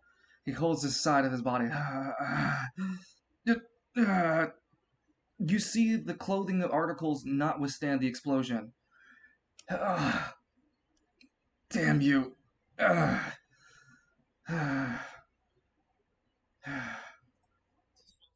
Yep. Before the battle ends, 1 second. As you destroy these articles of clothing, because one was in the influence of his anima power, you see that instead of the typical anima energy returned to him, he instead is a rejuvenative force that heals a little bit of the side. The judges roll to see if they catch this as your belt broke before the effect happened. And no, it sides on to him that they didn't catch him.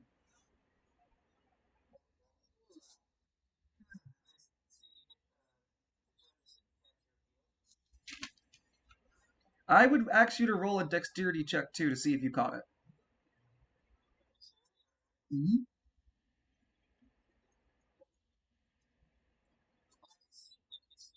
His wounds, yeah, his wounds seem a little bit less dense, but he's still bleeding. It's hard. It would be hard for you to tell a single wound healing over the lot of blood that he has on his body.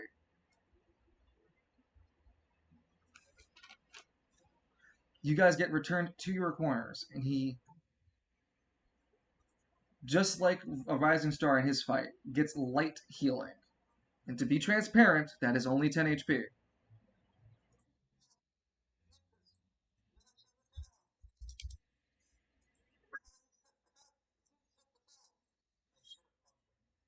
All your AP is returned for the final fight.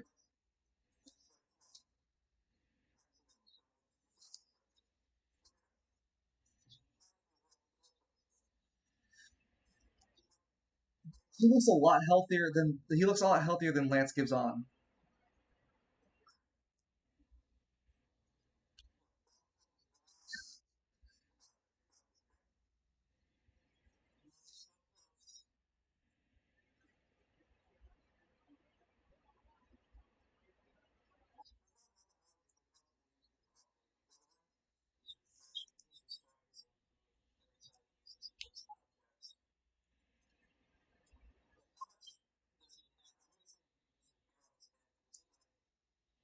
Being fictitious.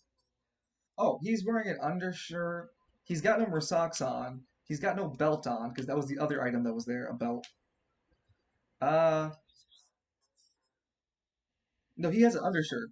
Yeah.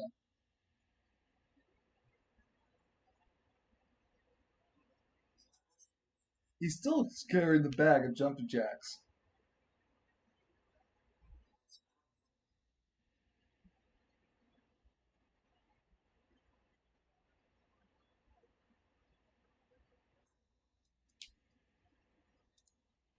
Hold on.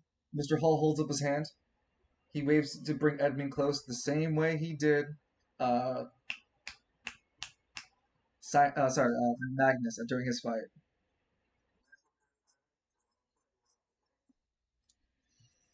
Edmund, you were a great fight. You did well to get this far. You even got more rounds out of me than Magnus did. So congratulations on that.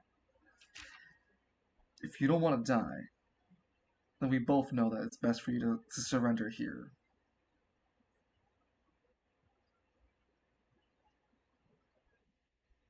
No, don't laugh, because you don't have me on the ropes you think you do. How many times did I use Royal Decree, boy? Uh, uh, we both got our anima powers just healed right now, didn't we? Yeah, so it don't matter nothing. You're max peak. You can keep using that dust that dust armor you've been popping on. You do that as much as you like. I'll warn you, you're not gonna be able to beat me.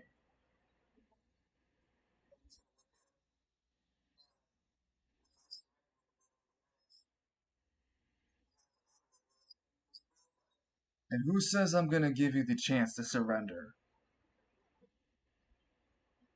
To surrender before we continue, to surrender is either a decision or it has to be a reaction.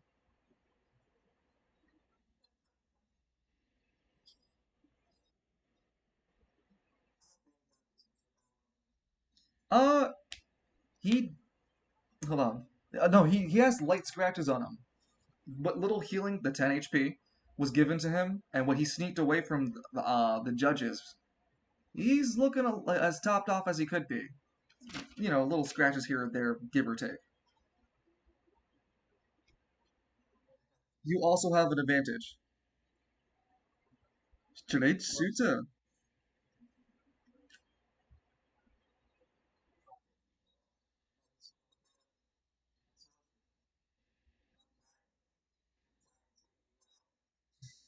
Okay, you insist. But before I go, he takes like 2 steps away. What do you want me to inscribe on your tombstone? Oh no, I got it. Boy from Gridiron who dreamed too high. You, what's that?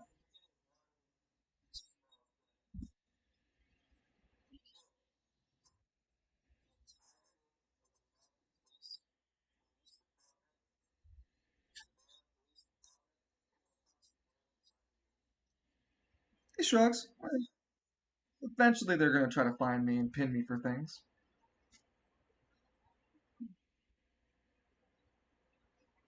And he makes his way. He makes his way back to the arena side. I mean, yeah,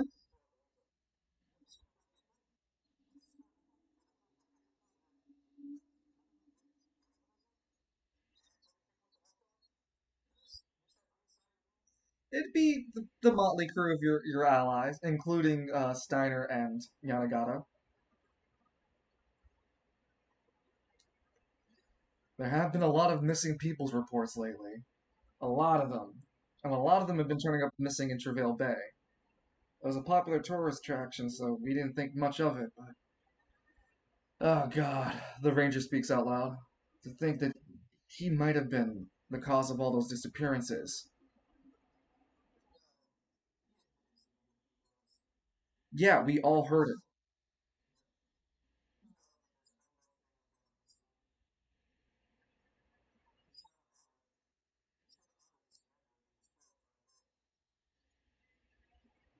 There's no disqualification for failing to honor the surrender. There's just a penalty.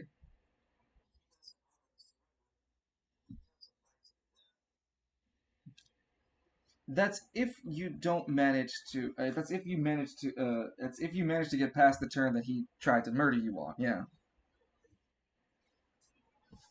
because it would be directly after the round.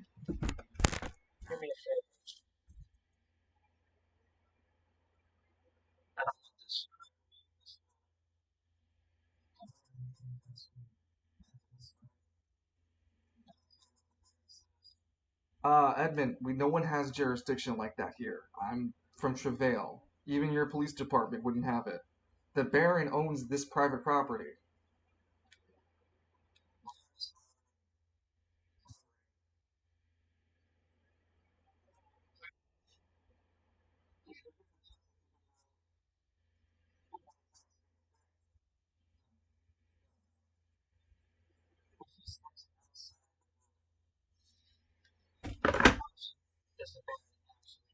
It's you're all on a private estate.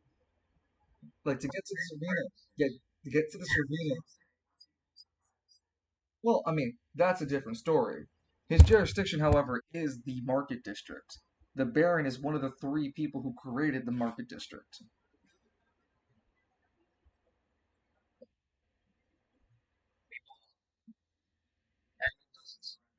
That's fine. Just know that I did it.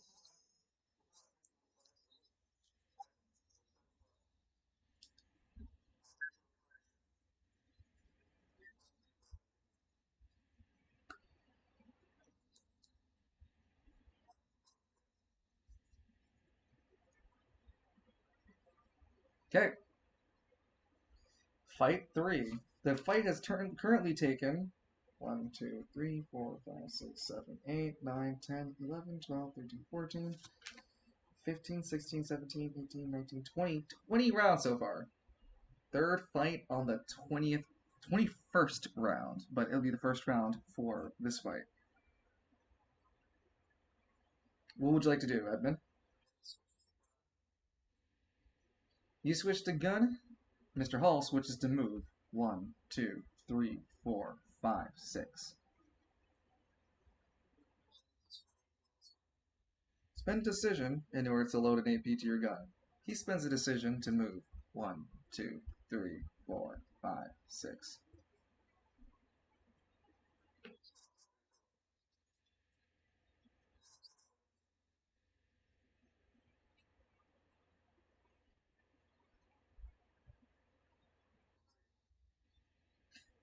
You're gonna move. Mr. Hall spends a decision to hold the decision to get a third decision next turn. And with that, we go to round two.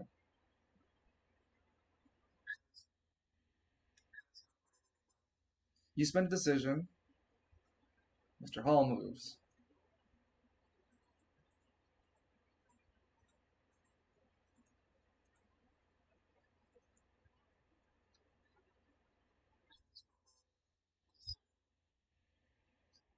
And what? Okay. Mr. Hall spends a decision in order to move.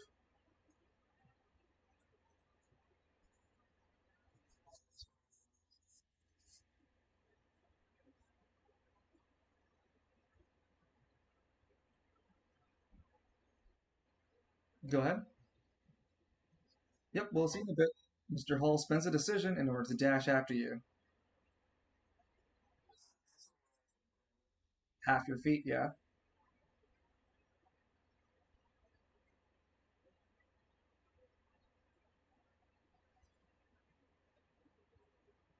As you flee that spot, uh, hmm, yeah, another smart move there. Mr. Hall spends a reaction to throw a jack at your direction. Now, as you watch to where he might think he throws it.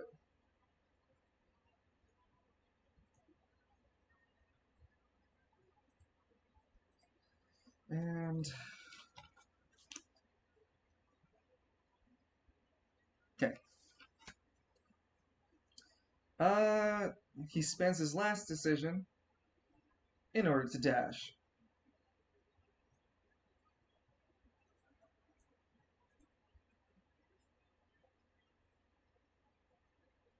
Okay, next turn.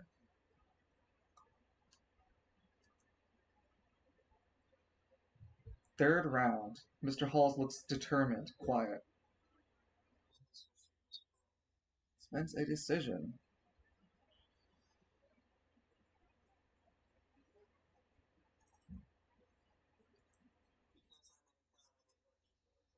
Yep.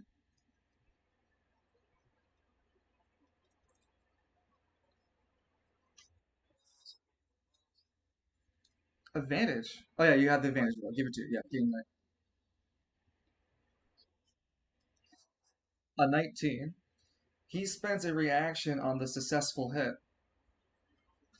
You really, really are pushing your limit, boy.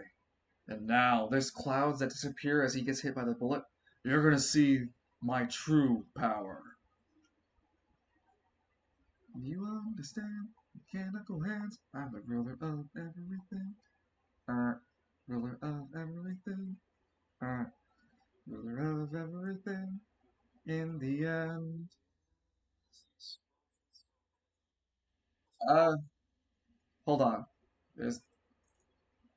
Do do do do do do do do do do do.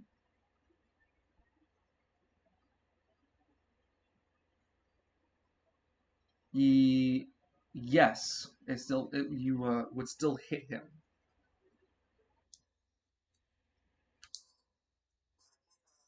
So you roll the damage. So you just roll the 3d6 as normal for the bullet with the intelligence. Yes, but the bullet isn't true damage. So roll for the damage with the bullet first.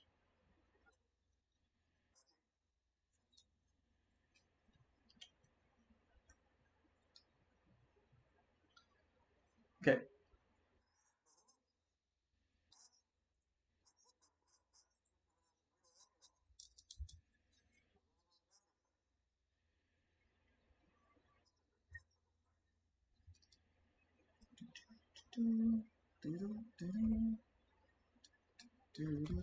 So that's the first one, and then 15 explosive damage. You see that the you see Mr. Hall take his true form as there are multitudes of different objects all around him floating. They keep shifting in ever kaleidoscope vision of yours in front of you. Don't frown now, Edmund Miles.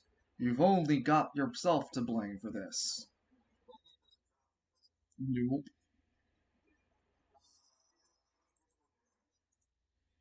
No, it did damage, but you don't see it anywhere specifically around it.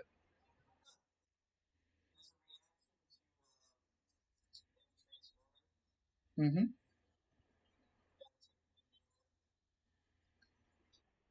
Mm. All right. By surrender then.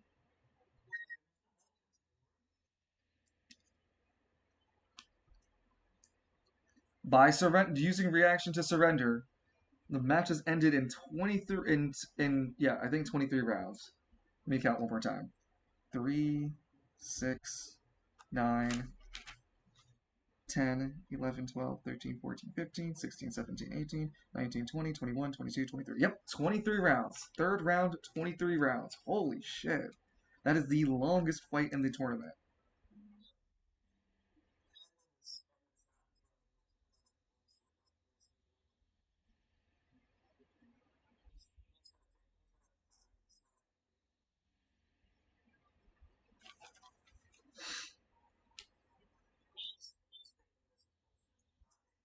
No, that's fine.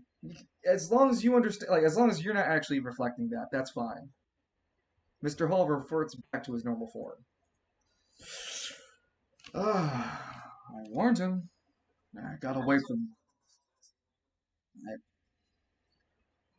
he smiles at you gingerly. Gridiron, right? I'll find you.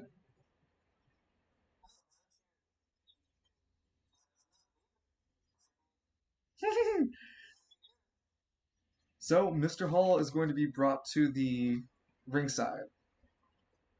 Doo-doo, doo-doo, doo-doo, doo-doo. Well, we're going to move you back into the audience.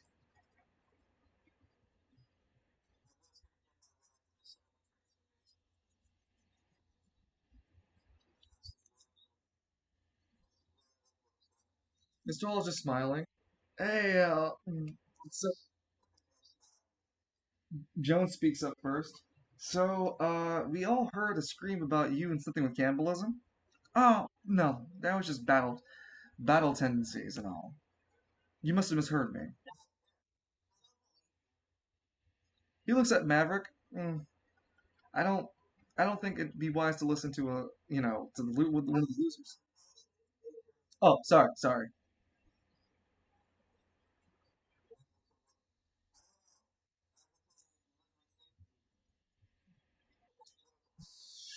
What I want to know, Lawler speaks up, is if you can make a female out of clothing. Something to replace my wife.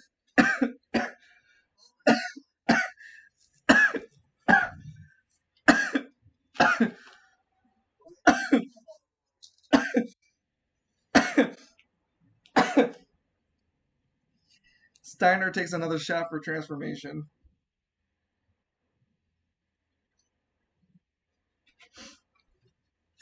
So, how did you transform to the amalgamation of clocks and stuff?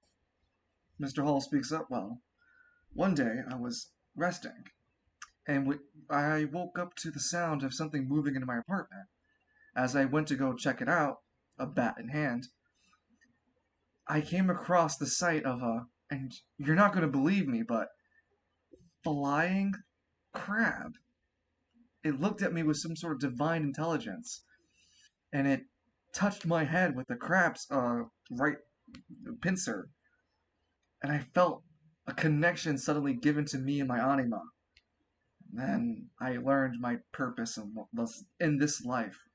Do you want to know what my purpose is?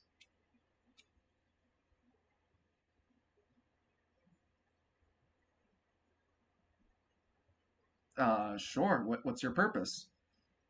Mr. Hall smiles. My purpose is to manipulate all objects in this world.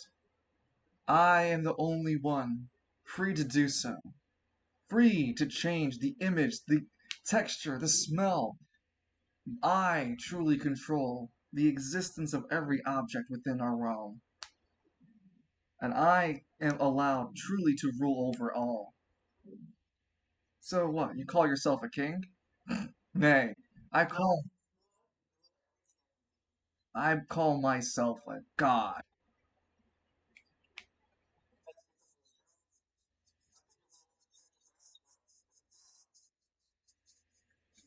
What divinity, what divine innocence you have there, Lance.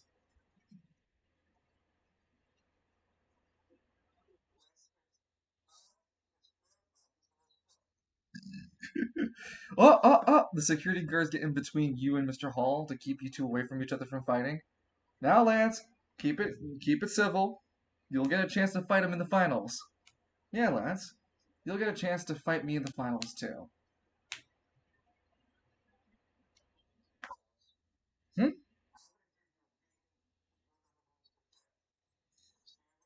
I don't know. Your friend tried to.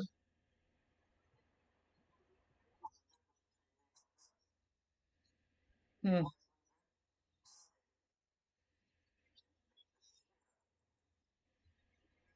You know, I think Magnus said that. I think the bandit of Gridiron said that.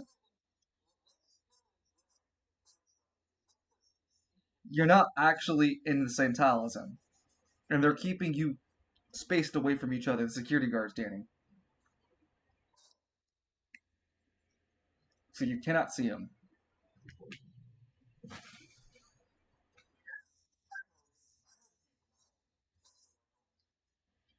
All three fights so far by surrender.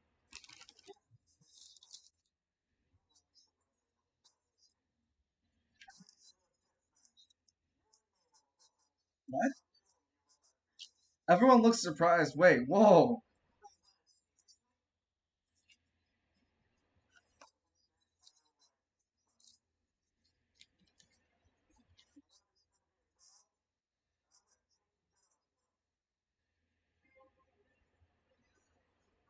Everyone looks really shocked and surprised. The announcers, everyone's looking at the announcers as they like are waiting for the judges to get back on them. We'll have to see what the judges ring if they're going to allow a straightforward death match.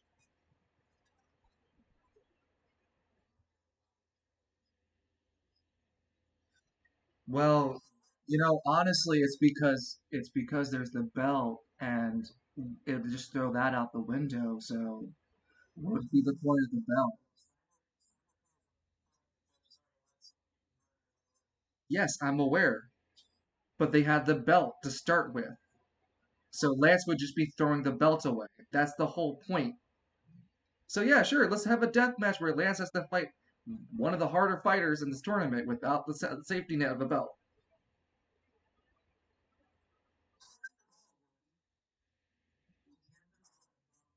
Yes, Mr. Hall would have the belt missing too.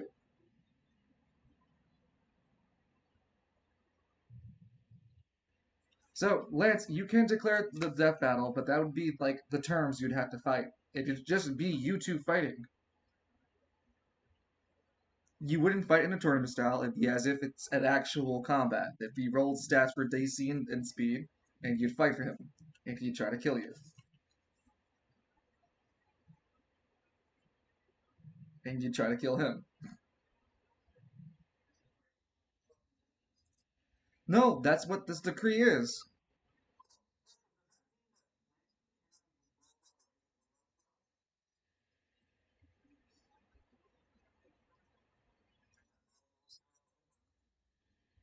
Ah, it's supposed to be an anima fight, but yes, it technically would go out the window if it was a death match. Yes.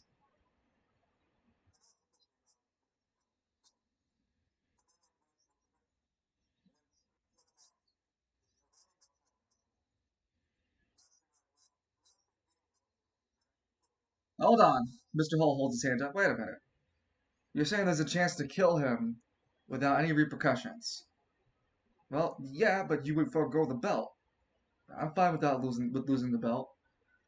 What about you, Lance? Can you dance without it? I am going to kill you.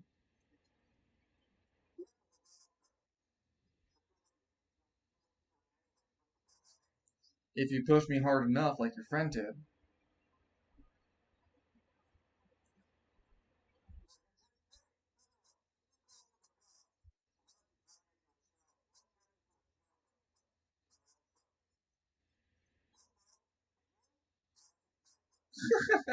Oh my god. He shrugs, there's no point in me risking that kind of fight. I've already won. Wait, what?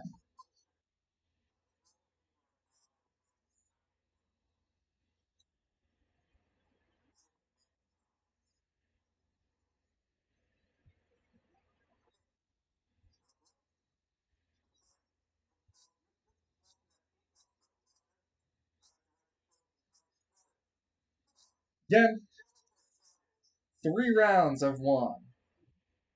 Don't need to risk myself. No, I don't need to risk myself in such a stupid gambit where I gain nothing for it. Either you fight me without the belt, McKinley, or you fight me with it, and we both go into together. I have a better offer for you. I won't even go in the arena with the jumping jacks, if you don't use one of your fighting styles. Nope, I can't choose. I leave the thing. Nope, I don't want to. I don't want to. I don't want to select. I wanted to leave it to fate. Do you accept?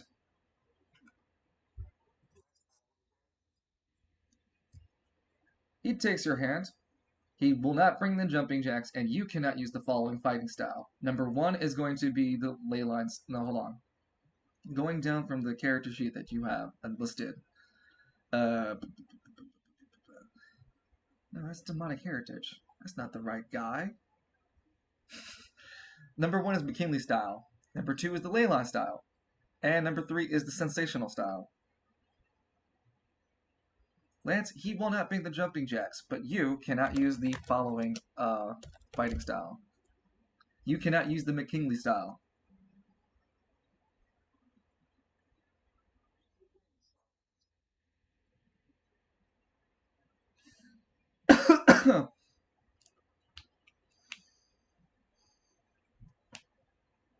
Well, Mr. Hall walks away and smiles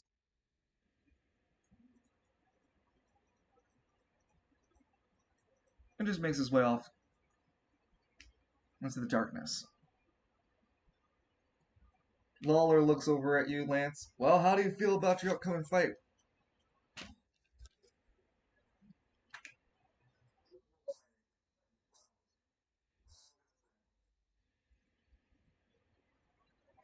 Do you think you stand a chance against him?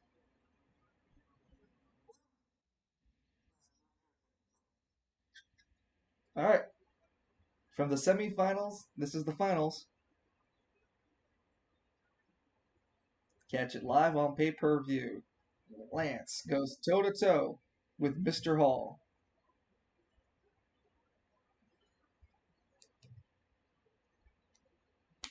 Place your bets now.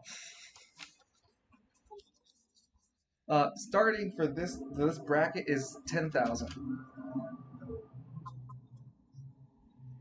You would have it, but you can't bet it on yourself if they want to.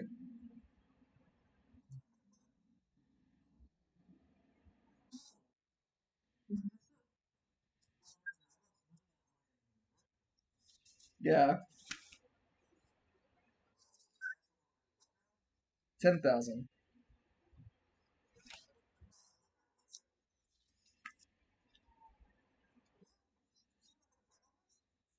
Also, for the finals, there are 20,000 concurrent viewership for it. I wasn't listed for Edmund for you betting on Edmund.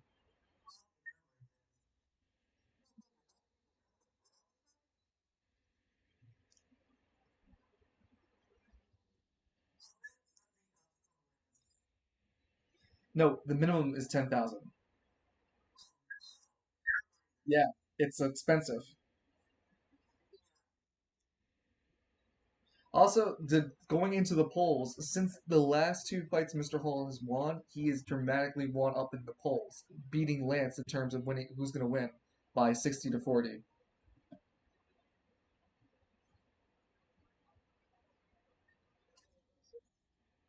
Hmm?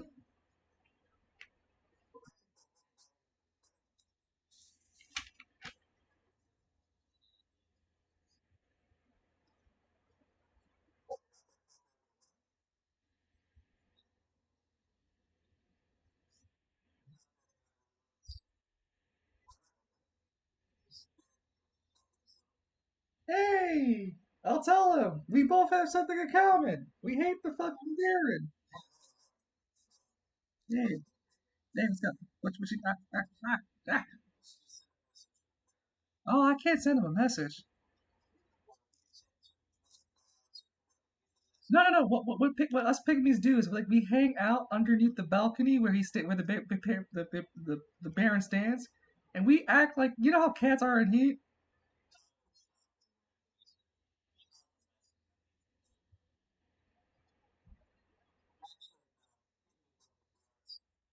Oh no, yeah, I don't know if you're ever be able to talk to them.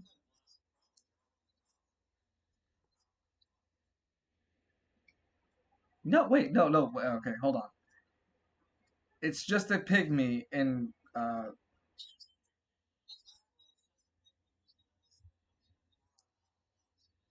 no. This is also kabuki, so there's not like a lot of leeway for doing extra shit other than like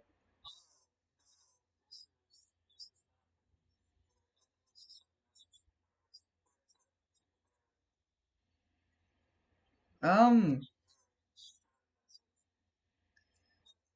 Well, no, there would be a person. There'd be a person you could find. Because the announcers can't do anything, but you would eventually be pointed to the Duke.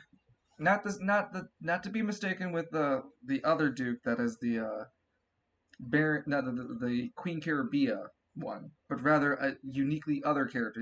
No, he's not Duke. He's the Marquis. He was the man who had originally written the notes for everybody. Huh? Marquis? Yeah, Marquis. Yeah, Marquis. They always call him Marquis. Yeah, with the Q, Marquis. Marquis. But anyway, uh, the Marquis. You eventually find your way into a fancied room because the guards would eventually point your way uh to the third floor of the Colosseum. From this room that you enter, hold on. From this room that you would enter, before you would even get in, there are several guardsmen, many of which seem to be carrying some level of relic or magicite type weaponry. You really can't discern, but it's clear to you that it's not a place you want to fuck around and find out. But you're only allowed one person. No, you misinterpret me. You only allowed one person, yourself.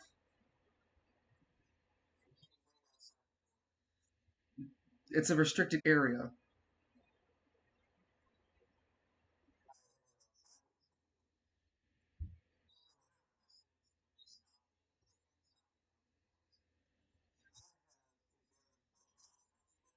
If you were to attack, you'd disqualify the tournament. Not you, Falcone. It'd be yeah, the tournament would stop immediately. There'd be no winner, and the tournament would stop. Yeah, and it could work out well for Falcone. I mean, he could just tank everything.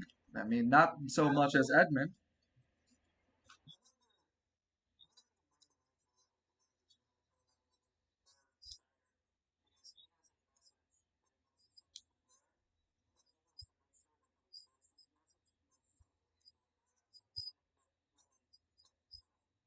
He can't.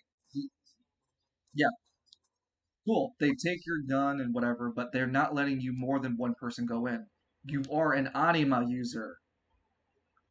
Yes, they're not going to let more than one of you together.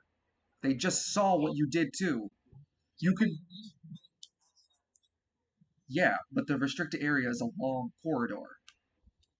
It's its own place. Yes, so you would be waiting outside door. You would have Steiner, uh, the whole squad zero waiting out there for you because you would have told them in your frustration that you had a message to want to give. You want to pin it directly. Go ahead, Lance. Is not where is Lance?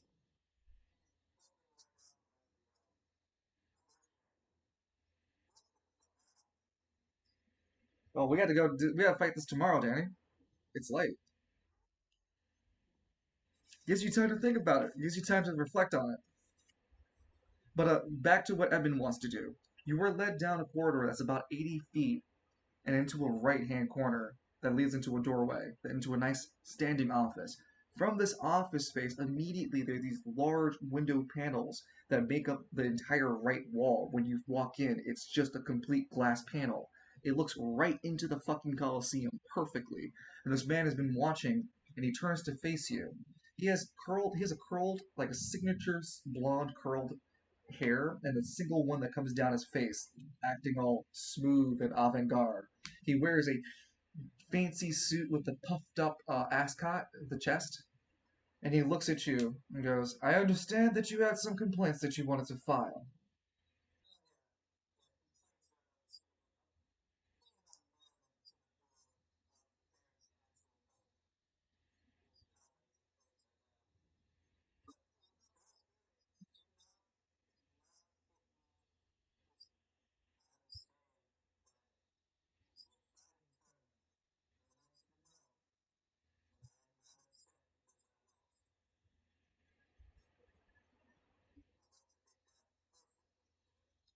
It is crystal clear that you are not mad because you lost.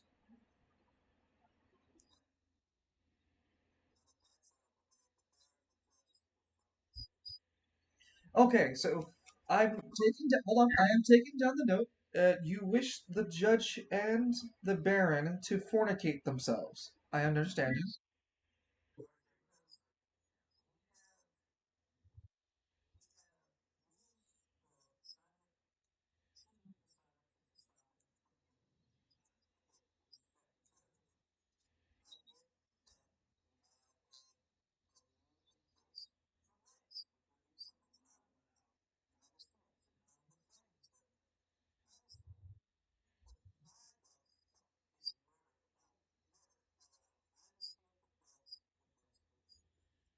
To be fair with you, the Marquis sits up in his chair with a cold, red glint in his eye. You're just trash that we all watch for entertainment.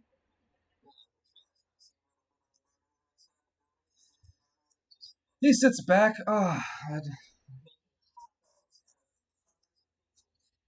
If that was the contester that the Baron wishes to have fight for him, then yes. A murder indeed. So was Murdoch. Murdoch murdered a few people. Didn't hear you cry about that.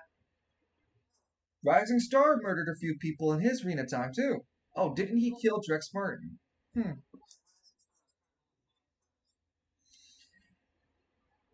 about that.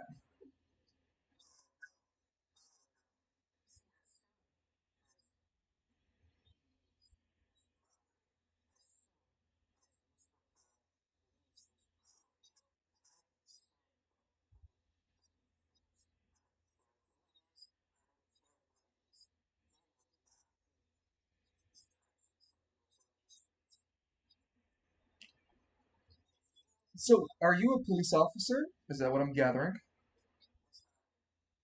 And, yeah, yes, you did. Okay, what is your designation?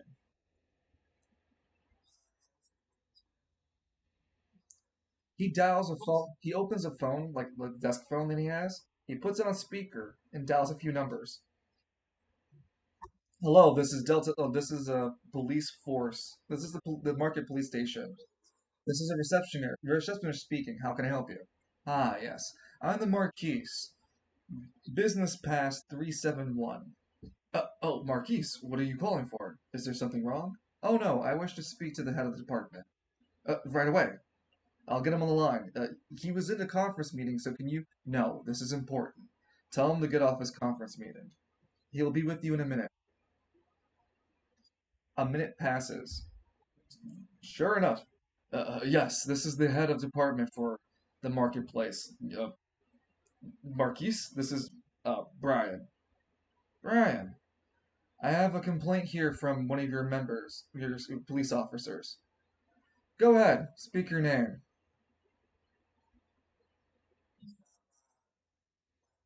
Oh, he's not. He's the head of the entire department. All of the police officers. Oh, I've been Miles. Yes, yes, part of that new temporary Anima squad.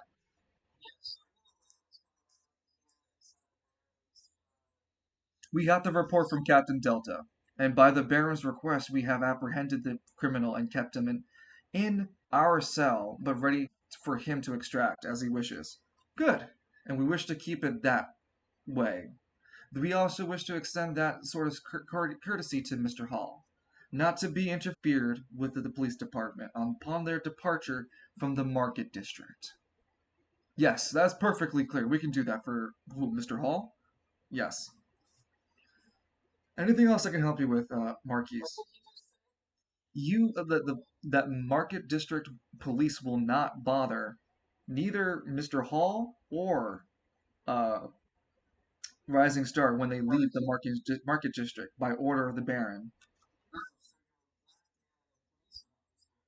Blackmail, blackmailing. You are so under. You're so underneath this whole thing. You don't realize it's not blackmail.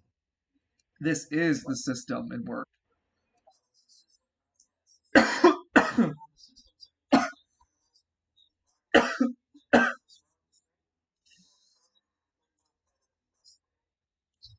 Your words don't mean much, Gridironer, and I'd watch your tone, otherwise you'd lose your badge. Yes, the Marquise.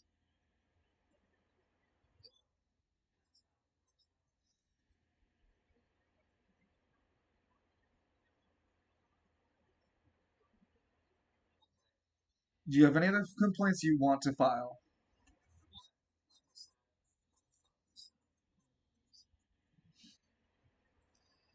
Okay, Mr. Miles. Fornication is quite on your mind. There I do know some brothels as you slam the door. Hmm.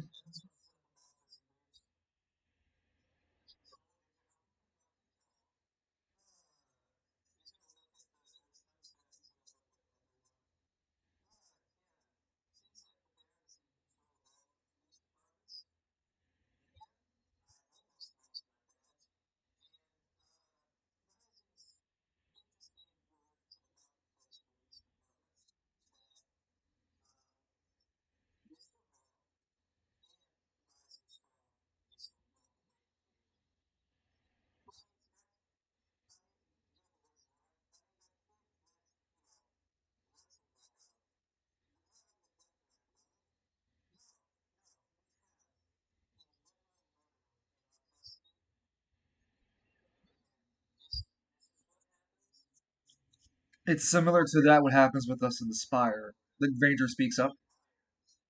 The Ranger speaks up. It also happens with us in the Spire. If we get word from above, there's not a lot of negotiation other than open treason to the Spire. Where they haven't demanded you or Squad Zero specific. Like they haven't demanded Squad Zero or any of the other perpetrators. They have a court case against a lot of them, including yourself. They're not. Hold on, hold on. They don't. They're not declaring anything, so we haven't had a need to like be openly defiant. But we are defiant against you know, Alora Flamewrath said that they are going to be defiant with Travail. Now the Market District might not be something else. Why am I starting to feel like the prize is bogus? Oh, there's a prize.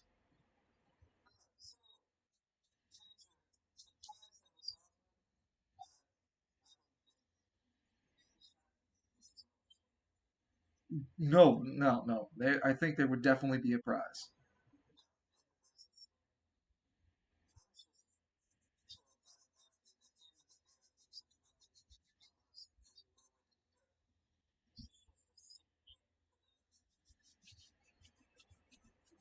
I think you're just letting your anger cloud your vision a little bit more than you should.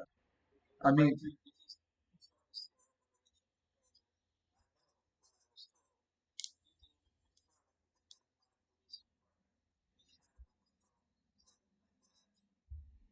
I'm aware of how things get shaken down when it comes to the Spire and the Travail. I can imagine it's the same here, especially if the Baron has that kind of control over the police department here.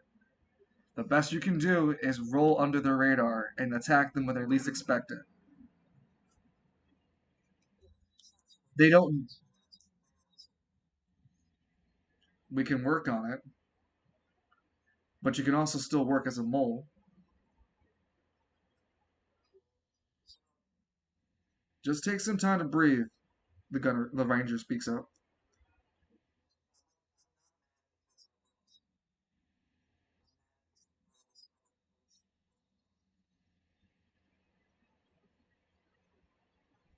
Hey, no, hey, look. I mean, I'm just gonna say it straightly. It's perfectly fine because it's kind of narratively what I'm trying to do.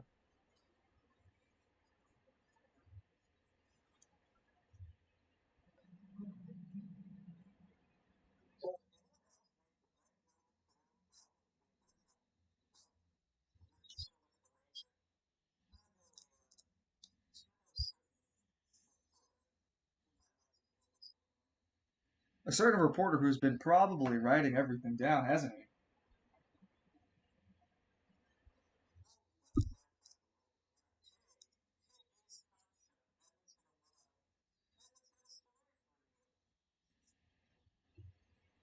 Well, yeah.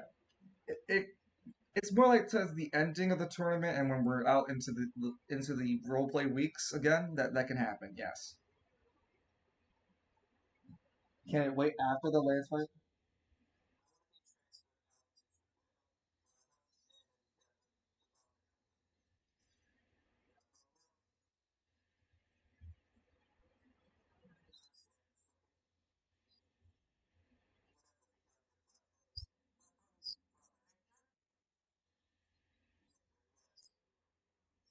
Green Cheek speaks up. I got dibs on the sauntering stallion. Fuck yeah.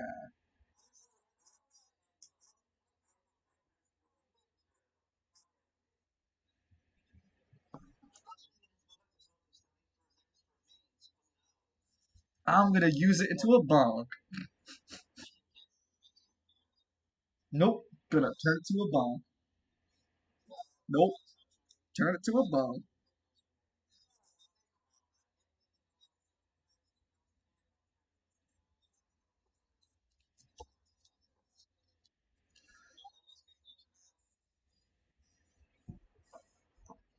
No, no, no. Until you just.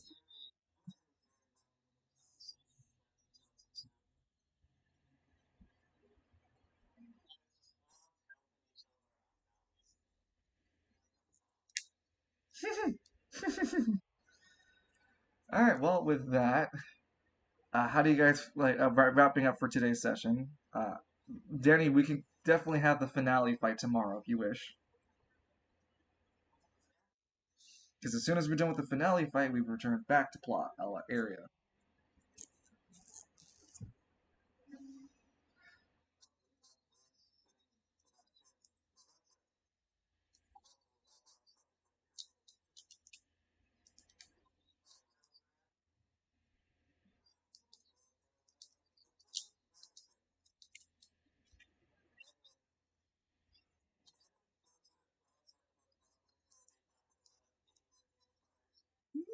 No, they will, but Lance wants his alone time because he's it's ending the session, so he's just in deep reflection of everything that's going on.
There's a knock on the door.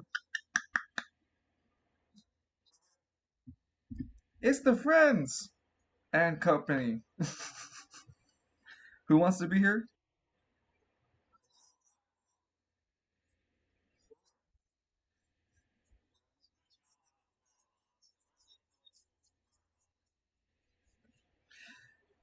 I guess Juniper says. I guess you could say you stole his heartbeat away.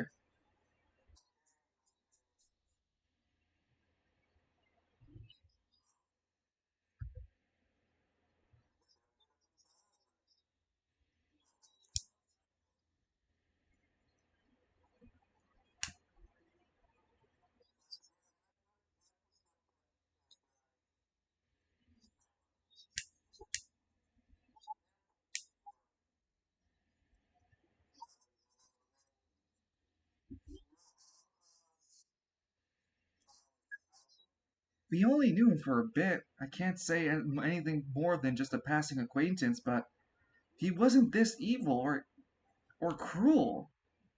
Definitely not the kind of guy I thought buying a hot dog off would make me eat a person.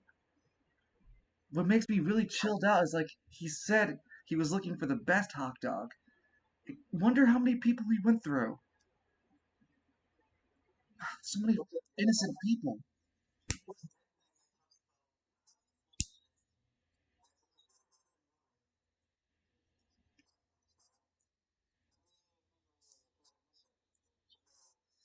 Last, a lot of people go missing. All missing a lot in travail. I have to go back to the police department to find out. I can find out before your next match.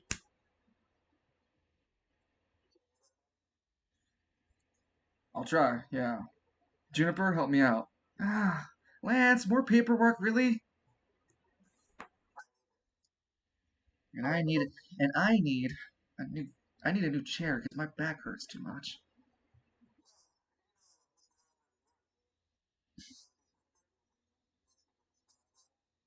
Hey, don't give yourself a death flag.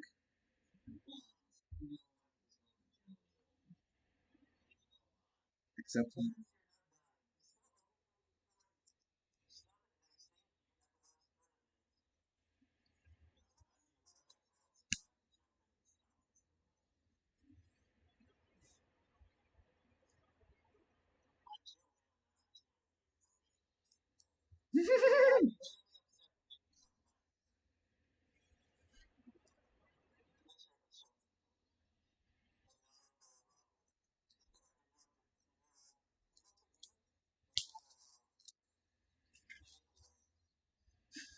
in your unholy way.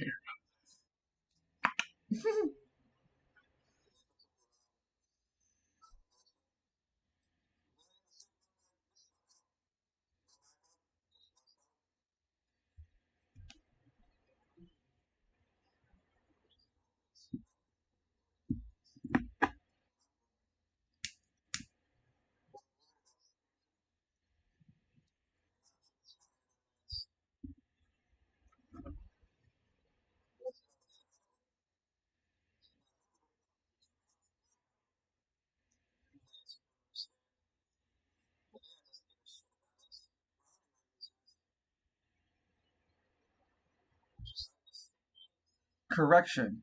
Wasn't looking down at you because you're an anima user. He was looking down at you because you're from Gridiron. No, nah, absolutely not. He was looking at that. Yes, yeah, yeah. I apologize. That's what I'm saying. That's why I'm clarifying. Like, no, he meant your status, like your literal status. He looks at you as trash because you're literally from Gridiron.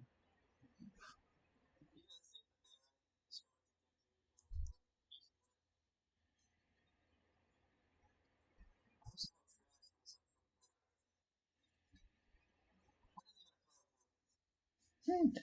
Sentient garbage bag.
But we will get the Dragon Balls.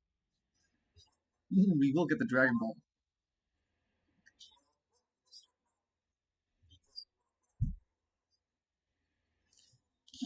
Hey, Gamer, how do you feel that everyone wants to kill Mr. Hall?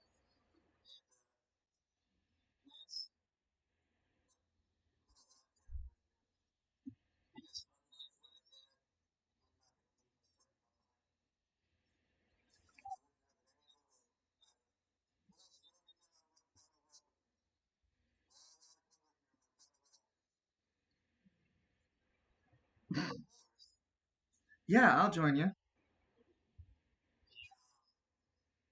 Steiner and the Ranger go, you guys can walk all together. We're good.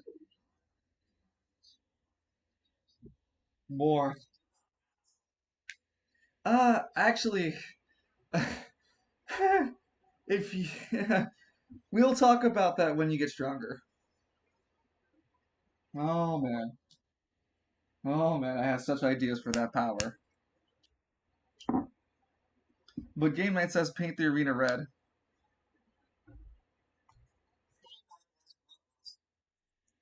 Oh no, if Game Night had to have the bloodlust that Mr. Hall has, because that's his creation, just use the D100 roll as the quote scaling for the number of people gone.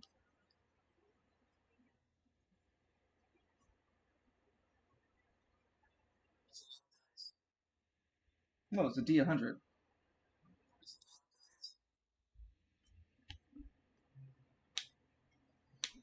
Well, um, there'd be a little after cutscene with Mr. Hall in his own room, and then Novus would appear through the shadows once the door was closed.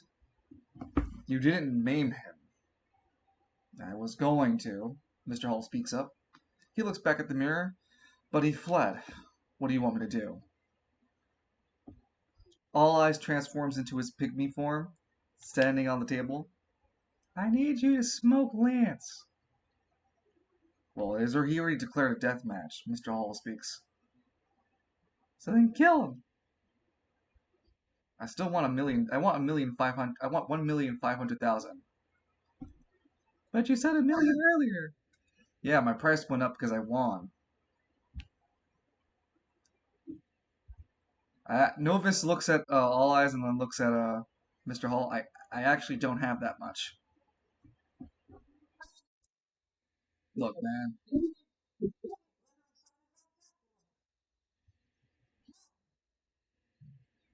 You know I can always throw it. Mr. Hall looks with a smirk. You really think this fight means anything to me? I can beat the Baron whenever I feel like it. He couldn't stop me. No one can. I didn't mince my words earlier. I am a. And he stops speaking. At this moment, his eyes are slowly just filling up from the irises of white, filling with black like liquid. No, no, no. You confuse yourself, buddy. From behind the camera, we see All Eyes pulling his hand up and making fingers that junt like tendrils, and going into Mr. Hall's head. I am a god. You aren't. Mr. Hall is struggling to breathe. Black liquor begins to flood his mouth, and he starts to gurgle and starts to cough up. His nose starts running the black liquid. All Eyes' face appears in the iris of the blackness of ichor in his eyes, as Mr. Hall's only can see and is drowned in the sensation of being in All Eyes. As the moment, no, no, as the moment passes for All Eyes and pulls his fingers away, Mr. Hall experiences it for hundreds of years in slow, agonizing moments. What takes but a moment to return back to our reality took him thousands of years. Tears well down, and Mr. Hall breaks. Mentally, he is snapped. He has been given a disability by All Eyes. No, it's a special debuff by All Eyes. There, made my point. He flees to the other side of the room, throws everything in his path, and uses his anima power to create multiple walls that literally divide the room up and keep Mr. Hall away from All Eyes. Really? This is what you're gonna do? Freak out like a little kid? Oh, come on. I just put your mind in a time stasis. Come on, all of us can do it when you're a god. Oh, wait, that's right. You're not a god. See, a god can do. Hold on. That's a god can do this. And All Eyes forces Novus to put his hand out and walk through the walls. They disintegrate in a dark ichor. See, there's a difference between us. You are playing imitation. I'm the real deal. And this is what I want you to do. As he finally reaches when he finally reaches Mr. Hall, burning through the fake walls. No, All Eyes appears in his human form, crouching next to the near crying visage of Mr. Hall. Shh, shh, shh, shh. No more tears. Fix yourself. And almost like a dog in Pavlov, he listens. Good. You're gonna forget the money that you were trying to swindle from me. He nods. I'll remove this curse from you. He nods. You kill Lance. He nods. Good boy. All eye slips back into Novus. Now I want that chili cheese dog. Novus looks concerned. Uh, they don't sell. Hold on. They don't sell hot dogs here. Oh, I know. I was talking to him. Mr. Halls stands up. He turns one of the coats into a chili cheese dog. Bitch it. Starts eating it. Oh.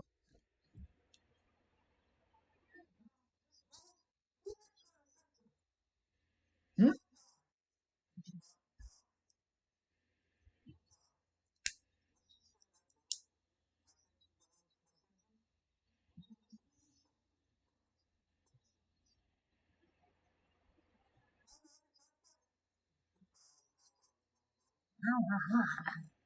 And Mr. Hall is left alone, crying. A fucking mess.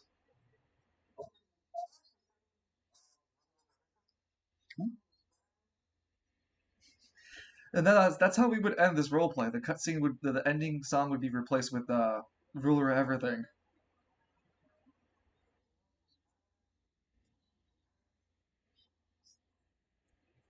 How do you guys feel about today's session?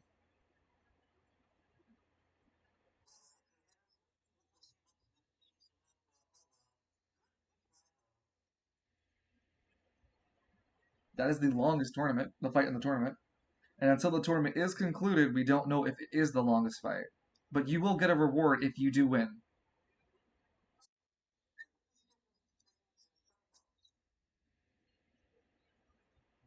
He did make it to the semifinals, but you didn't win it. You only get 5,000 gold. You also get to keep the belt. No, you get 5,000 gold, and you also you gain 15 fame for getting as far as you did.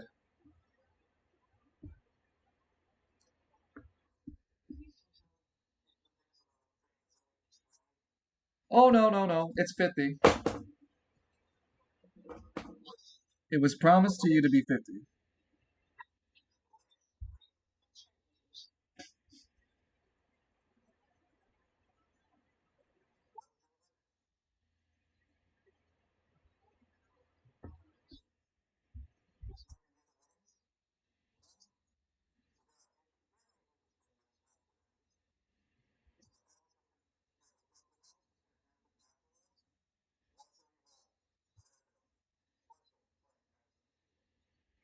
Lancelot.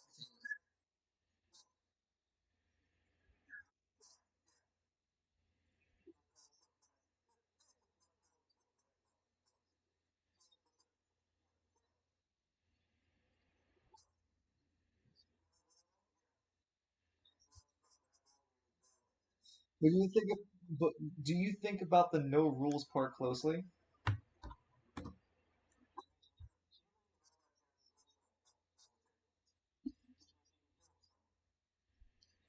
There's also not tournament style.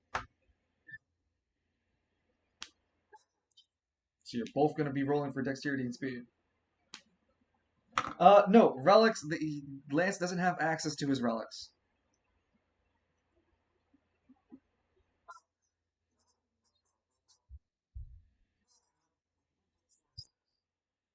He always had access to GSS.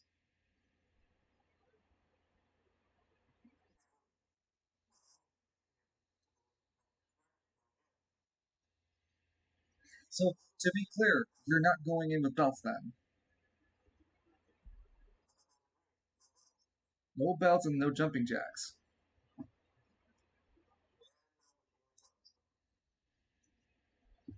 Even Jane Knight tried. No, but they would not allow relics into this. Because technically they were already giving you one and you're both like foregoing it for a death match. They're settling a feud out here there, ladies and gentlemen. And they're not taking no for an answer. There will be blood. Some people say there might be even bloodshed. It might be the man in the mirror who nods his head. But yeah, that would be the end for today's session. I do hope that this tournament as a whole has been fun for all of you, and I am excited to continue the plot for OA, including with all the developments that happen here in the tournament. With that, I wish you all a great night. If you have any other things you want to send me messages over, I'll be willing to take them.